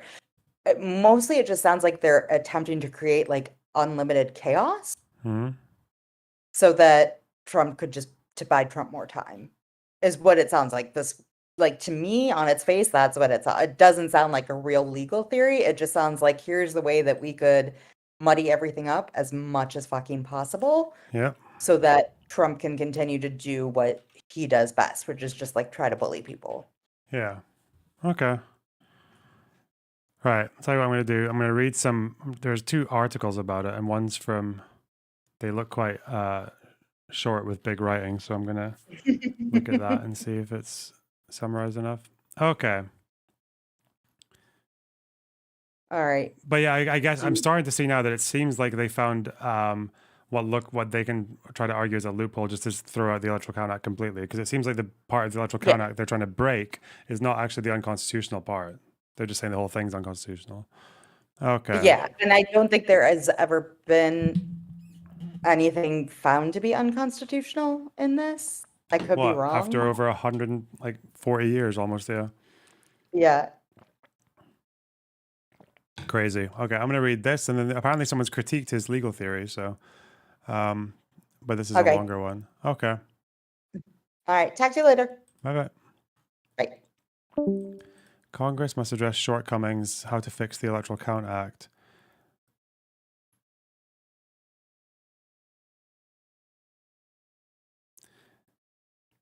What are the Electoral Count Act's key provisions? The Electoral Count Act governs the process for appointing electors for president, certifying and transmitting electoral votes to Congress, opening and counting the votes, and the resolution of disputes.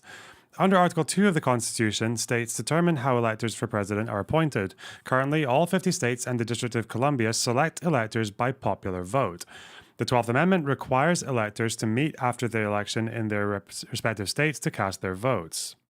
Okay. Which are then transmitted to Congress to be opened by the Vice President in a joint session. To win, a candidate says they must receive a majority of the whole number of electors appointed. If no tickets receive a majority, the House selects the President with each state delegation receiving one vote, and the Senate selects the Vice President. Wait, really? If no one gets a majority, the House votes. Oh, this was one of the plans to get Trump in, because they could just discount the 7 states and then just have the House vote.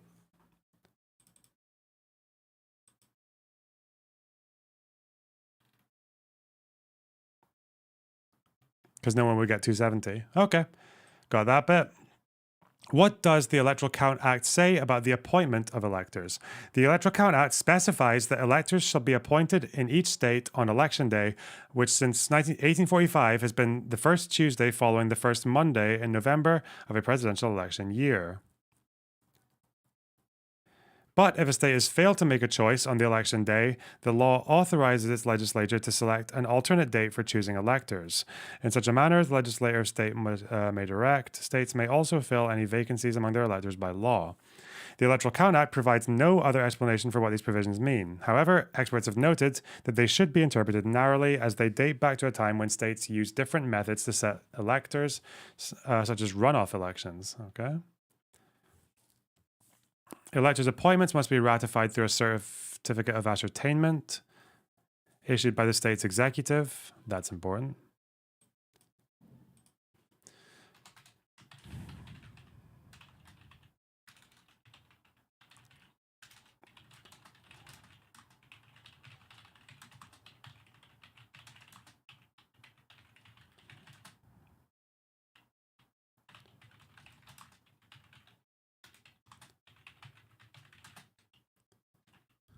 Governor.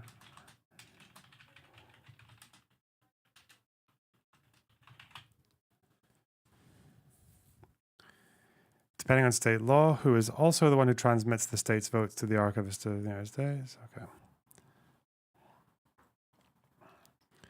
What does the Electoral Count Act say about the electors' casting of votes? The Electoral Count Act requires electors to meet in their home states and cast their votes in the first Monday.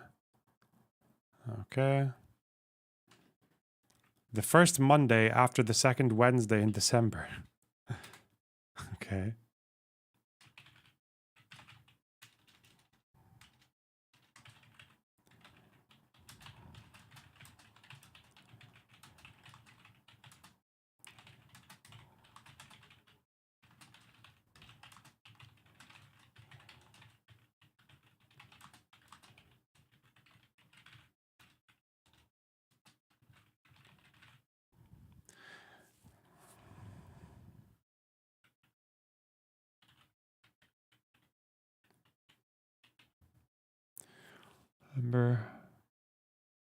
Following the election.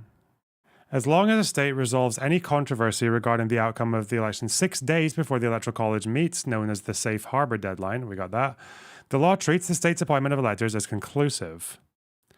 A slate finalized within the safe harbor can still be rejected by Congress, but the law's text has been interpreted to mean it will take precedence over slates that did not comply with the safe harbor. Okay. So they can still be rejected by Congress. Huh. Why? That's quite funny. Okay.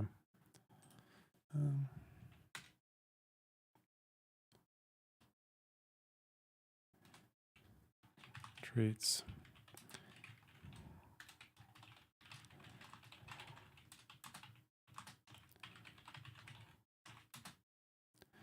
What does the Electoral Count Act say about the procedure for counting votes in the joint session of Congress and the Vice President's role? The Electoral Count Act sets forth procedures for electoral votes to be opened and counted in a joint session of Congress on January 6th, following the presidential election. In addition to opening ballots as required by the 11th Amendment, the 12th Amendment, the law assigns the Vice President to preside over the session, but it provides little detail about the extent of their duties. Oh. The Electoral Count Act permits members of Congress to object to votes on two grounds. If a vote was not regularly given, or if an elector was not lawfully certified. Oh, they have to vote on certain grounds. Okay. Members of Congress can object to votes on two grounds. If a vote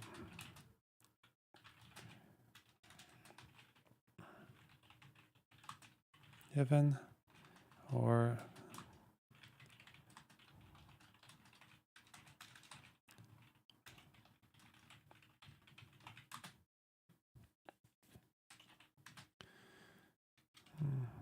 there is no additional explanation of what those grounds entail, although there is ample evidence they were intended to be narrow.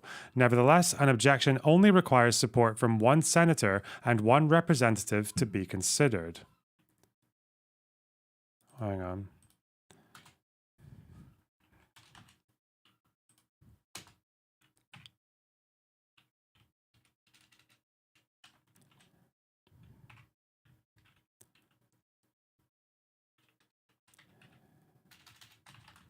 These are all, this is all what Maritzi was saying.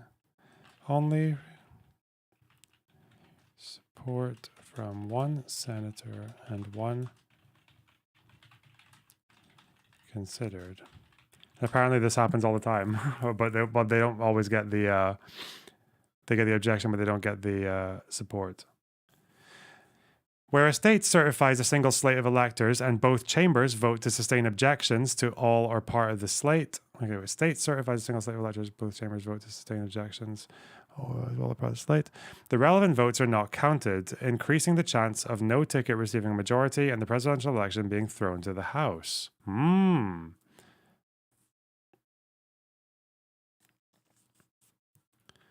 Interesting. If both chambers vote to object to all or single slate of electors, the votes are not counted.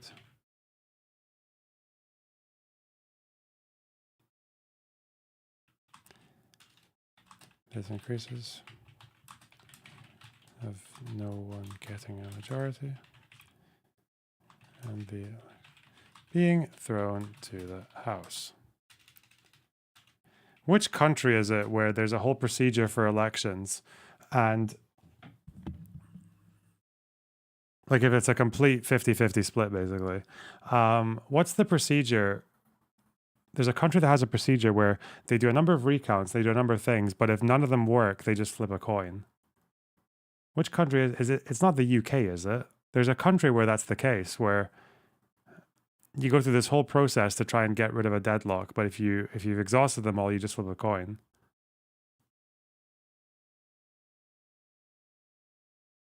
Does anyone know what I'm talking about?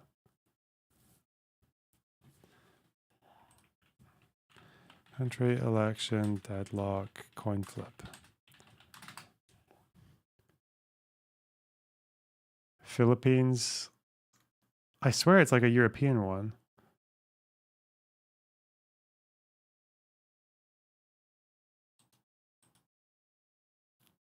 Apparently it happens in America.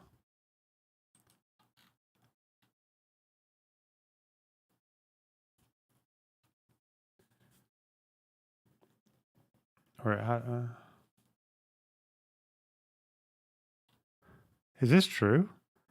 In the Iowa caucus, Hillary and Sanders, there was a precincts that flipped a coin. Wait, what? No.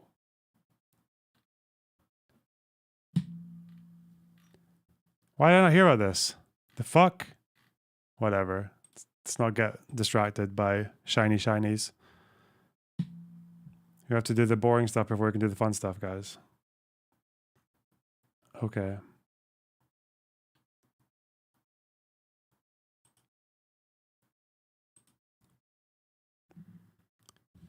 Right. The electoral count permits members of Congress to object to votes on two grounds. Okay, we already got this. Where a state certifies multiple slates of electors, as has happened at least 5 times in U.S. history, the slate accepted by both chambers will be counted. If the House and Senate disagree, the Electoral Count Act requires Congress to count the slate that the executive of the state has certified. The executive of the state, which is the state, like not the president, the vice president. There's no provision dealing with what happens if different executives, such as a governor and an independently elected secretary of state, certify different slates. Okay, gotcha. Governor, all right, okay. So I didn't know this one either.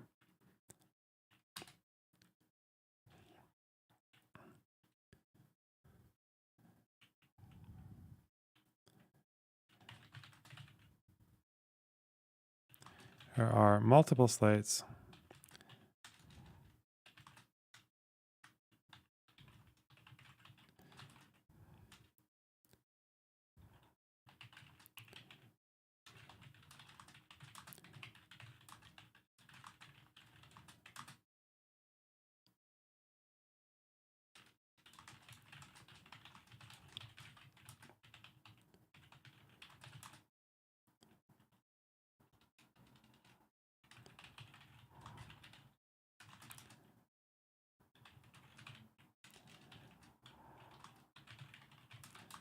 By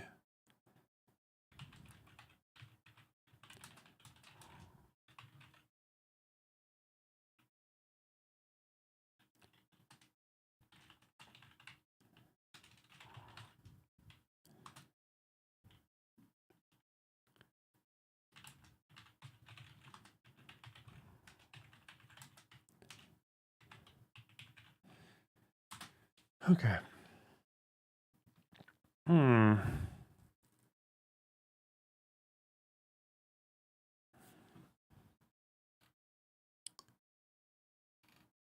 How is this connected to the insurrection? We'll read this bit and then we'll fuck off to the next part.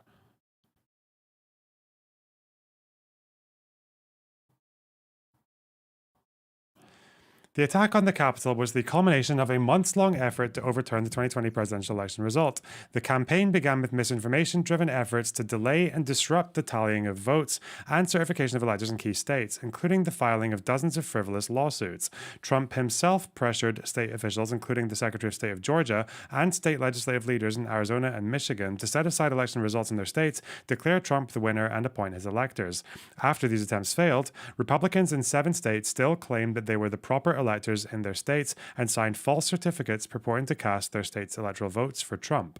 Former law professor John Eastman proposed that Vice President Mike Pence, in his role as presiding officer during the joint session on January 6th, could unilaterally count... Wait. This thing about it being separate... Wait. This thing about it being separate...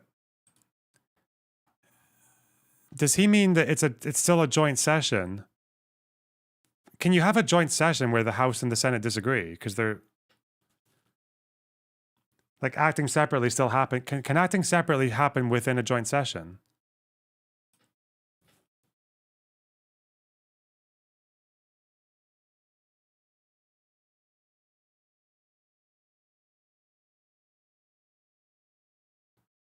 This is the bit that I just wrote. This bit here that they say that he says is unconstitutional.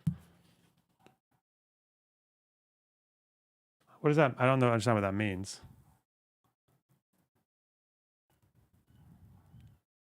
They can currently decide.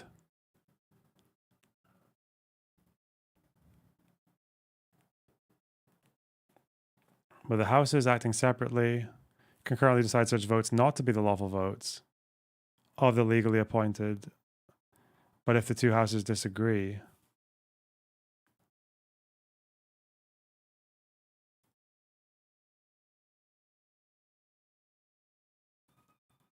because when they say acting separately, concurrently deciding,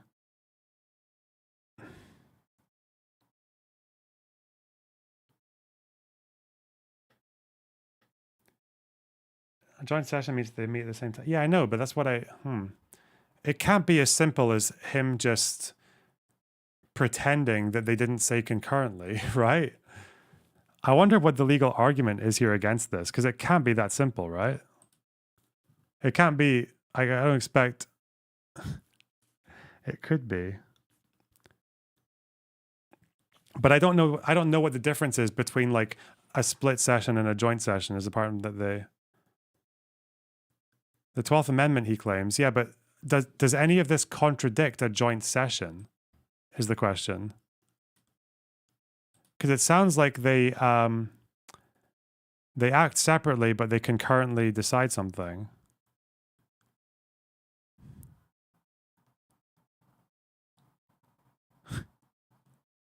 Whatever. I'll read the legal arguments and see. Okay. He pressured state officials to declare Trump the winner and appoint his electors. Can I explain how I think it works? After I've read a bit of this, we'll give it one more try, okay? After these attempts failed, Republicans in 7 states still claimed that they were the proper electors in their states and signed false certificates purporting to cast their states' electoral votes for Trump. Eastman proposed that Vice President Pence unilaterally count the false votes to refuse or count the duly certified slates for Biden to deprive him of a majority and throw the presidential election to the House. Okay.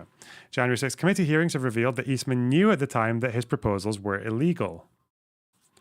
What exactly did they say? I don't think they said that. He said, well, yeah, he did say that it was like dodgy or whatever. He said something like that. What's the exact wording that he used? Illegal. Oh, 2 days before. Maybe he did.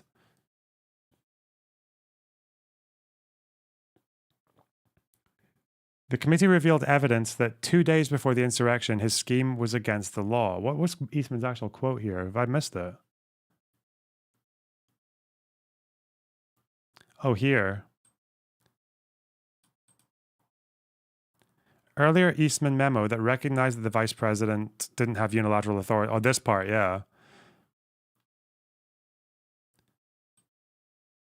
He's not saying that, because his memo is saying that the Count Act is unconstitutional. So yeah, if it's unconstitutional, he's just saying it's okay to break it, isn't he? Like, is that what he's... I don't know.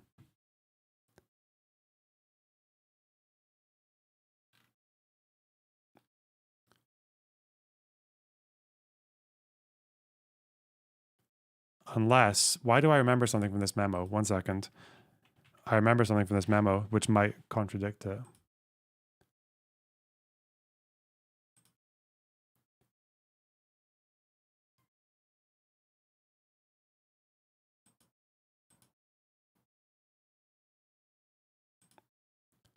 No.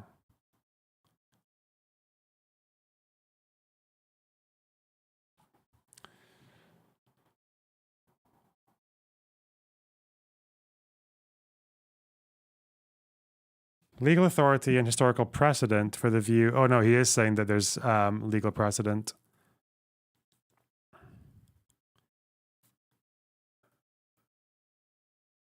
The president does the counting, including resolution.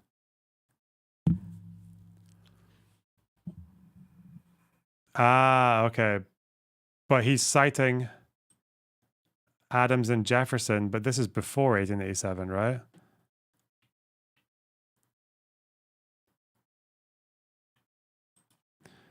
Jefferson count votes. When did this happen? When was Jefferson? I think it was before 1887. Way before. God.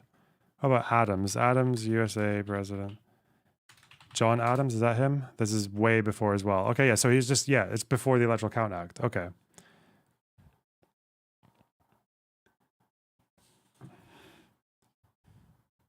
Okay, I'm starting to see where the scamming is going on. Okay, the hustling.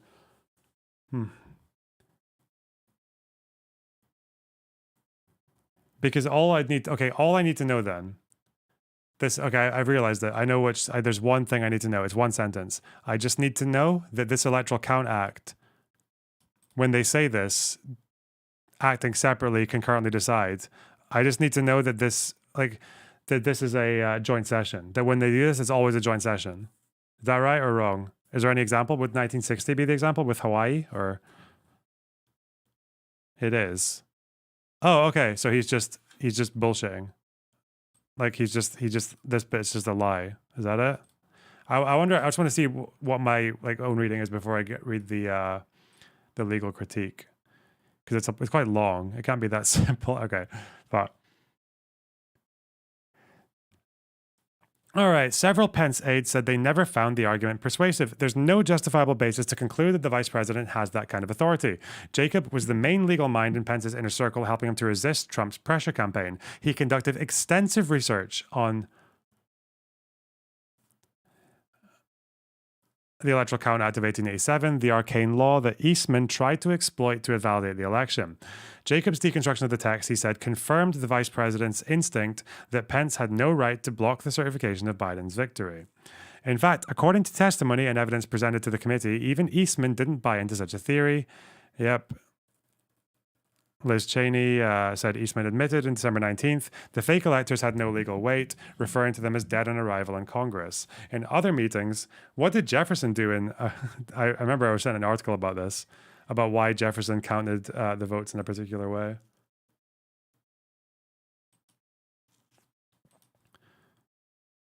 This is interesting, you guys. I'm enjoying myself. Fuck you. I'm starting to get it now. Okay, let's see. And I haven't even read page 1 of the Electoral Count Act. Okay.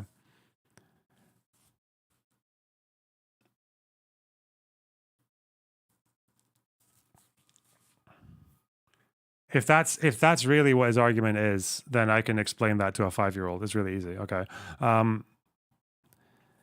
One Pence aide shared a conversation with Eastman in which he acknowledged that the move wouldn't be upheld in the courts, including the Supreme Court. A Pence aide. Oh, wait. In other meetings, Eastman conceded that such an argument would hold no legal muster, according to Jacob. Okay.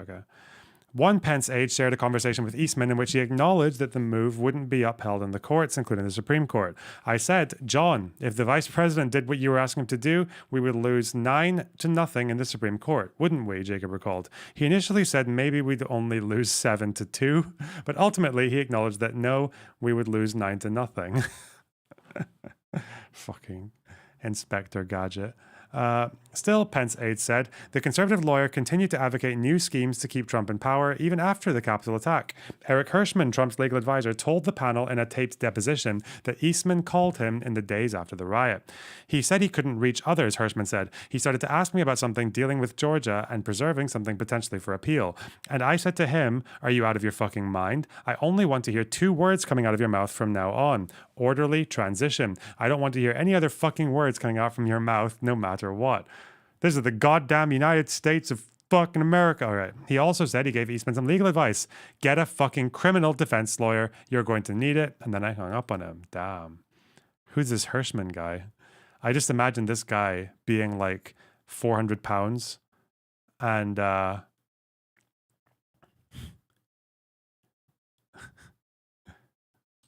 like tight, a tight 400 pounds, you know, like those kind of like baldy pub bruisers. No flab. Just all fucking whatever. The new revelations came days after a split among the committee members spilled into the public view over whether they should make a criminal referral to the Department of Justice. Chairman Benny Thompson, Democrat of Mississippi, told reporters Monday that such a referral was not our job. Okay, this has nothing to do with Eastman's thing, nothing to do, nothing. This is all just Eastman. Oh yeah, I remember this. I remember he pleaded the fifth 100 times. I remember that's what the first time I learned about him was when he pleaded the fifth 100 times.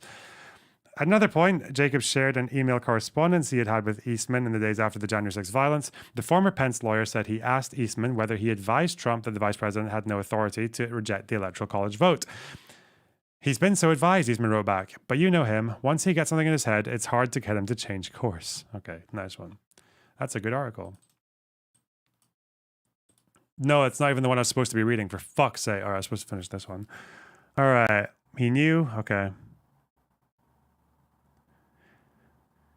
Nonetheless, Trump championed them, publicly encouraging Pence to reject the actual election results.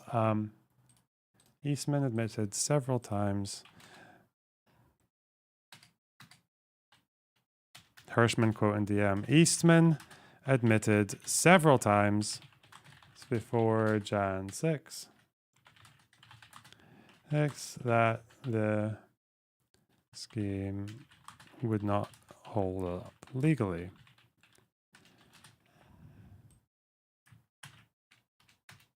This goes, where does it even go? MISC.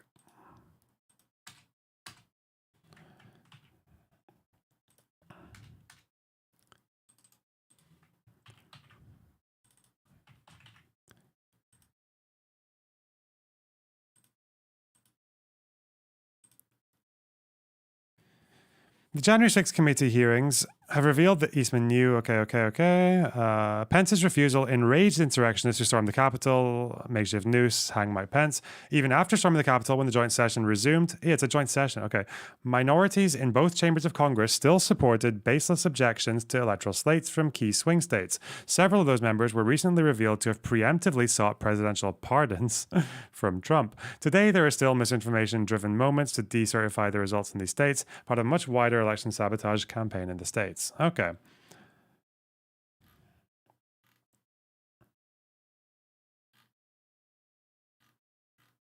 Okay. Good article. References.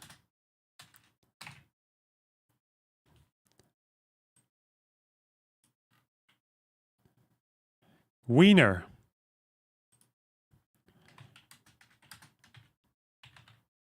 Here et al. How to fix the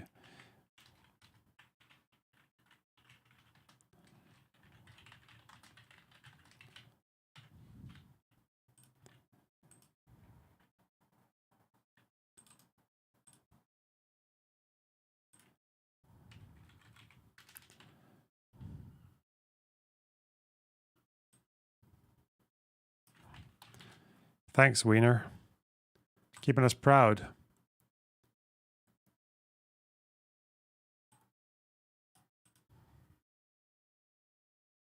So this is the critique of the memos. How long is it? Oh my God. Fuck me, man.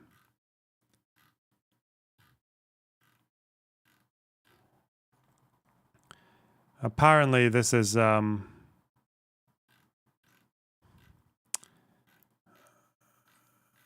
God. Queensberry rules. Eastman's response.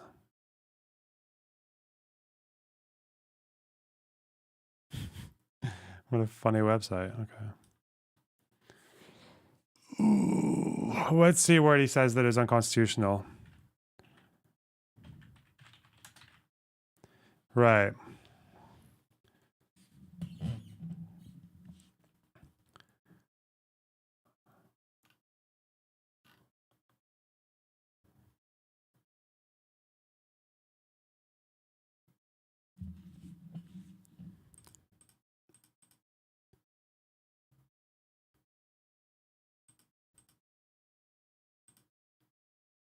This just sounds like they're describing him. Where's the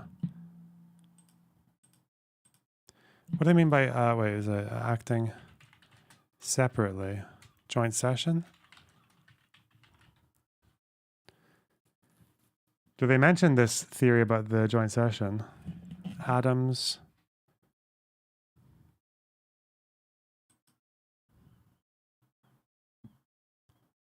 So here's where they mention it. Although there is no explicit constitutional rule for how to resolve disputes about electoral votes, Congress tried to fill this gap in 1887 when it passed the Electoral Count Act, a decade after the presidential election of 1876, which saw 3 southern states submit to Congress contesting slates of electoral votes. There was also a dispute about one elector from Oregon. Eastman's initial memo introduces a lengthy excerpt from the relevant portion of the act by stating the Electoral Count Act, which is likely unconstitutional, provides. Following the excerpt is a short paragraph indicating why we believe this part of the act is unconstitutional. It gives 2 reasons. 1, the act provides for each House of Congress to vote separately on disputed electoral votes, whereas 12th Amendment provides only for a joint session. And 2, it makes the executive of the state the final authority regardless of whether there was ever fair review of what happened in the election by judges and or state legislatures. Okay. I don't remember that second bit. That's cool. So the executive has final authority regardless. Okay, yeah. The next paragraph begins. So here's the scenario we propose. After this comes 6 numbered paragraphs. In the first, the vice president presiding over the joint session as president of the Senate begins to open and count the ballots. In effect, then, the memo interprets the key phrase from the 12th Amendment, open all the certificates and the votes shall then be counted, as equivalent to the phrase, open all the certificates and count the votes.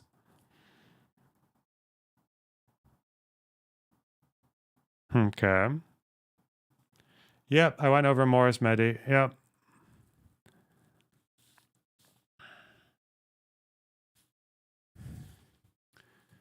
Is it because when they say the votes, they obviously mean the valid ones, not just any old fucking vote, right? It's in the previous VOD, yes, Misa.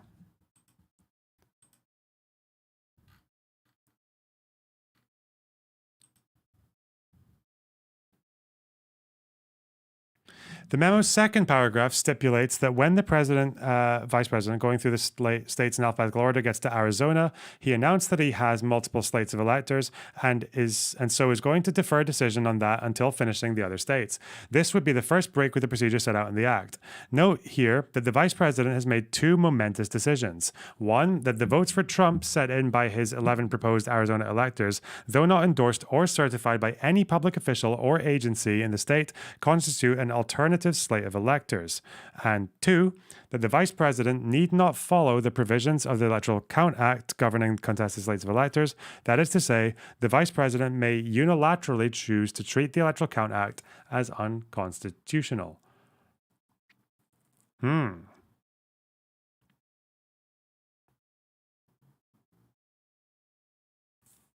Okay. Throwing out votes. The next paragraph is the most controversial. Where do they challenge the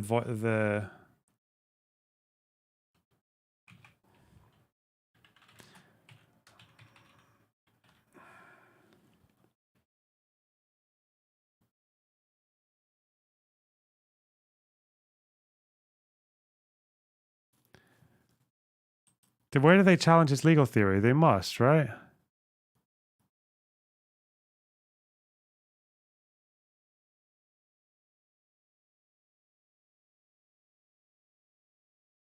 Oh, this is important.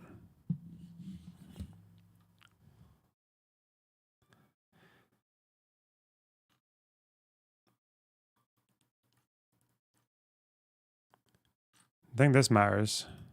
Hang on. Playlists. Go to the live channel, go to playlists, go to stream VODs. Leave me alone. I know you asked chat, but it's alright. Okay. Okay. Critique of Eastman's theory. So here's one point that's good. Okay. No elaboration on his reference to precedents to Adams 1796 and Jefferson.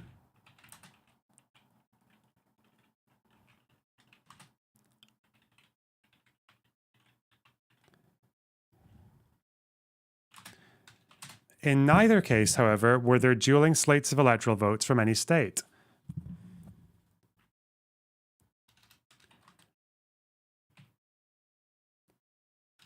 Neither of which had dueling slate. Interesting. Slates of electors. Fuck me. From any state. Fuck me. Right.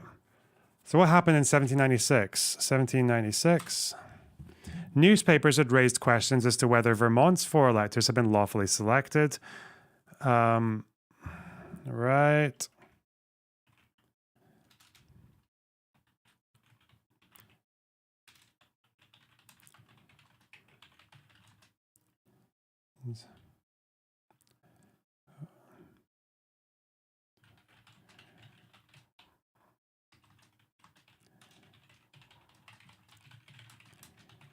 Legally selected.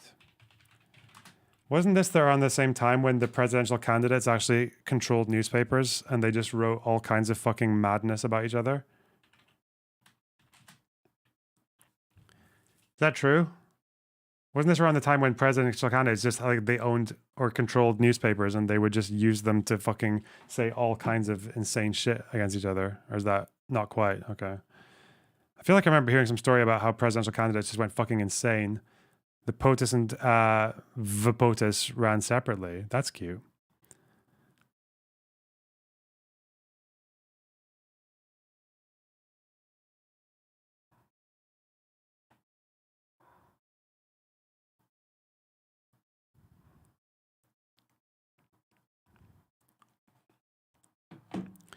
So what happened in 1800? The 4 Georgia electors did not follow the proper form for certifying their votes, okay? For Georgia electors not follow form for certifying their votes. Vice President Adams presided over the joint session in 1797, opened the sealed envelope with the Vermont votes, and then turned it over to the congressionally appointed tellers to be counted. After this process had been followed for all the states, the tellers reported the results to Adams, who then announced his own victory. His own victory, what a god. So he presides over the session, opens the envelope. I'm guessing these tellers are not there anymore. That sounds like an old fucking story. Okay, well, hang on.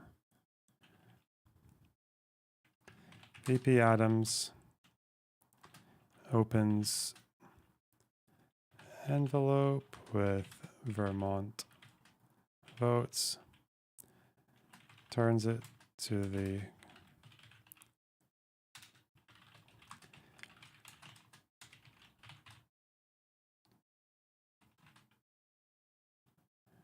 to be counted.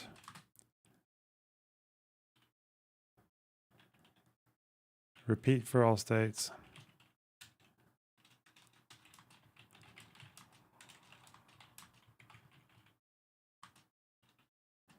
Adams declares victory.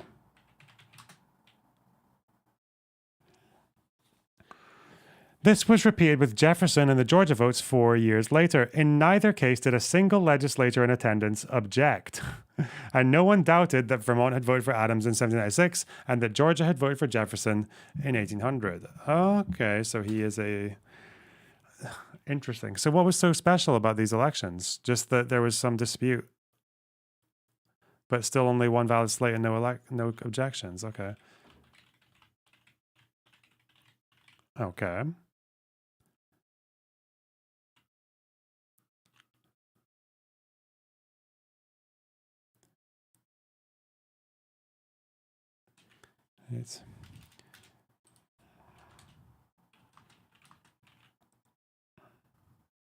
The teller was the person who stands up and says the great state of. I just imagine them wearing a fucking like 500-year-old wizard's robe.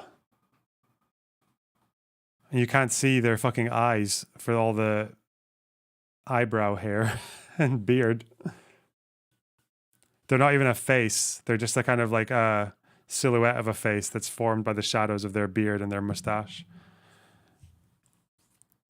Nor were there any objections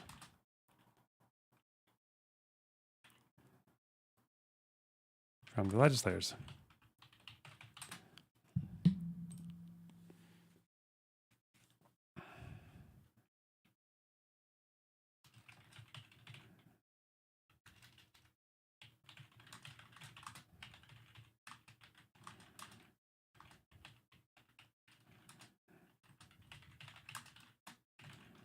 All right.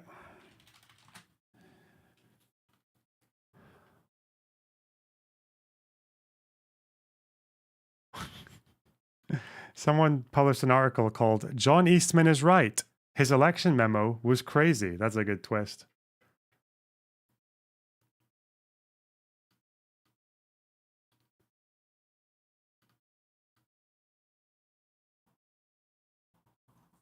Okay. Cute.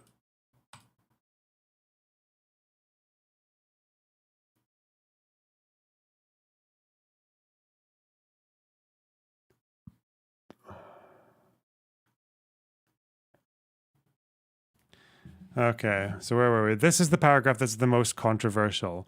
At the end of the role of the states, Pence announces that because of the ongoing disputes in 7 states, there are no electors that can be deemed validly appointed in these states. That means that the total number of electors appointed, the language of the 12th Amendment, is 454 as opposed to 538 votes in the Electoral College. This reading of the 12th Amendment has also been advanced by Harvard law professor Lawrence Tribe. Here, the memo links to a September 2020 article in The Verdict, co-authored by Tribe, with fellow legal scholars Neil Buchanan and Michael Dorf. A majority of the electors appointed would therefore be 228. There are at this point 232 votes for Trump, 222 for Biden. Pence gavels Trump as president re-elected. Okay. We must be clear on what exactly the memo recommends. If in states where the authorities certified Biden's victory, any group of proposed Trump electors sent their votes to Congress, this alone would be sufficient for the vice president to reject the certified votes from the same states and then also to exclude them from the total needed to determine what number constitutes the majority of the electors appointed. Thus, even though the 7 states at issue did in fact and in law appoint electors who then voted for Biden on December 14th, those votes will be treated as if never cast at all. Given the current size of the House of Reps, 435, and Senate 100, and including the District of Columbia's 3 electoral votes, the total number of electors is 538. A majority is 270. But if you eliminate the 84 electors of the 7 states in question, you get a total of 454, reducing the majority to 228. Because Trump received 232 uncontested votes, he would have a majority and Pence would declare him winner. Under this scenario, even New Mexico's 5 votes for Biden would not be counted, despite the fact that the state's official count of under 1 million votes cast, Biden received 100,000 more votes than Trump. Has anyone suggested that Trump really won the popular vote in New Mexico? Has Trump even made such a claim? Did they just threw in? I remember this because New Mexico was one where they didn't actually have.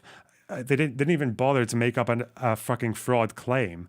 They just submitted an alternate slate. They submitted a case like 4 minutes before the deadline, before you could submit disputes to the election.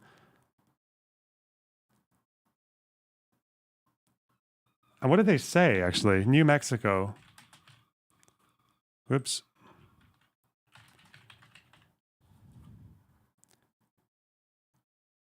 Six minutes, sorry, before the deadline.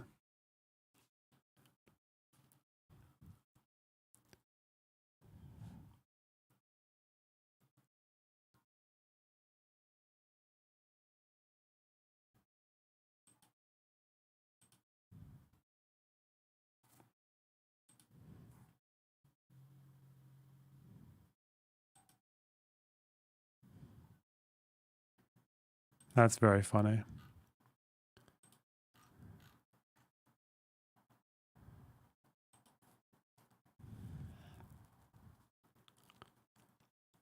I think that's probably my favorite silver bullet. Like, I want a conservatives to explain to me like why they threw in New Mexico. Why? Just for the fucking memes.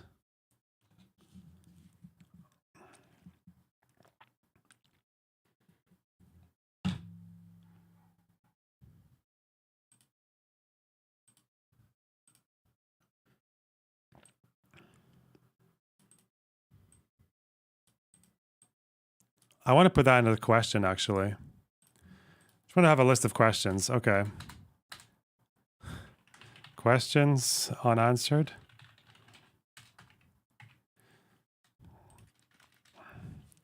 Did Eastman really just read separate and assume this was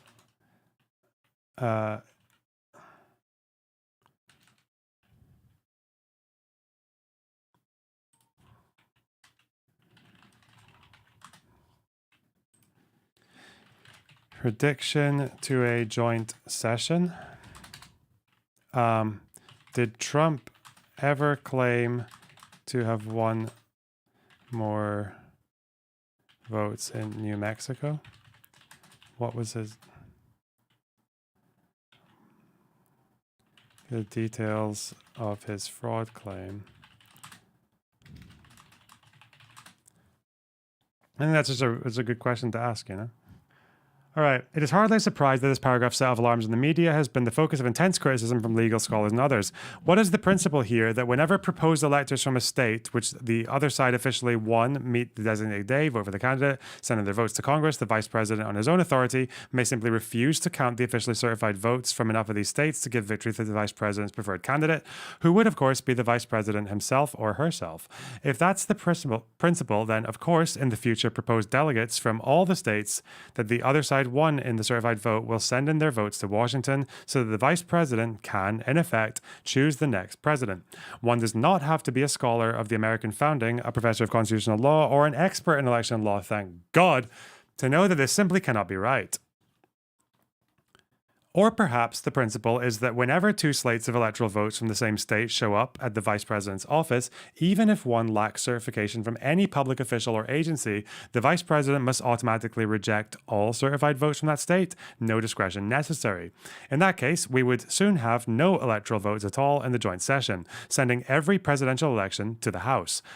At the Philadelphia Convention in 1787, the framers grappled for days with how the new chief executive could be elected. In the end, they rejected the election by Congress because of the danger that this would render the president subservient to the legislative body.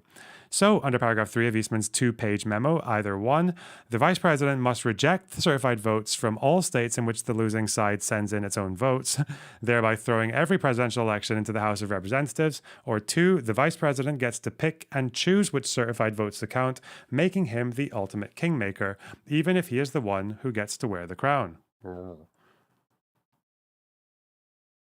Jordan just joined the list of countries calling for their citizens to leave Lebanon. Round 3, here we come. It's just better to be safe than sorry, man. Like, don't worry about it. Or do. I don't fucking know. You guys are annoying.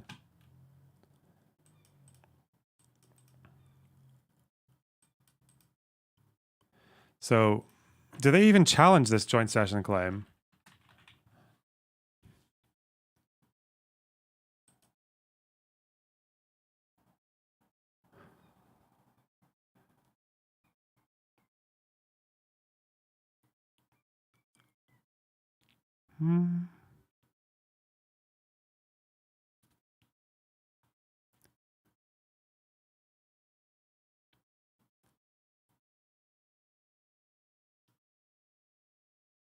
Assumes the Electoral Count Act is followed. Requirement legislators object to electoral votes.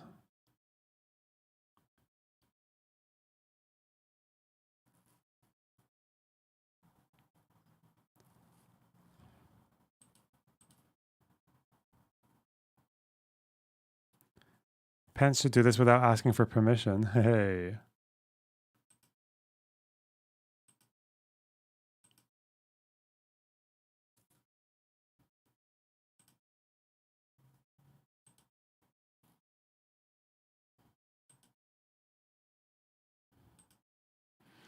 They don't really engage with the argument, do they?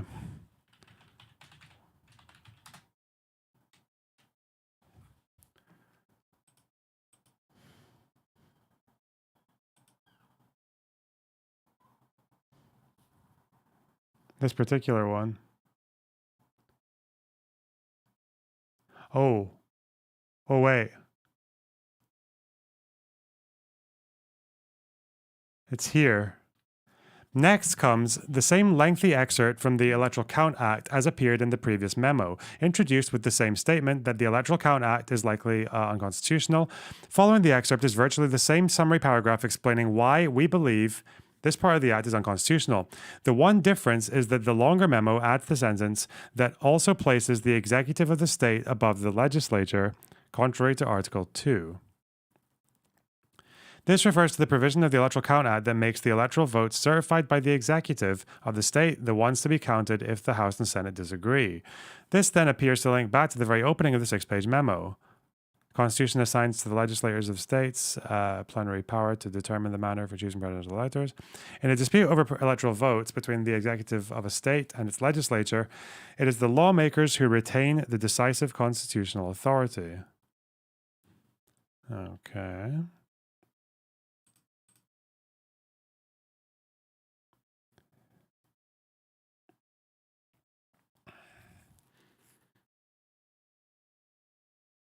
Twelfth Amendment and the Adams and Jefferson precedents.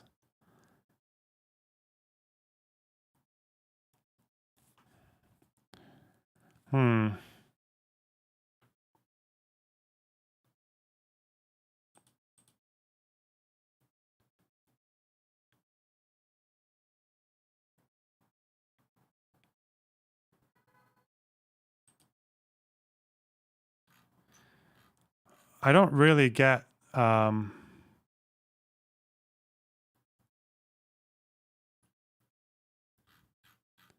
don't get this, why they haven't argued that case. It seems like he's made one argument particularly for why the Electoral Count Act is unconstitutional, but they don't really respond to it.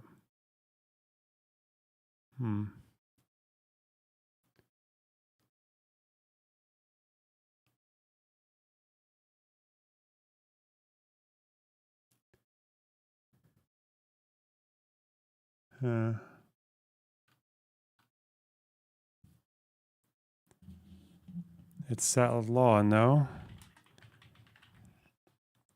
No, but I just want to understand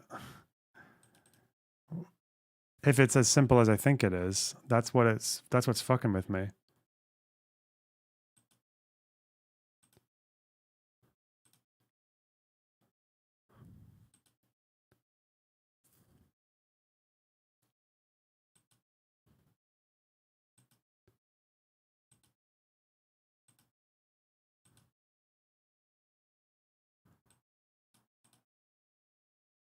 I can get why it doesn't make sense because, yeah, if anyone just sends in any slate of electors they want, then that's not certified by the state, then the vice president would just, under this theory, have the authority to just be like, okay, well, that state's not getting a vote this year. Sorry.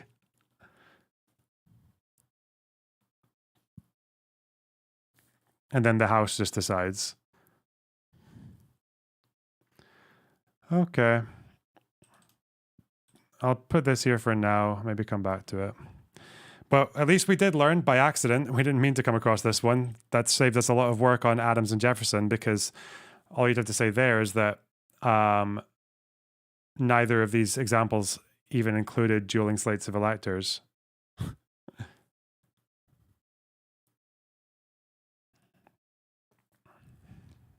Huh. Funny that. Okay, should we get back to reading the Electoral Count Act? With our broadened minds. If anyone has any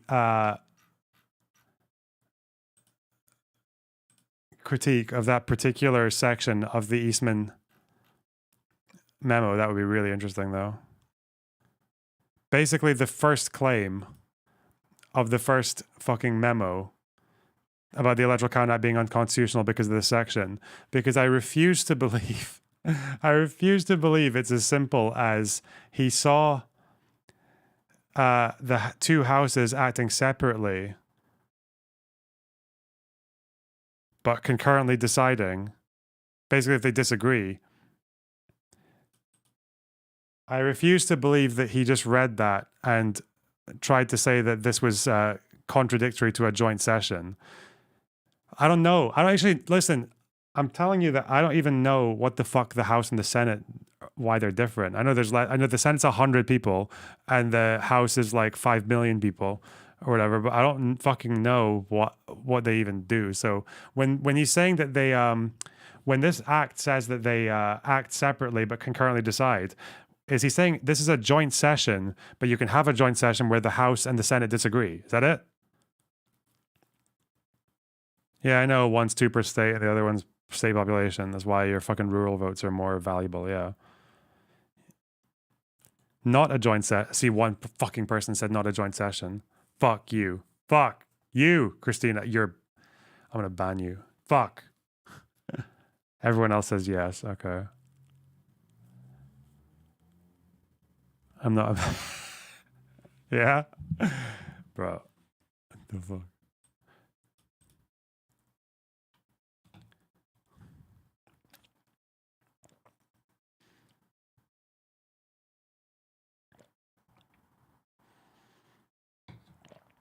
Don't try to compare it to British politics.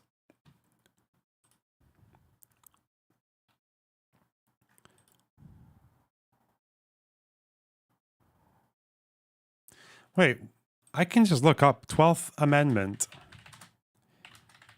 What does the 12th Amendment say? Is it long? It's not that long. Or what does it actually say?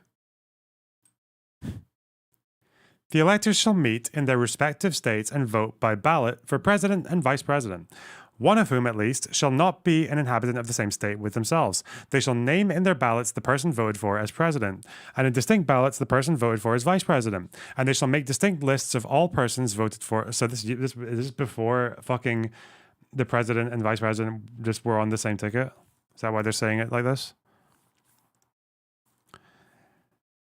And they shall make distinct lists of all persons voted for as president and of all persons voted for as vice president, and of the number of votes for each, which lists they shall sign and certify and transmit, sealed to the seat of government of the United States, directed to the President of the Senate. The President of the Senate shall, in the presence of the Senate and House of Representatives, open all the certificates, and the votes shall be counted. The person having the greatest number of votes for president shall be the president. If such number be a majority of the whole number of electors appointed, and if no person have such majority, then from the persons having the highest numbers, not exceeding 3 on the list of those voted as president, the House of Representatives shall choose immediately by ballot the president. Okay. But in choosing the president, the votes shall be taken by states, the representation from each state having 1 vote.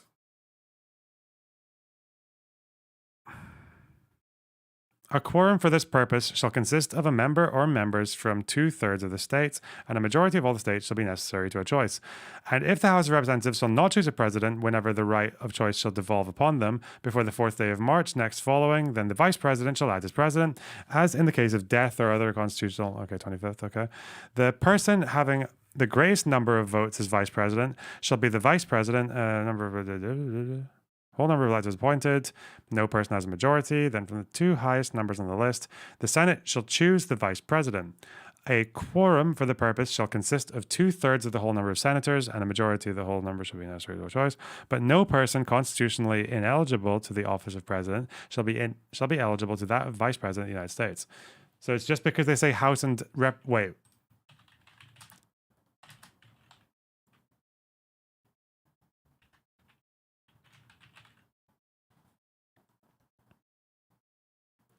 So the president, this is what they mean, in the presence of the Senate and the House of Representatives. Is this what they're saying for a joint session?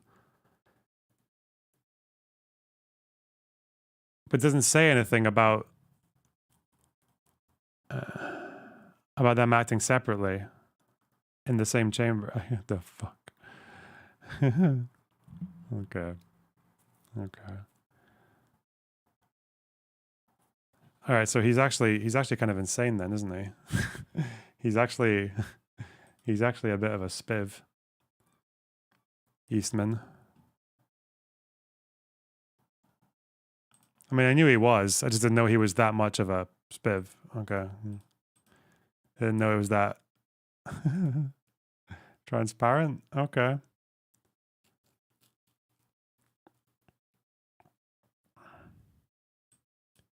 Right.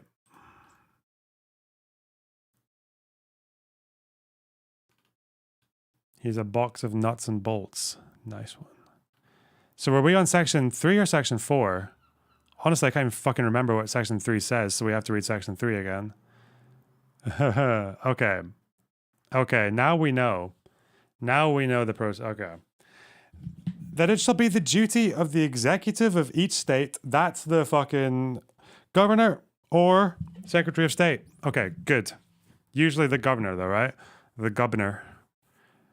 As soon as practicable after the conclusion of the appointment of electors in such state, by the final ascertainment under and in pursuance of the laws of state providing for such ascertainment, to communicate under the seal of the state.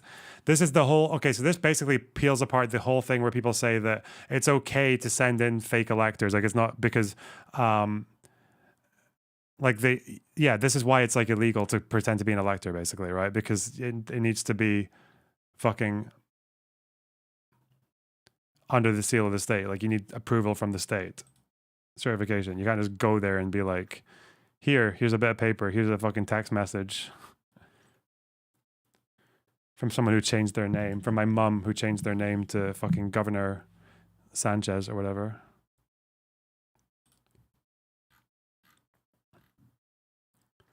There you go.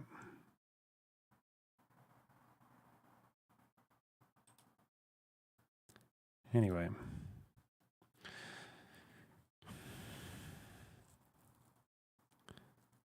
To the Secretary of State of the United States, a certificate of such ascertainment of the electors appointed, setting forth the names of such electors and the canvass or other ascertainment under the laws of such state of the number of votes given or cast for each person, for whose appointment any and all votes have been given or cast.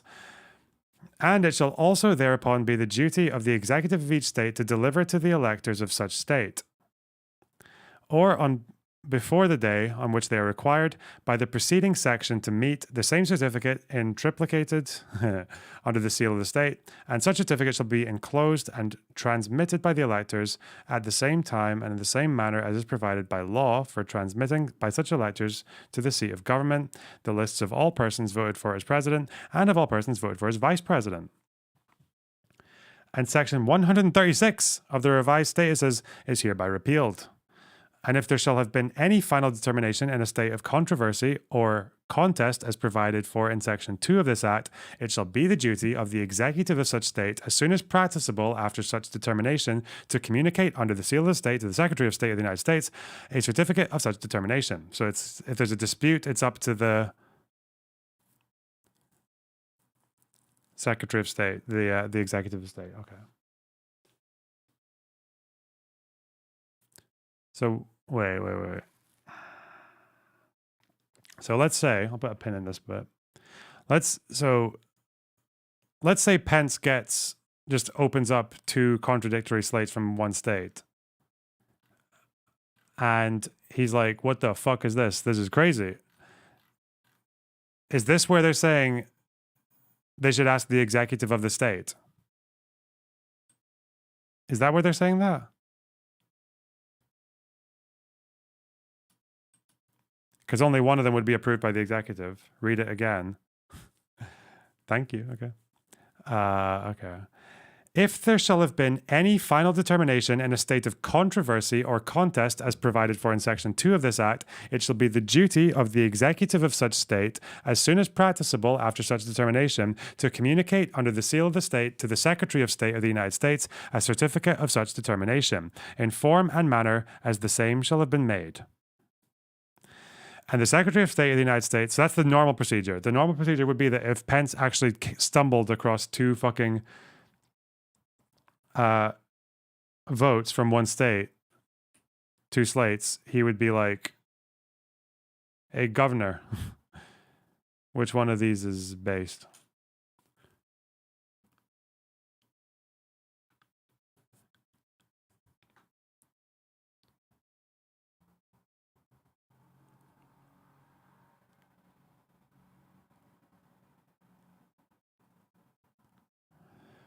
And the Secretary of State of the United States, as soon as practicable after the receipt and the State Department of each of the certificates, here and before, directed to be transmitted to the Secretary of State, shall publish in such public newspaper as he shall designate such certificates in full.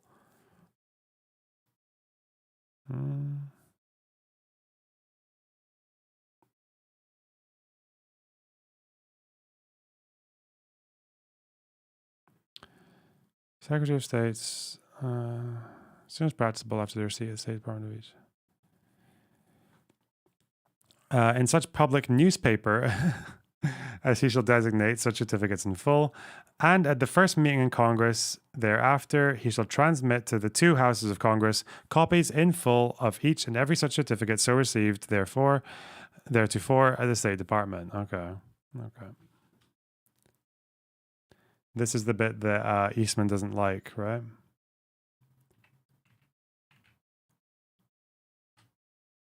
The other bit that Eastman doesn't like.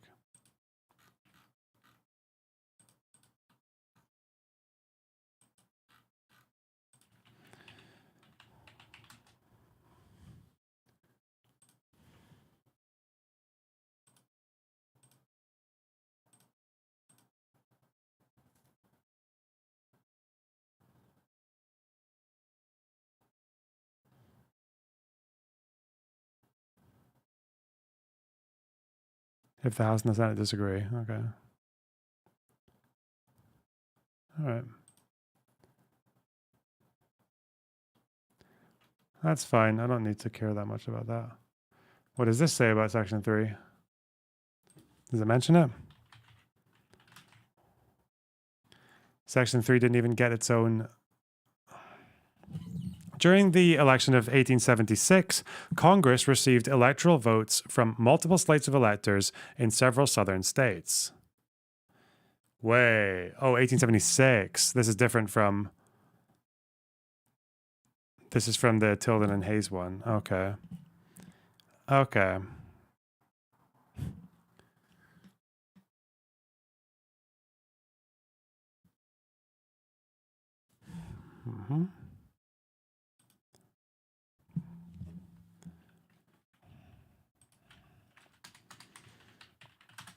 Section 3.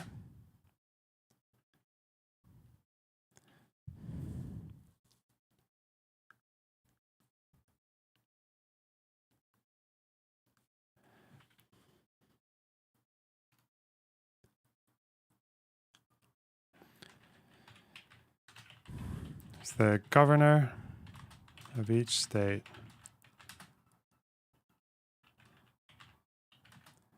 Seven copies of a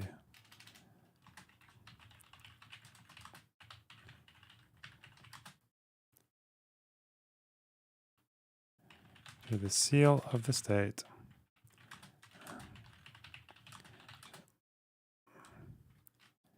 The electors and the votes they received.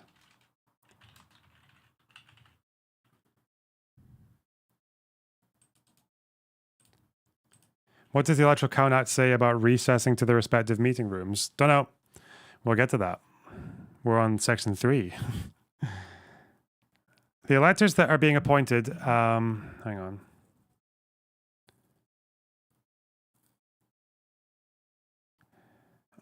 Are determined under and in pursuance of the laws of such state, providing for such ascertainment. The name of the presidential candidate and vice presidential candidate do not appear in the certificate, either the number of votes. The certificates only need to state the names of the slate of electors. Each slate is free to choose the appearance and layout of the certificate. The Office of the Federal Register ensure that each certificate contains all legally required information. The certificate must be issued as soon as practicable after the conclusion of the appointment of electors. The certificates must be prepared. Is this because when there were multiple slates, they just have this certificate to decide like who's fucking legit and who's not? During the election of 1876, Congress received electoral votes from multiple slates of electors in several southern states. While the 12th Amendment describes how electors must meet and cast their votes, it did not foresee multiple competing slates of electoral votes from the same state. To help avoid this problem in future elections, Section 3 created an ascertainment process to help Congress determine who the valid electors are. Okay. Made to avoid problems of such as 1876 election and multiple slates of electors not anticipated by the 12th Amendment.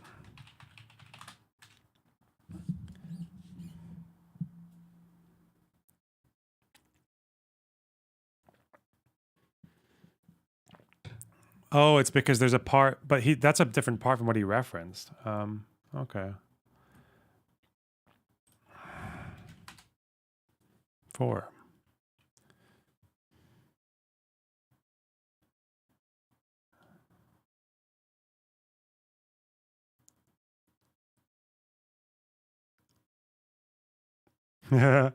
Apparently, Section 4 is a mammoth section, some 814 words in length. Many of its substantive rules are set out in a single sentence that is 275 words long. Are we ready for Section 4, you guys? I think I'm ready for Section 4. The fuck?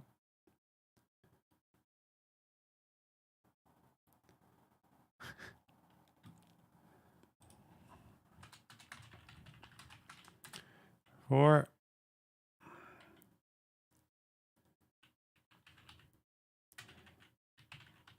Here's counting rules for specific situations. All right, guys, get ready for Section 4. Hold on to your nuts. Okay.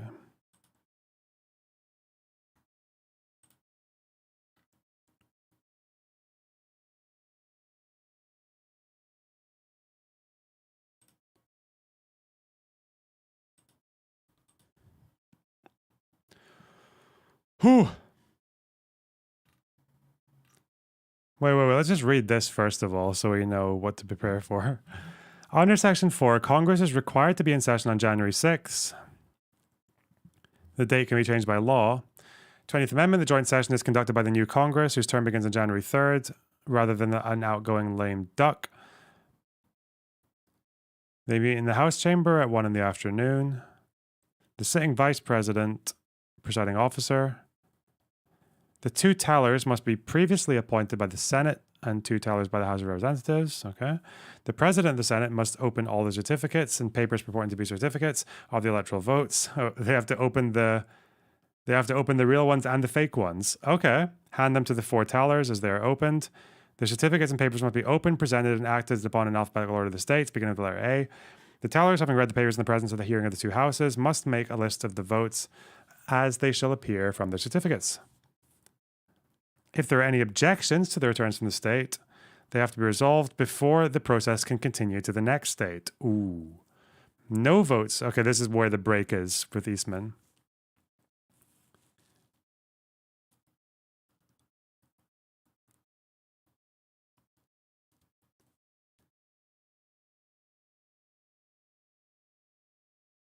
A joint session is allowed to adjourn to separate chambers if needed. What? And it's still a joint session? Like it still counts as a joint session?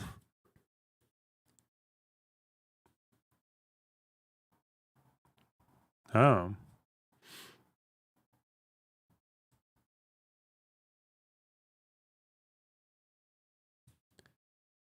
Cool.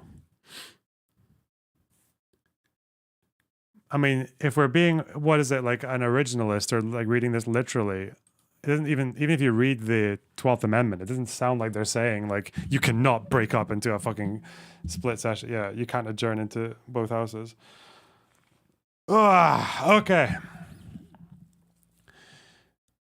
For an objection to be considered and voted on, it must be in writing and made by at least one representative and one senator. This has happened only 4 times. The first was in 1969 with an objection to a faithless elector in North Carolina. The second was in 2005 with a formal challenge to Ohio's electoral votes. 2 objections were made at the vote count in 2021. In January 6, an objection was made to Arizona's electoral votes by Representative Paul Gosar and Senator Ted Cruz. Okay. And on January 7th, an objection was made to Pennsylvania's electoral votes by... Oh, is this because they went on into the night? They went on past midnight. Is that what they mean by January 7th? Okay.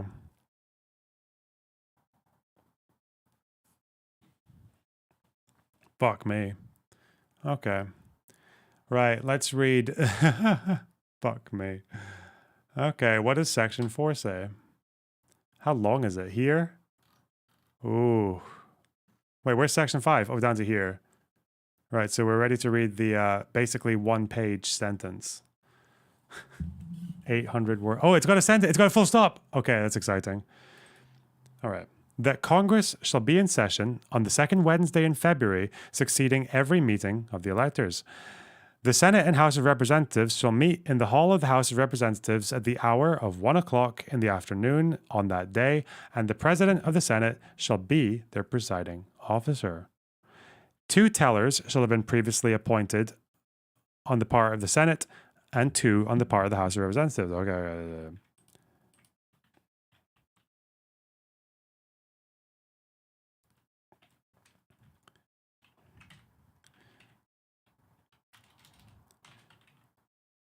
Senate and House of Reps meet in the hall of the House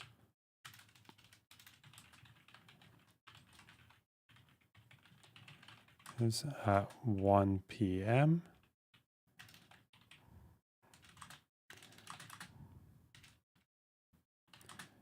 with the VP as the presiding officer.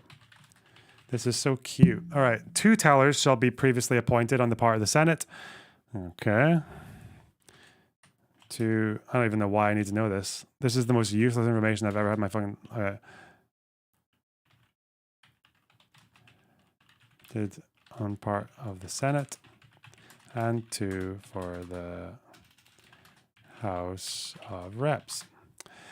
To whom shall be handed, as they are opened by the President of the Senate, all the certificates and papers purporting to be certificates of the electoral votes.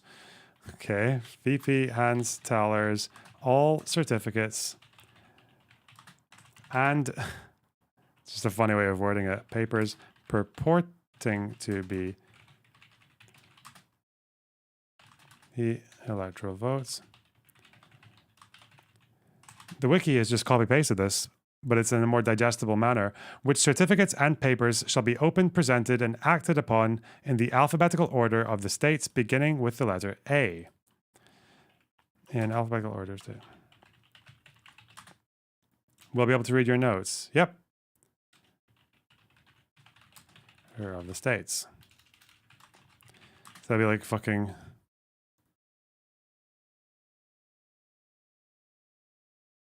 Alabama would be first, would it? A-L-A-B. Okay. And said tellers, having then read the same in the presence and hearing of the 2 houses, shall make a list of the votes as they should appear from the said certificates, and the votes having been ascertained and counted in the manner and according to the rules in this act provided, the result of the same shall be delivered to the President of the Senate, who shall thereupon announce the state of the vote, which announced shall be deemed a sufficient declaration of the persons, if any, elected Vice President and President of the United States, and together with a list of votes be entered on the journals of the 2 houses. Okay. Upon such reading of any such certificate or paper, the President of the Senate shall call for objections, if any. Okay. Upon reading...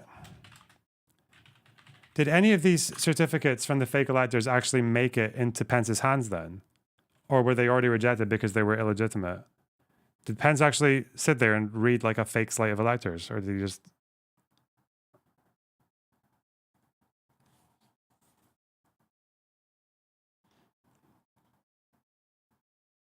They were all rejected. Yeah. Because I guess they wouldn't have had the ascertainment or whatever the fuck. Yeah. Whose job is it to say no to those? Because it seems like this Count Act is... this Electoral Count Act is anticipating people giving in fake votes.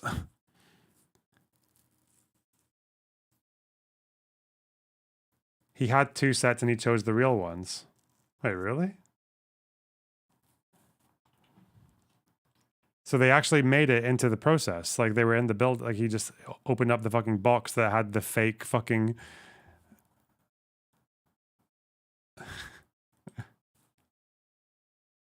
Microsoft Paint slates of electors. I don't think they made it that far. That's what I would have thought, but I can't remember the process. Well, we'll read that in the Jan 6 committee. I guess we're not finishing Jan 6 today because this 3-page document is a little more time consuming than I thought it would be. Okay. Where the fuck was I? Oh.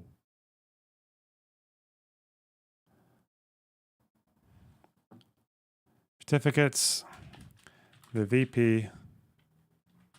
Because that would mean, no, he wouldn't have, because if he did actually read out a fake slate of electors, he would call for objections, and then every cunt who isn't anti-democracy would object.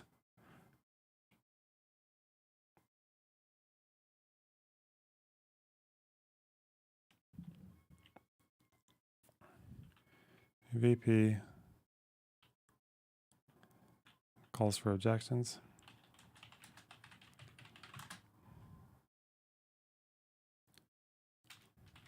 Every objection shall be made in writing and shall state clearly and concisely and without argument the ground thereof, and shall be signed by at least 1 senator and 1 member of the House of Representatives before the same shall be received.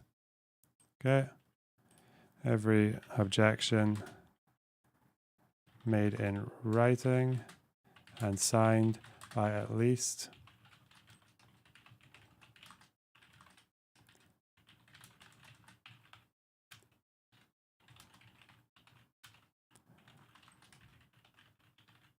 Wait. In Fahrenheit 9/11, the Michael Moore documentary, is this why there's a compilation of people saying it is in writing and... I don't remember. This is about the Bush v. Gore vote. Wasn't there a whole thing when there was a session where a bunch of people were saying, like, it is in writing and without argument, like, before saying their statement about... the fucking... Are they referencing that they thought the votes were illegitimate? Do you guys know what I'm talking about? I think it was Black Woman. Fuck. Hang on. No. Hang on. That phrase, it is like in writing and without objection. I feel like I remember hearing a bunch of people say that in Fahrenheit 9/11, but I don't remember which part.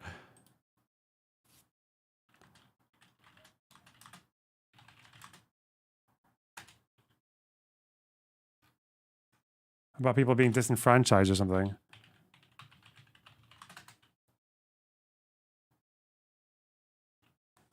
Disenfranchisement of black voters. What's that scene? What the fuck?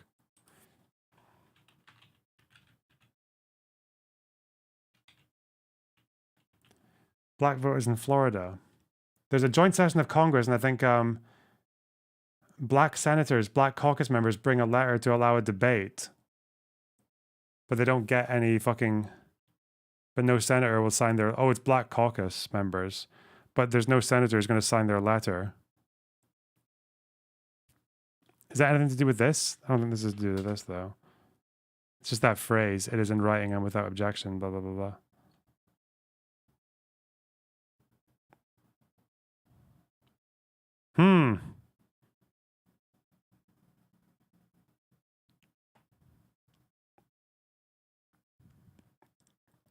My God, look at this video from Progressive Victory.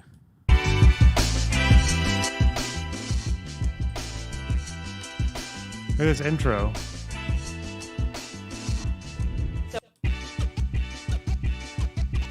Duh. Yeah.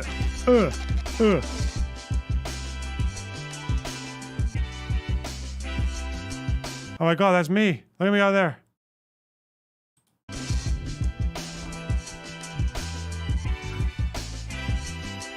Were they objecting to electoral votes? I have no fucking idea. What's going on here? I don't know what this is. Why? Oh, there's RGR. Okay. Hunter Avalon. DC media and activists. Huh. Crazy. Okay.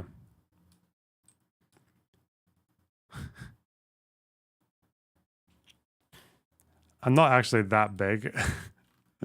It's just the angle, or I was sitting on a cushion or something. I have no idea. Or just my posture. I don't think I'm not actually the size difference between me and everyone else wasn't that big. Okay. Whatever. When all objections so made to any vote or paper from a state shall have been received and read, the Senate shall thereupon withdraw, and such objections shall be submitted to the Senate for its decision. And the Speaker of the House of Representatives shall, in like manner, submit such objections to the House of Representatives for its decision. No electoral vote or vote from any state which shall have been regularly given by electors whose appointment has been lawfully certified to according to Section 3 of this Act, from which but one return has been received, shall be rejected. But the two houses concurrently may reject the vote or votes when they agree that such vote or votes have not been so regularly given by electors whose appointment has been so certified. Okay. Two houses may concurrently reject votes if they agree the votes were not given regularly.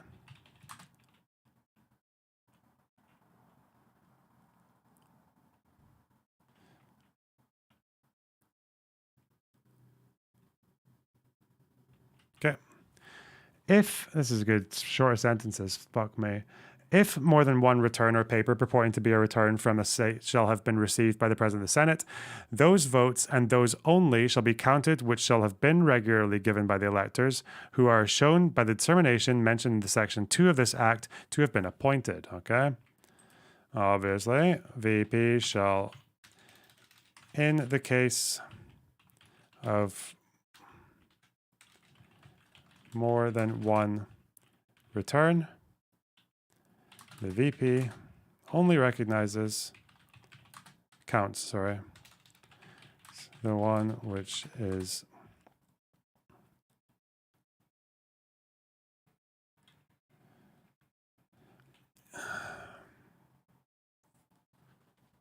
hang on. Who are shown by the determination mentioned in Section 2 of this Act to have been appointed, if the determination in said section provided for shall have been made, or by such successors or substitutes, in case of a vacancy in the Board of Electors so ascertained, as have been appointed to fill such vacancy in the mode provided by the laws of the state.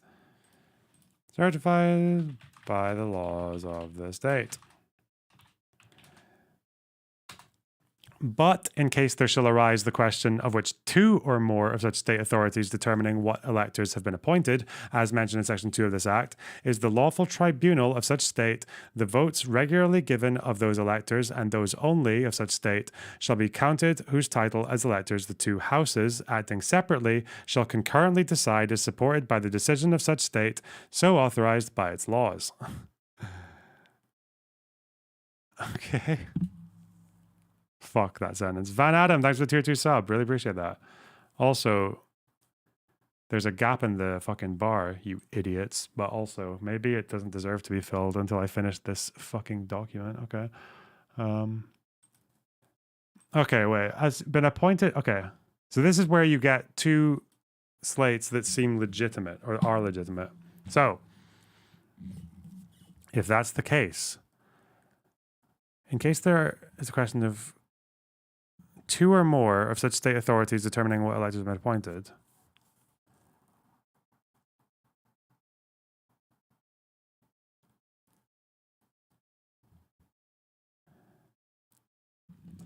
supported by the decision of the state authorized by its laws. In such case, if more than one return or paper print be returned from a state, if there shall have been no such determination of the question in the state aforesaid, then those votes and those only shall be counted, which the two houses shall concurrently decide were cast by lawful electors in accordance with the laws of the state. Okay. Unless the two houses, okay, acting separately, shall concurrently decide such votes not to be the lawful votes of the legally appointed electors of such state. Now, here's the thing that Eastman mentioned.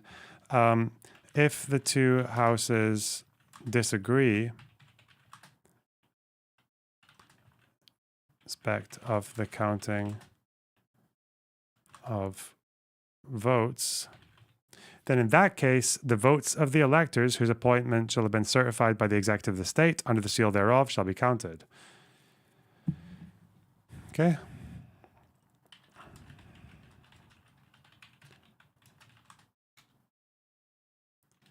The VP counts the votes. Short. By the executive of the state under the seal. So in Hawaii, wasn't the problem that there were two alternate slates that were certified by the state? They both had certification.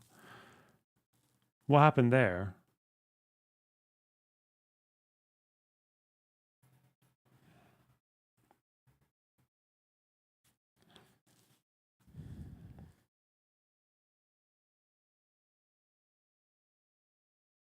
In 1960, I mean. There were two slates selected by respective parties in the state. So did the executive of the state certify both of them?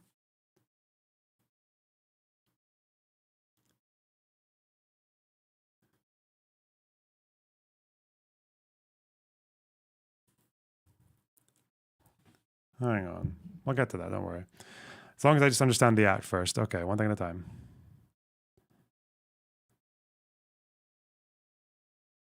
I'll do that, don't worry. Okay.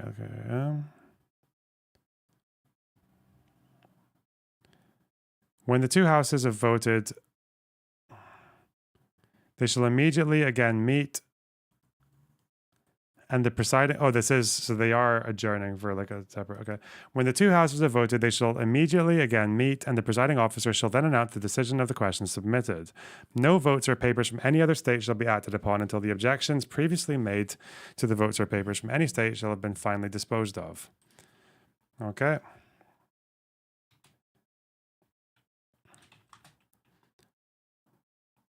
No state shall be acted upon until the issues with the previous ones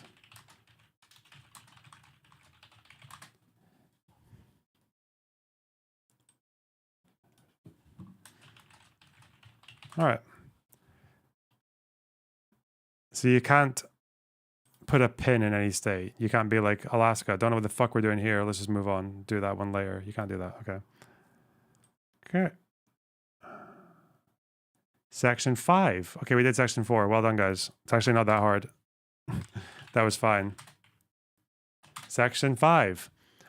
That while the two houses shall be in meeting as provided in this act, the President of the Senate shall have power to preserve order, and no debate shall be allowed, and no question shall be put by the presiding officer except to either house on a motion to withdraw. Okay. Whatever. VP has power to preserve order.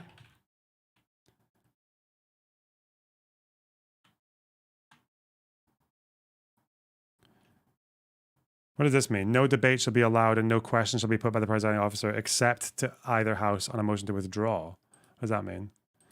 Section 5. Debate rules.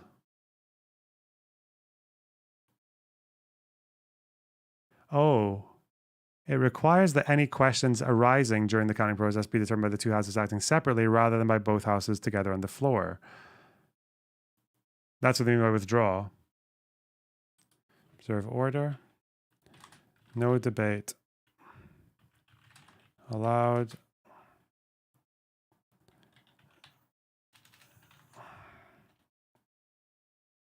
No question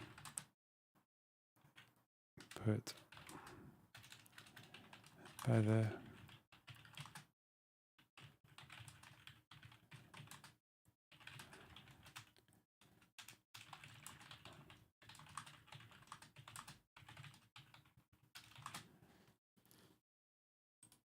okay.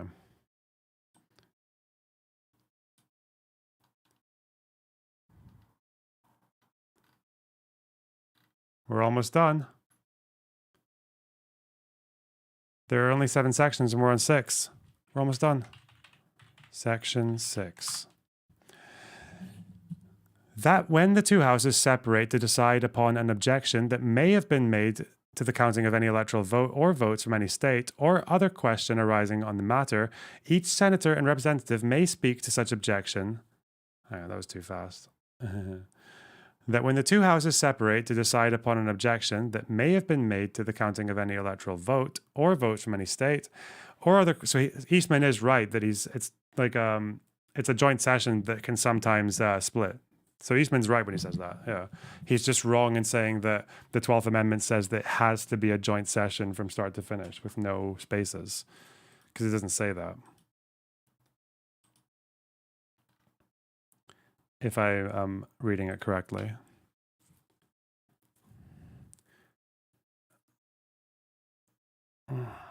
That when the two houses separate to decide upon an objection that may have been made to the counting of any electoral vote or votes from any state or other question arising in the matter, each senator and representative may speak to such objection or question 5 minutes and not more than once. But after such debate shall have lasted 2 hours, it shall be the duty of the presiding officer of each house to put the main question without further debate. Okay.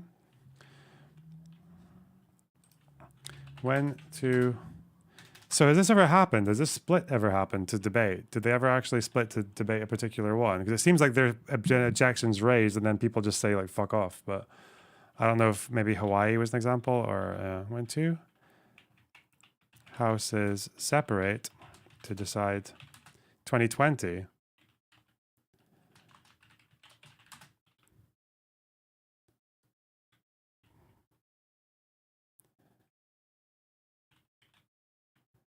Each senator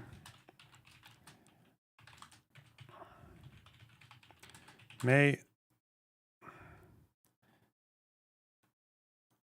only speak once and for only 5 minutes. Fun. They got that far in 2020.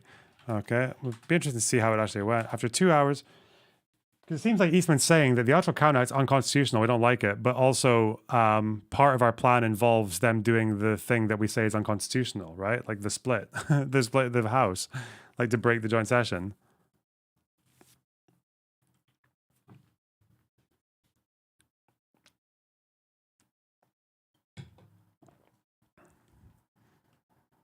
After 2 hours,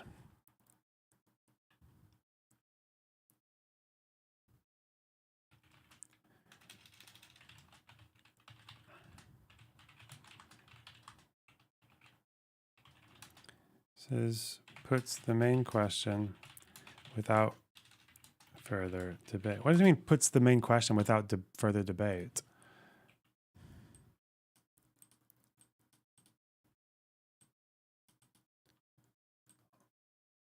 Once the two houses have voted, oh, they just vote. They immediately again meet. Okay.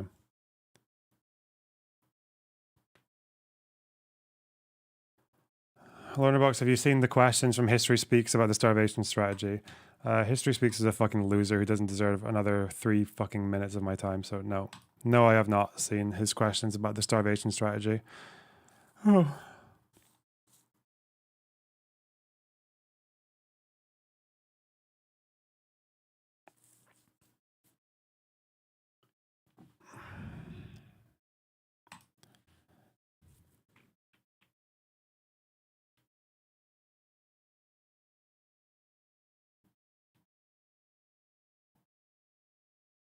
Question without further debate.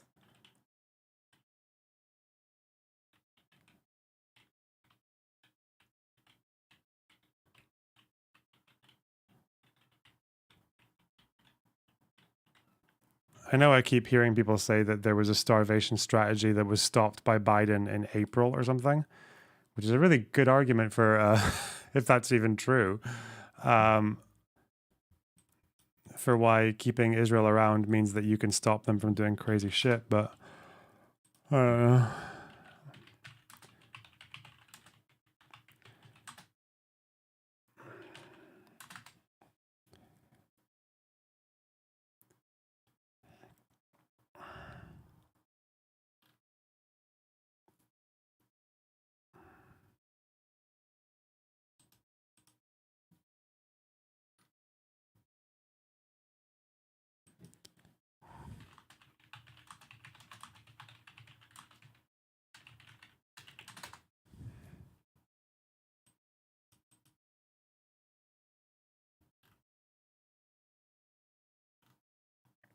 A reasonable response. I don't know why, like, people would say, yeah, like, unreasonable people don't deserve reasonable responses. I don't know. And he's not a reasonable person. He's fucking insane. When I'm thinking about the trucks,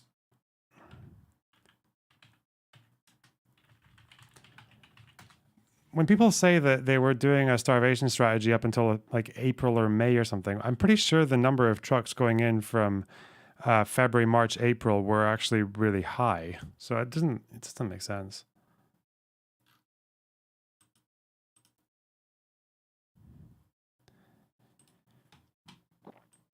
Again, it always has to be the worst thing, regardless of how fucking irrational it is.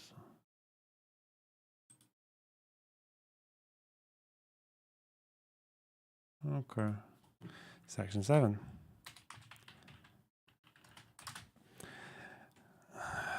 That at such joint meeting of the two houses, seats shall be provided as follows.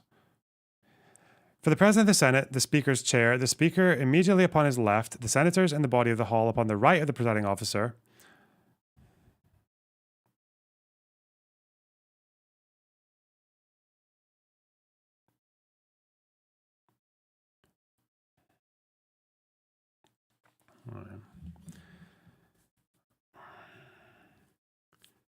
The accusation is for 3 weeks. Oh. What, the siege thing? Is it a reference to the total siege? When there were still a bunch of breaches in the fence and a bunch of the fucking crossings were damaged by the attacks.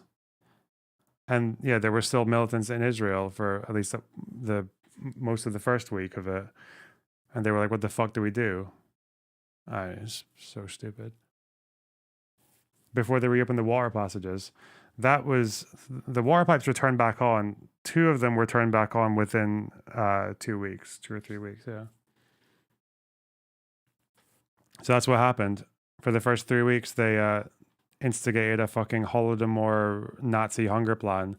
And then they were just like, you know what, guys, it's a bit much. Fuck's sake.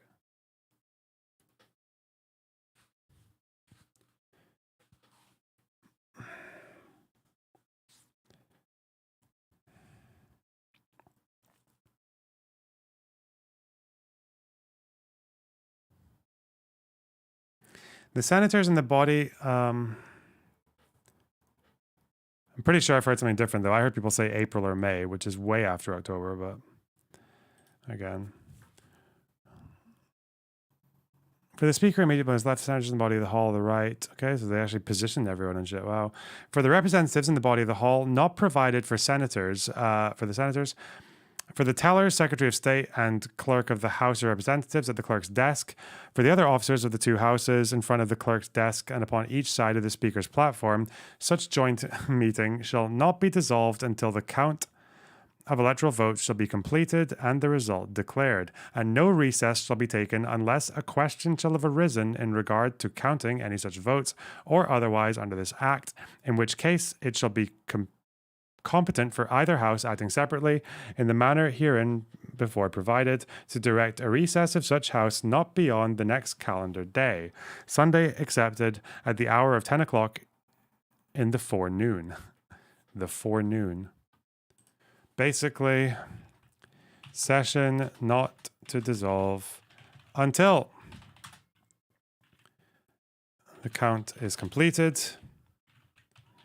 Only recess in case of dispute.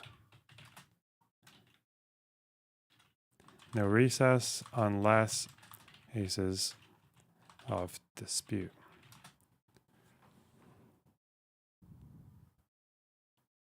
But if the counting of the electoral votes and the declaration of the results shall have not been completed before the 5th calendar day next after such first meeting of the two houses, no further or other recess shall be taken by either house. Approved February 3rd, 1887.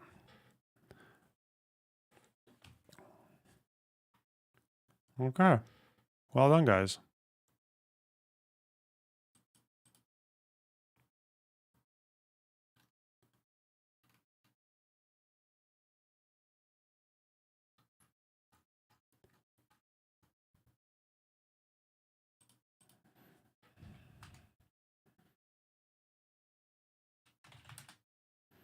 '87 electoral count-up.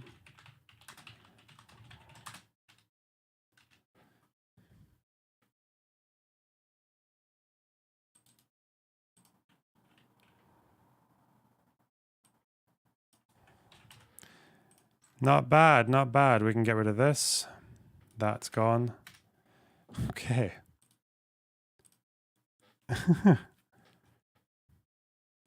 This part is why does Eastman think there can't be?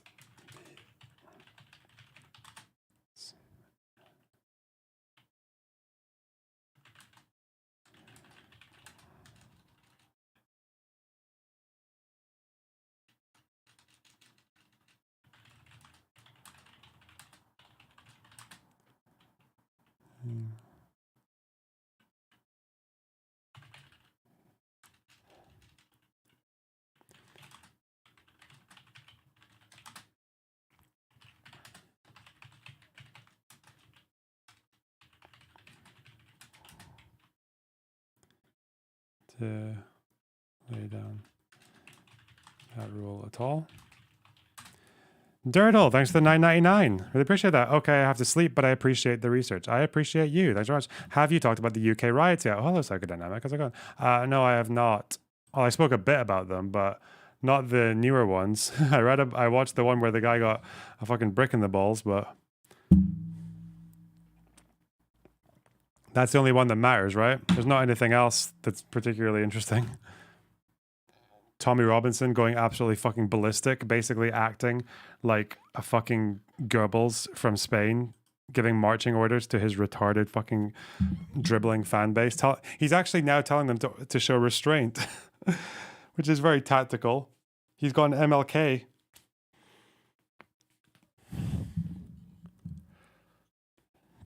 He just landed in Turkey. Cool. Not bad. Okay. Wow. The Electoral Count Act, you guys. What a fucking state. Okay, I have to sleep, but I appreciate the research, heart. Hey. It was a real page turner. All 3 pages. True.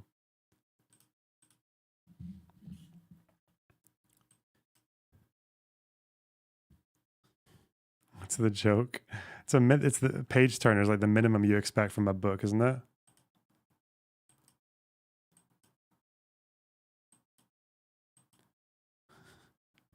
I don't like this book. The pages do not turn.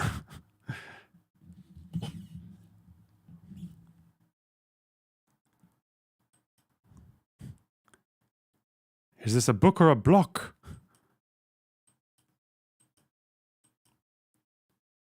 Hey.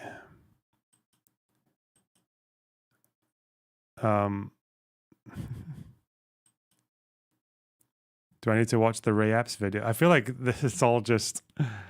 It's all just... growing into other shit. Oh, God. It's all just growing fucking tentacles and expanding into other areas. The pages don't turn.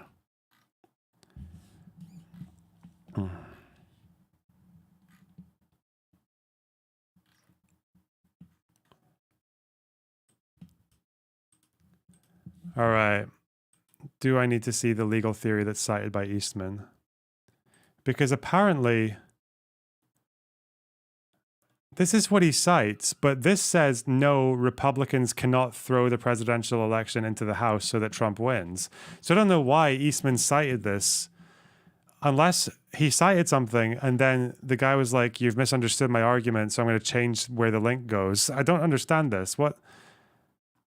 This is a hyperlink from Eastman's memo. Unless the hyperlink was added by someone else. Let's see what it says. In a stunning public admission of a plan to distort our democracy, Donald Trump has been telling his audiences that he will win the 2020 election without winning more votes than Biden. But unlike 2016, Trump's new plan is not even to win the Electoral College despite losing the popular vote. Instead, he thinks that the House of Representatives will hand him a second term. This strategy, however, is based on a misreading of the Constitution. Trump could yet pull off an Electoral College victory, although that is looking increasingly unlikely, but his throw it to the House strategy simply will not work. As undemocratic as the Electoral College is, it is important to emphasize that Trump's new strategy would represent an even more extreme rejection of the idea of government by the people. If the president were to be selected by the House, I'm off to Destiny. Hopefully he's doing something more relevant than something that happened 4 years ago. Yeah? Shall we check your luck?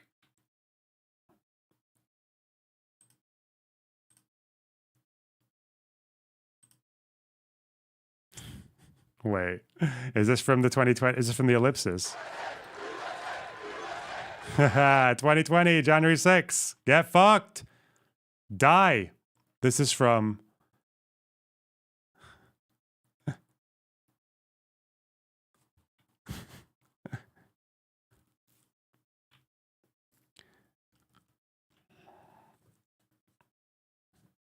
Honestly, this is too recent.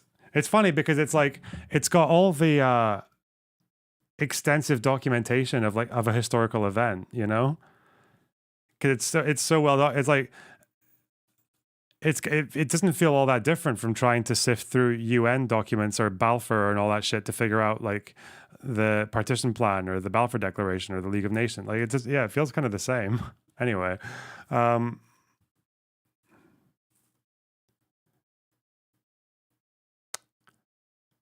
okay.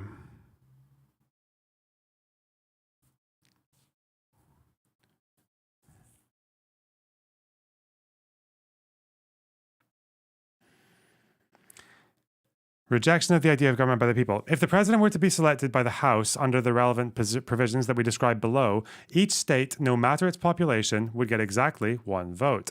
Therefore, if the Republicans managed to maintain their current hold on 26 of the 50 delegations in the House, then the Republican minority in the People's House could hand Trump a second term, no matter what the people or even the Electoral College says. Of course, House Speaker Nancy Pelosi and her colleagues are wisely focused on winning the House seats necessary to flip that advantage. But the very idea that Trump's supposed ace in the hole is to engineer a vote that is completely divorced from majority rule tells us everything that we need to know about Republicans' willingness to hold on to power through whatever means necessary. As we explained below, however, even if every other part of Trump's scheme were to fall in place, the plain meaning of the constitutional text on which Trump relies would not in fact send the election to the House.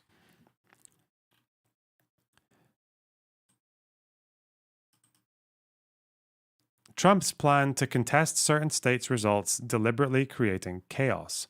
Trump's Hail Mary plan is based on the 12th Amendment to the Constitution, oh yes, which adjusted the method for selecting the president and vice president to accommodate political parties, but retained the original Constitution's backup procedure for circumstances in which the Electoral College fails to produce a winner. With Trump's scheme having been revealed in an article in The Atlantic, he and his legal team are now openly endorsing a strategy to win by defying the voters' will. Bear in mind, this is the guy who Eastman is citing in his memo. This article, I don't think the hyperlink was actually put here by... Wait, let me double check. At the end, he announces that because of the disputes, there are no electors. The total number is 454. This reading of the 12th Amendment has also been advanced by Harvard law professor Lawrence Tribe. A majority of the electors appointed would therefore be 228. Then the Democrats would claim, contrary to Tribe's position, that 270 is required. Where else is Tribe mentioned?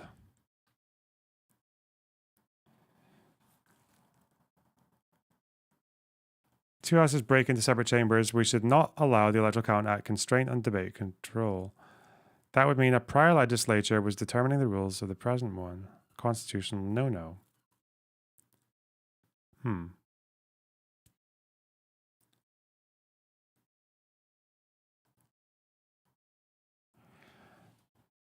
I can't, like, it sounds like he's,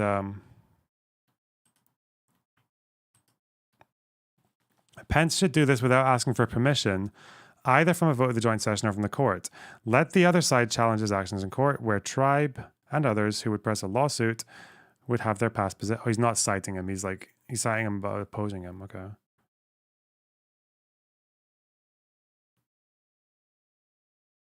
Apparently in 2001, Tribe conceded that the president of the Senate might be in charge of counting the votes. Interesting. Let's see what they say here. Trump's Hail Mary plan is based on the 12th Amendment to the Constitution, which adjusted the method for selecting the president and vice president to accommodate political parties, but retained the original Constitution's backup procedure. Okay. With Trump's scheme having been revealed in an article, okay, define the voters' will, okay. How would the Trump scheme supposedly work? Imagine that after all the votes are counted, Biden won 288 electoral votes to Trump's 250. Game over, right? Not if Trump's people have their way. They are currently doing everything they can to suppress votes in multiple states, but they are particularly focused on Pennsylvania and its 20 electoral votes, which they understand to be key to their win while losing strategy. If Biden's 288 electoral college votes include Pennsylvania's 20, stripping those votes away from Biden would push him below the 270 vote majority threshold. Republicans are preparing to wipe out the likely choice of the Keystone States voters by having the Pennsylvania legislature declare that the state's vote was fraudulent and then designating a slate of electors of 20 of them to support Trump. In the not that far-fetched scenario we have described, that would put Trump at exactly 270. Ooh. The Electoral Count Act. However, Pennsylvania's governor is a Democrat who would veto any effort to circumvent existing state election law. Supreme Court precedent makes clear that Republican-dominated legislatures cannot legally bypass their own governors to change the rules governing federal elections, as two of the authors of this column and a colleague recently demonstrated. If Pennsylvania... Okay, so I'll put that in here.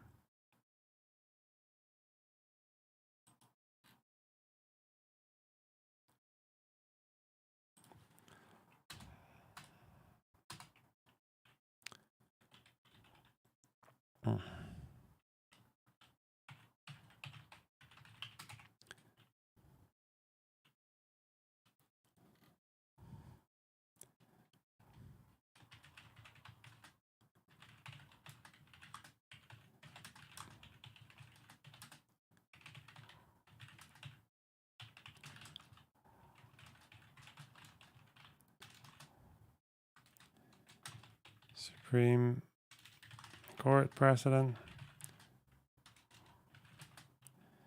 that Republican legislatures cannot legally bypass their governors to change rules around federal elections.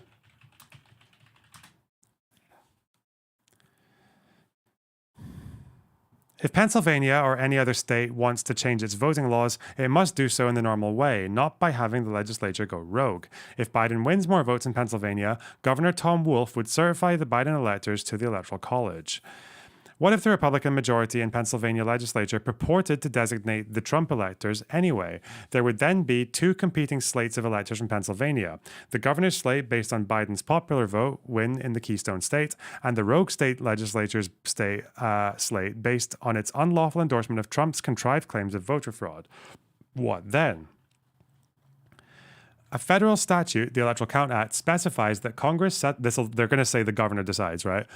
A federal statute, the Electoral Count Act, specifies that Congress settles disputes over electors, but that would lead to a stalemate, as the Republican-dominated Senate and the Democratic-dominated House would likely disagree on which Pennsylvania slate to recognize, unless, of course, the Democrats win back control of the Senate in this year's elections, given that all of this would be determined by the Congress that is sworn in on January 3rd, 2021. So it's not a lame duck, yeah. The Electoral Count Act addresses this contingency as well. It says unequivocally that the votes of the electors whose appointment shall have been certified by the executive of the state are the ones that count. Thus, a partisan dispute arising out of competing slates of electors from Pennsylvania or Michigan, Wisconsin, North Carolina, which also have Democratic governors, would be resolved in favor of the Democratic governor's choice. Biden wins. Rogue legislature in the state would be overruled by the governor as per the ECA. Team Trump cannot be expected to give up, however. Perhaps they would next claim that the Electoral Count Act is unconstitutional in specifying a procedure that has details going beyond what appears in Article 2 or the 12th Amendment. Making this claim would be the height of hypocrisy, of course, because the Supreme Court relied on Florida's supposed wish to comply with the Electoral Count Act as the basis for its December 2000 ruling to stop the counting of ballots in the Sunshine State and hand the presidency to Republican George Bush. But as we have seen in the GOP rush to fill the Supreme Court vacancy created by Ruth Bader Ginsburg, hypocrisy is the party's brand. What does this mean? Because it goes beyond, it has details that are beyond what appears. Okay, this is different from how Eastman worded it.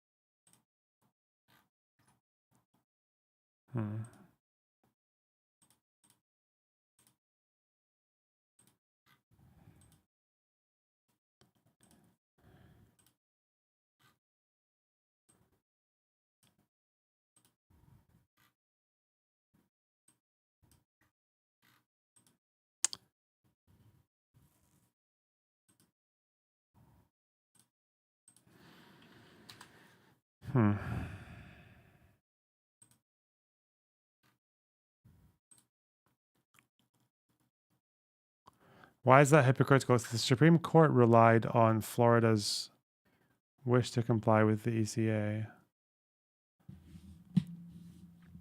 to stop counting the ballots. What does that have to do? So they used the ECA for Bush to win, basically. Oh God, it's long.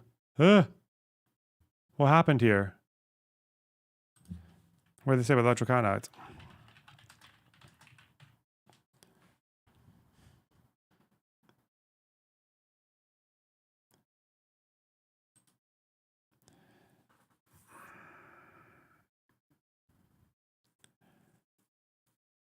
The 12th Amendment commits to Congress, okay, the federal statute specifies that after states have tried to resolve disputes through judicial or other means, Congress is the body primarily authorized to resolve remaining disputes. For the present purposes, the relevance of this history lies in the fact that participation in the work of the Electoral Commission by 5 justices, including Justice Bradley, did not lend that process legitimacy, nor did it assure the public that the process had worked fairly, guided by law. Rather, it simply embroiled members of the court in partisan conflict, thereby undermining respect for the judicial process. Okay. Not important. Okay. Accordingly, we can expect the Trump team to argue that with Pennsylvania's ballots in dispute, the presidential selection falls to the House of Representatives. Okay.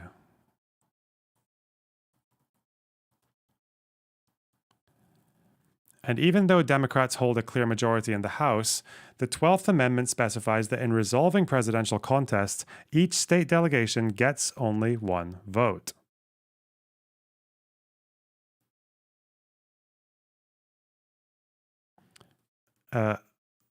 Even though Democrats hold a clear majority in the House, the 12th Amendment specifies that in resolving presidential contests, each state delegation gets only one vote.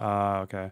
So, absent a shift due to the coming election, a shift that Speaker Pelosi and the Democrats are working hard to achieve, but obviously cannot guarantee, Republicans would have the edge.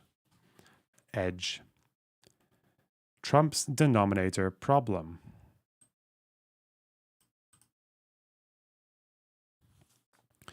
But Republicans cannot have their cake and eat it too. They cannot plausibly argue that the 12th Amendment's silence overrides the Electoral Count Act while ignoring the amendment's plain language. If neither slate of Pennsylvania's electors is recognized, Biden's 268 votes would fall short of a majority of the 538 total electoral votes theoretically available. However, the 12th Amendment does not say anything about those votes. Instead, it says that the person having the greatest number of votes shall be the president, if such number be a majority of the whole number of electors appointed. We've italicized that last word, appointed, to emphasize that the Constitution does not say that a candidate must win a majority of the potential number of theoretically eligible electors who might have been appointed. He or she must win only a majority of the electors who were actually appointed. Okay, in the scenario in which the Electoral Count Act is set aside so that Pennsylvania's votes do not count, its 20 votes are subtracted both from the numerator and the denominator. Now, Biden's assumed 268 votes would be a majority of the 518 votes cast by the total number of electors appointed. Biden would win the Electoral College, meaning the decision would not go to the House. And this is because the ECA doesn't actually have a clear set majority. Okay. Jesus.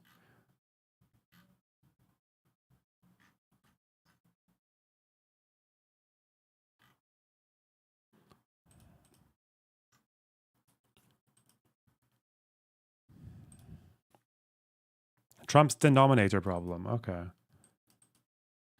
But Republicans cannot have their cake and eat it too. Okay, we already did that. Okay, historical precedent. Historical practice confirms that the Constitution means what it says. Only 2 presidential elections have ever been decided by the House of Representatives. In 1800, Thomas Jefferson and his running mate Aaron Burr received the same number of votes. The denominator issue never arose because it was irrelevant. A tie produces no winner regardless of the denominator. Okay? Neither did the denominator issue arise in the election of 1824 when the House decided the contest because the Electoral College votes were split among 4 candidates. Wow. A fucking 4-party system and shit, okay? Or is that like what, 2 presidents and 2 vice presidents? Okay. Since then, no presidential election has gone to the House. The 2 subsequent contested presidential elections were resolved by other means, okay? Only 2 elections decided by the House. Rep. 1800. Jefferson and Aaron Burr. When they say running mate, they mean opponent? Same number of votes.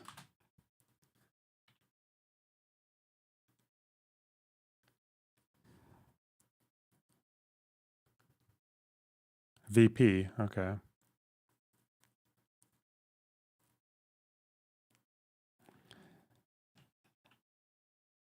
1824. The House decided the contest because of the Electoral College votes split among 4 candidates.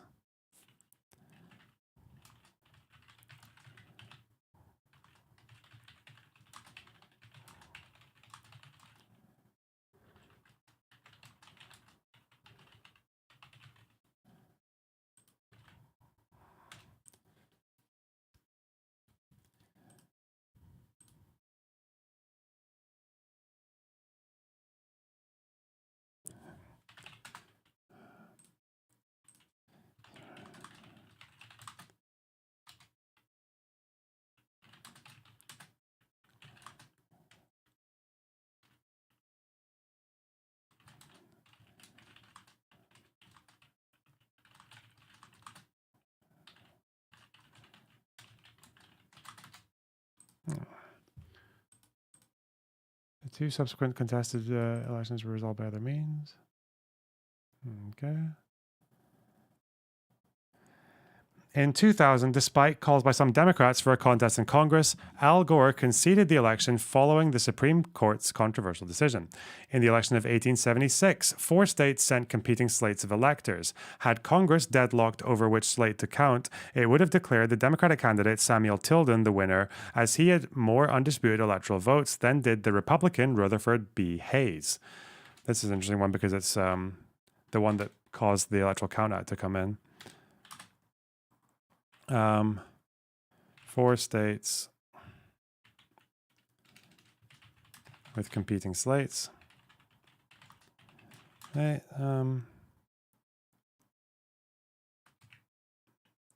if Congress had deadlocked, Tilden would have won because he had more undisputed votes. Excluding the contested states' votes would have lowered the denominator sufficiently for Tilden to win. Okay? Excluding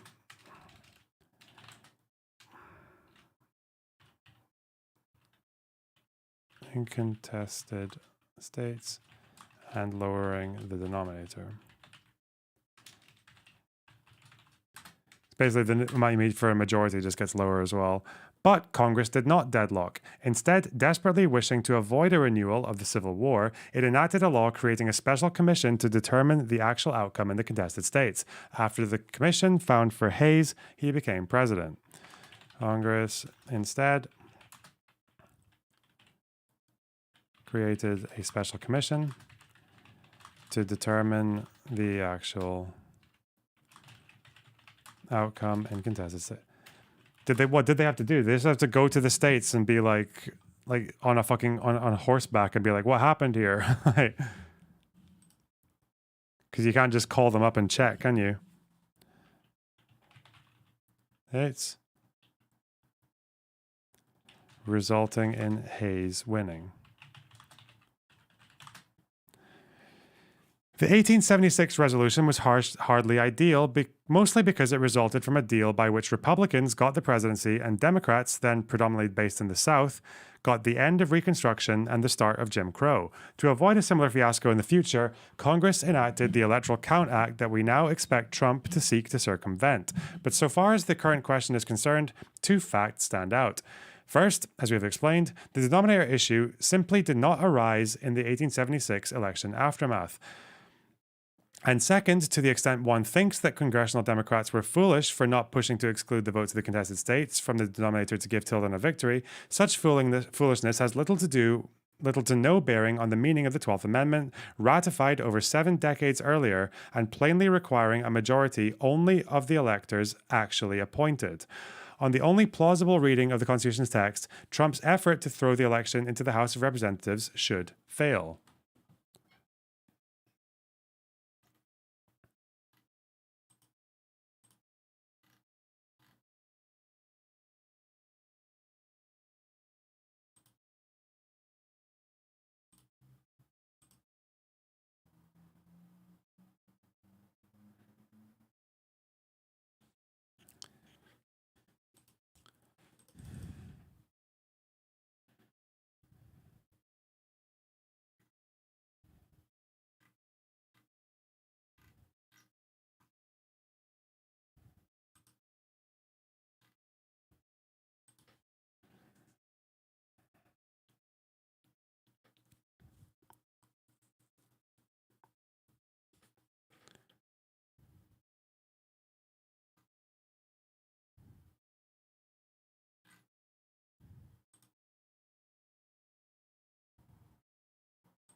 Okay.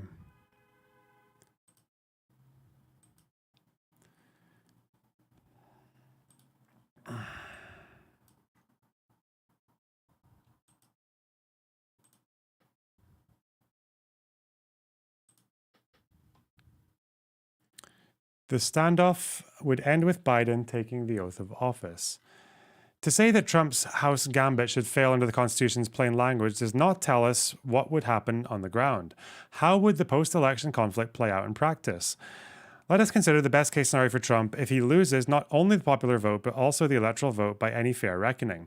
Nonetheless, Republican-dominated legislatures would quickly get to work invalidating their own voters' choice, creating weeks of uncertainty as challenges work their way through the courts.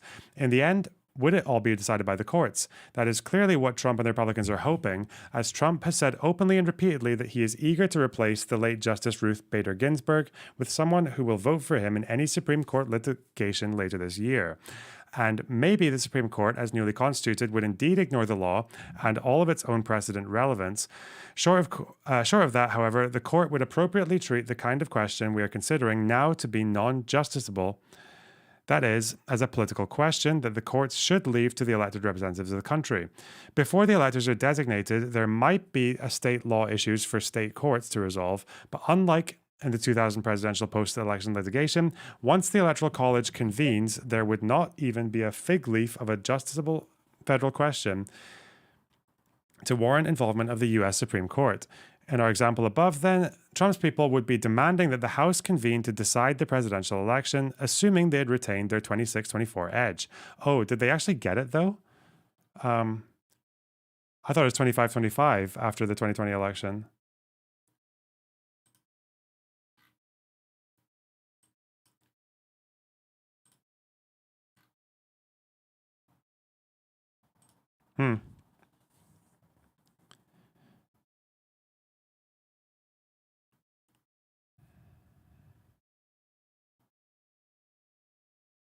Okay.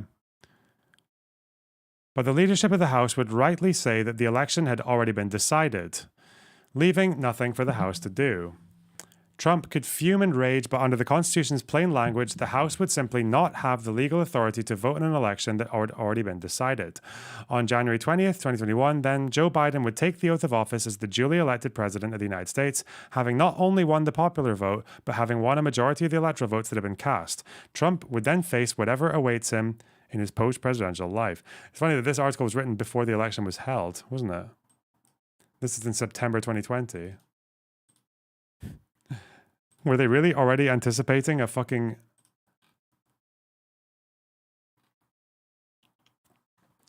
send back to the States? Wow.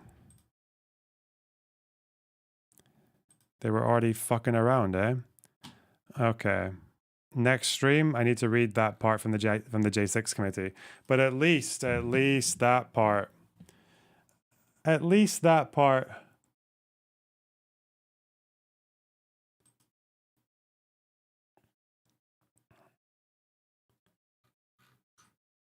At least that part is a bit more straightforward than what we just read. Oh, fuck me. Ugh. What's going on here? Keep their hands off this one. You're talking about nuking Israel, someone said. What? Nah. But that's what they would be doing if they're... Never happen.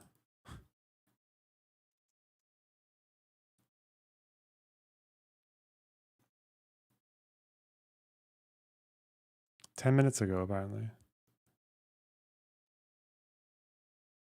Those are the interceptions. Nothing ever happens, guys, when Hezbollah launches a 13,000-ton Scud directly into the center of Tel Aviv. Okay. All right. Sometimes things do happen.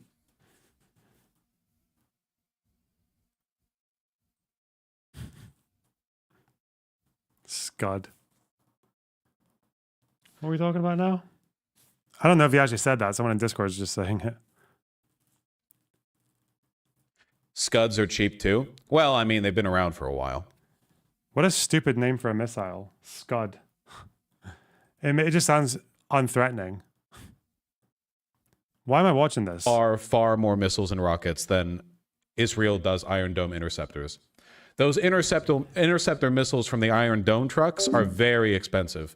The targeting system that you need to intercept a rocket flying through the air turns out that's pretty expensive. It's like shooting a bullet that's coming at you with another gun, with a bullet shooter. Okay. Chud missiles. Hey.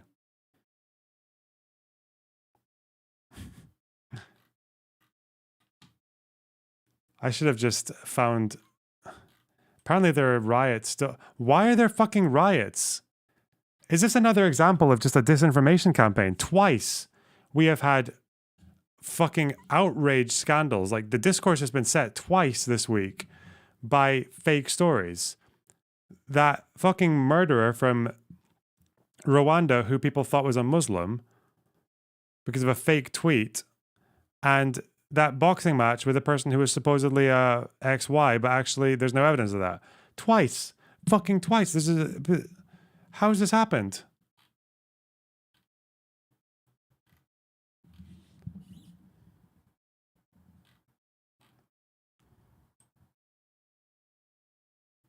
We're fucking dying, man. We're all dead. This is the beginning of the end. How has that been the case that this has been dictating the fucking discourse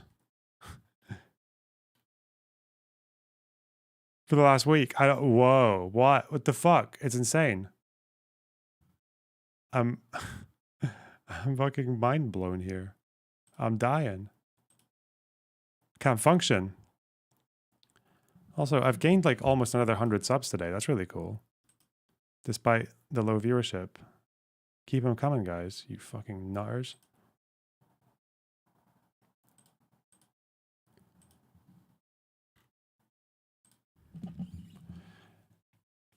We're on course. We're on course to have hit 40K by the end of this month on this fucking live channel. That's mental, man. Absolutely insane, chat. Okay. 40K. Warhammer.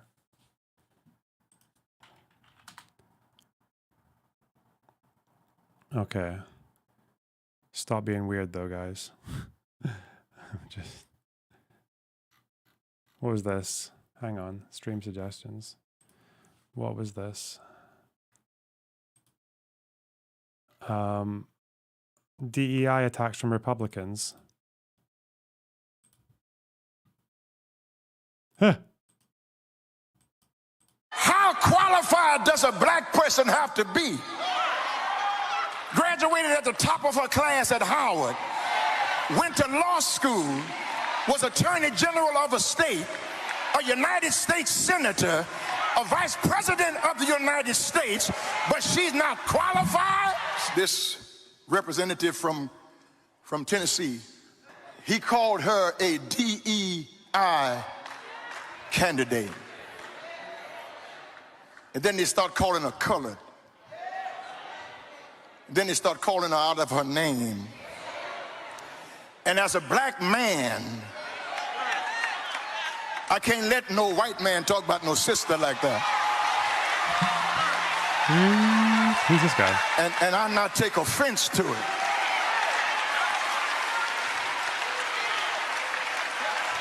Because who is more disqualified than Donald Trump? And Republicans are all in because he is the avatar for their grievance. I'm all in.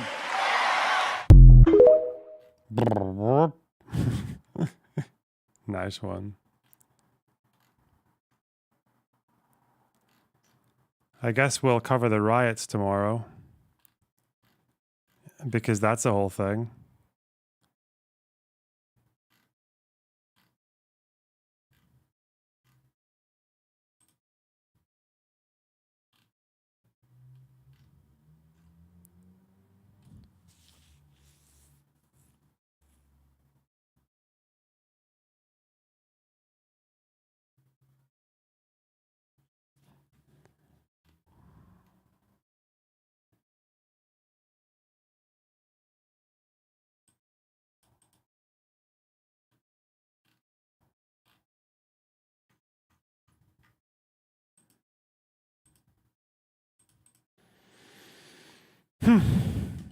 Damn, there's a dono there. Gotta wait for the super chat. Come on. Oh. Hang on. Before we go. How qualified does a black person have to be? Yeah. We're gonna read the Jan 6 committees more. That'll be much more fucking enjoyable. That was some sore head fucking memes today. This is a insane puzzle. We're at 2500 now. We're in the fucking high rollers. That's why this is difficult. Okay. What the heck? What the actual heck? Hang on. All right. What? Okay. There's no threats against me. This is the most obvious one. Blah, blah, blah, blah. But, can you do better? Is there this? Where does this go? The rook just moves. There's this, but I can just take. So if I don't move my queen, we're fine. Oh,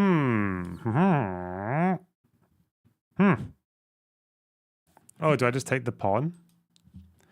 Is that Praise legit? be the Omnissiah that your vox be filtered of the heretic and Zeno's lies. Thanks for the 1999, the devil. That's so generous of you. I don't know what that means, but I really appreciate it.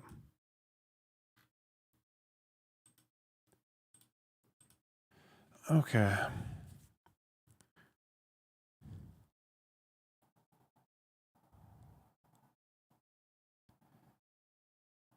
Is the bishop trapped? No, it's not trapped. It's got loads of places to go. Do you know how to do the Sneeko defense? Just watch some other guy play for you. You are very mean. I disavow. This, how do they respond to?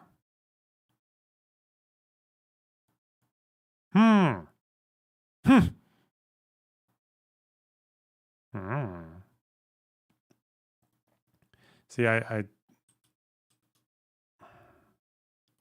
there's not really any path to the king from here.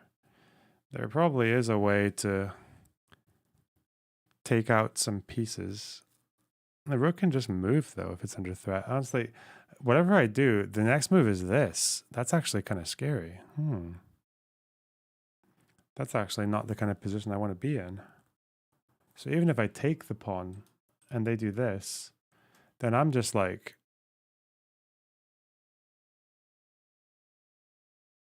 a little fucking dead potato. Wait, I can just do this. Seems fine. I've always got that.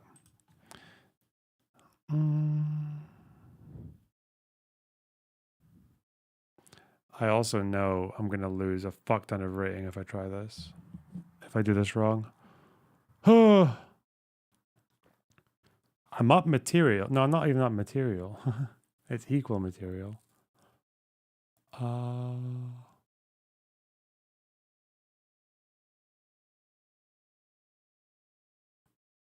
Bro, this is actually fucking my head. I don't see anything. I can see I can take a pawn and be up a pawn, but why? Why do I need that? It's not even really up a pawn because I can just take this and be a dick. I don't know. Fuck.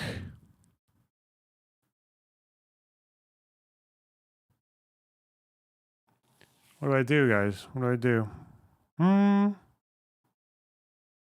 Do I just take the pawn? But then what?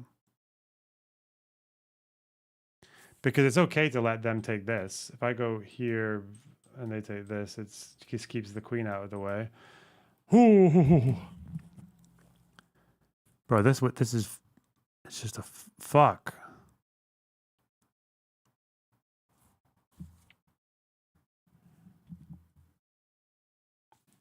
I don't even know what my options are, let alone just... Okay, let's have a look at some sequences. So there's this. That they're not going to do that, though. If I do that, they might do this. Then I do this. Then what the fuck do they do? This. There's nothing there for them. No, whoa. That does work for them. Oh, shit. If I do this. No. It's if I do this, they just come here. and then I try to block it with this, then they can just do this. Because I'd have to take with my queen. Because I couldn't take with the pawn. Oh, shit! Oh!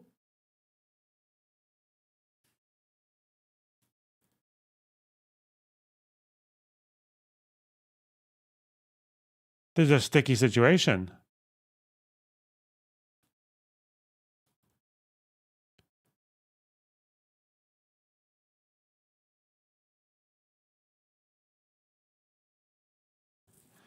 Okay, this, you come here. Do I just go here? Wait, if they come here, do I just go here? What?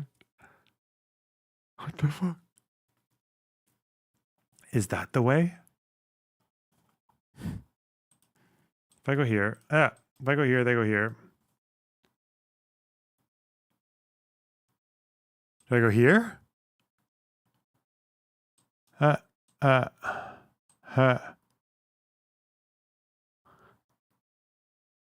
Are you here? Then it's just the trade in my favor. Okay. Fuck me. What?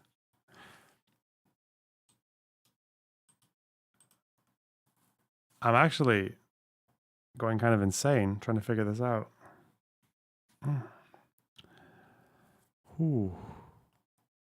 I didn't even think of this whole thing because I can't. Yeah.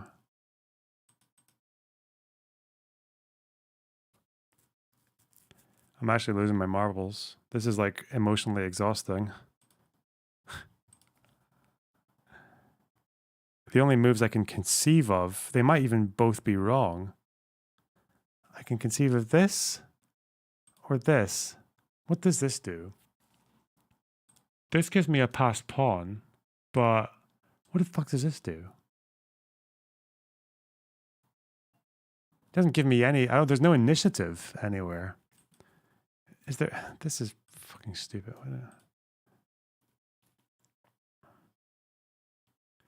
I guess if it's like that, but then they just move back.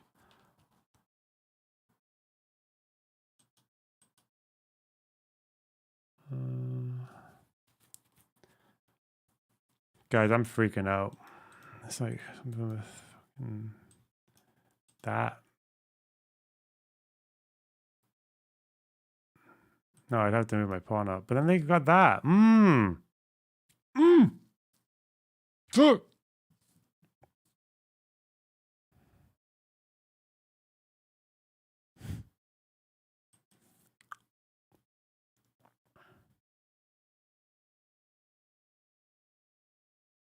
There's no counter. Wait. Think delayed gratification. I know, I'm trying to think about positioning or some shit. Like,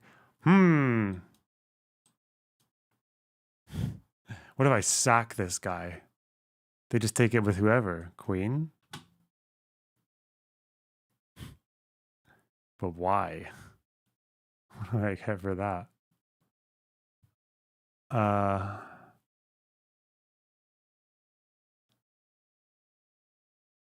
Is there this? Is there any value? Because if they want to try this thing, I could just defend this way, but oh, fuck me. Oh! I want this. Okay, right. Okay. Why? Is it a passed pawn? Wait, no, there's a problem here. I don't want to deal with this. Okay, okay.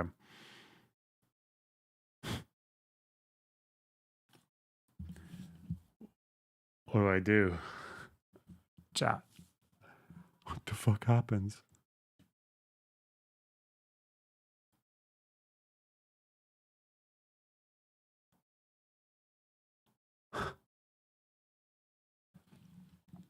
This is dumb, isn't it? This is stupid. Because they come here. I go here. They take. I take. Bro, they could just advance their rook. Oh, fuck. No way.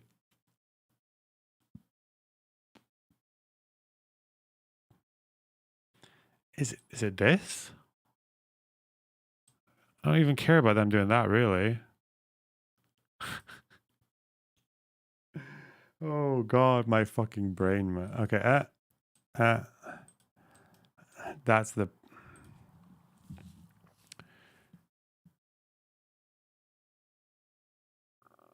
The D8 square. Yeah, good luck with that, bro. I'd need like fucking 10 moves to get to that. What? Shut up. Stop gaslighting me. I hate the placement of this bishop as well. It's so notorious. All right, fuck. Fuck. We had to think. Okay. Pawn? Delayed gentrification. Yeah, obviously. I can't just keep advancing and just take the blow. Boom, boom. Boom, boom. Boom. I kind of can because there's not really any advancement from there. Is that what I do? Do I just let the queen go? And let the pawn march up? Is that what I do? Oh, is that what I do? Wait. Let's play it through. Take. Take. Take. Take. Take. That.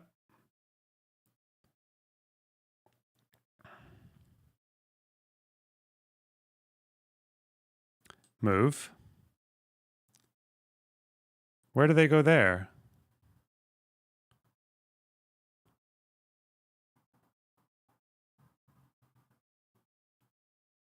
Ooh. Try that one more time. Get the pass pawn. Take. Take.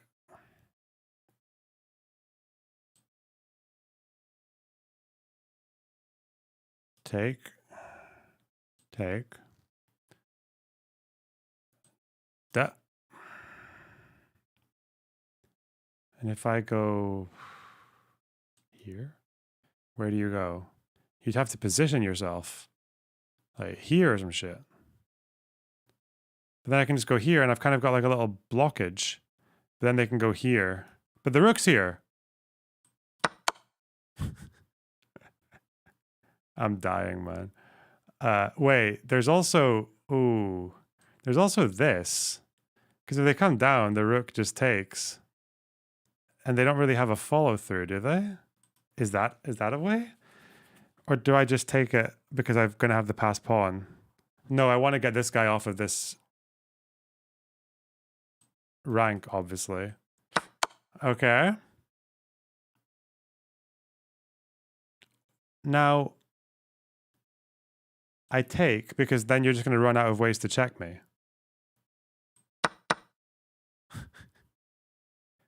Is that it? And then, what do I do now? It's not even over, man. So if I do this, you just take this, and it's just what, 2 rooks and a bishop. Well, 2 rooks and a bishop is fine, actually, against a fucking king that's got not many squares to go. But how do I do this? The queen's not trapped by any means. They're going to gobble up this pawn next. I guess I would just do this. There's nothing else to do, really, is there? If I do this, I can't knock the bishop away. Like, it's going to follow me. Oh. Hey, we did it. Holy shit. 13 minutes to do that puzzle. Fuck me, man. God. Pass rate 38%. And people who are high, that's actually a 2500 rated puzzle. Not many puzzles are that rating. Most puzzles, even when you're this high, puzzles are usually rated like fucking 25, like 2300 or 2200. Okay. How does this play through? Can you play through further? Download? Comments? Settings? What are the comments?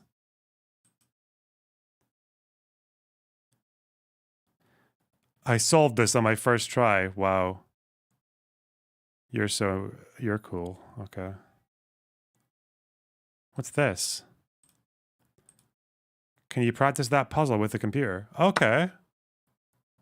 So how does it play through? Obviously you take. You must. It's an inaccuracy. Okay. Can you imagine playing this puzzle through to that move and your move being this of all fucking fuck off? We're going. They're going to check me though. Oh. This is actually still a difficult game. I do this? Bro. No. I don't even know what to do now. What the fuck?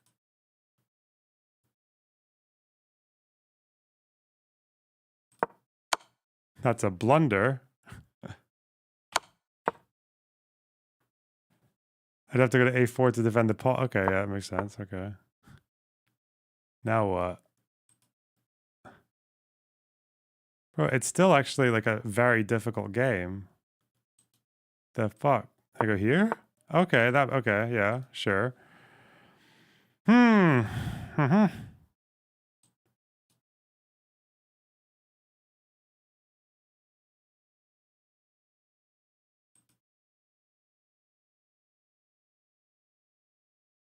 Hmm.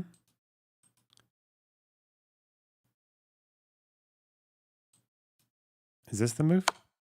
That's a it's a free rook. Okay, let's not do that. This. Then that's a really awkward okay. Go here. Then there's this coming again. Okay, that's a problem. Do I just go back and try to be weird? I can go here. Then you go here. I go here.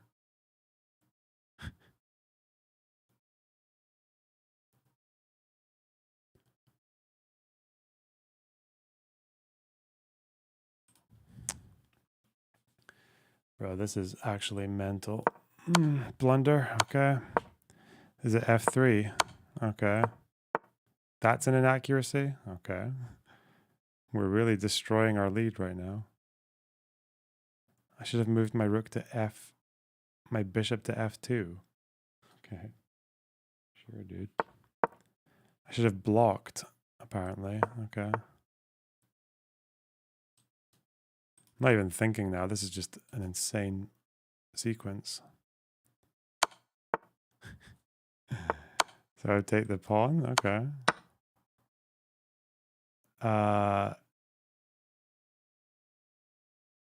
Do I just eat up pawns? I don't even think that works because it does. Okay. Is it this now? Because they just go there. Or I go here. So they can't fuck me up. It would be king F1. Why though? They can just go here. Oh no, they can't.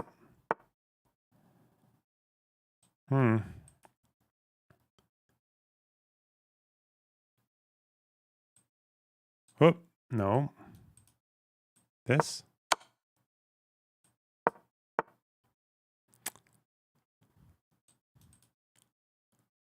Move the pawn up.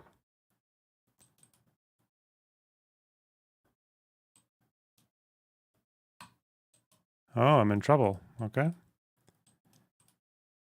I guess we just keep chopping up.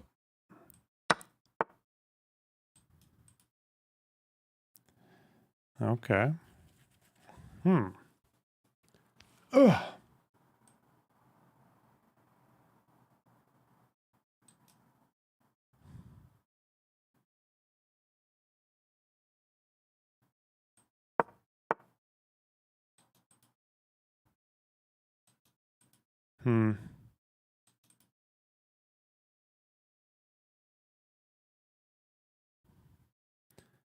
It's like a very awkward lead. Oh. Oh no. Blunder.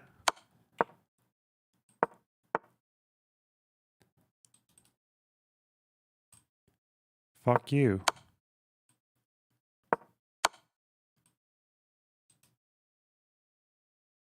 Did I just sacrifice my bishop now? Or we're at a draw. Fuck that. That's a horrible game. Okay. All right, dickheads. I'm leaving. We actually did succeed in that puzzle, okay? Just I fucked the rest of the game. Okay.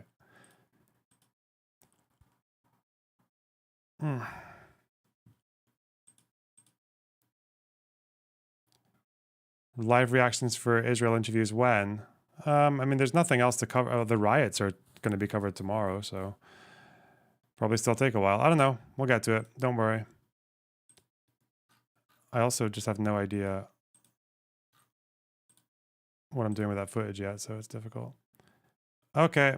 Take care, guys. I will see you tomorrow. Behave yourselves. Thanks for the being here. All right. Bye-bye.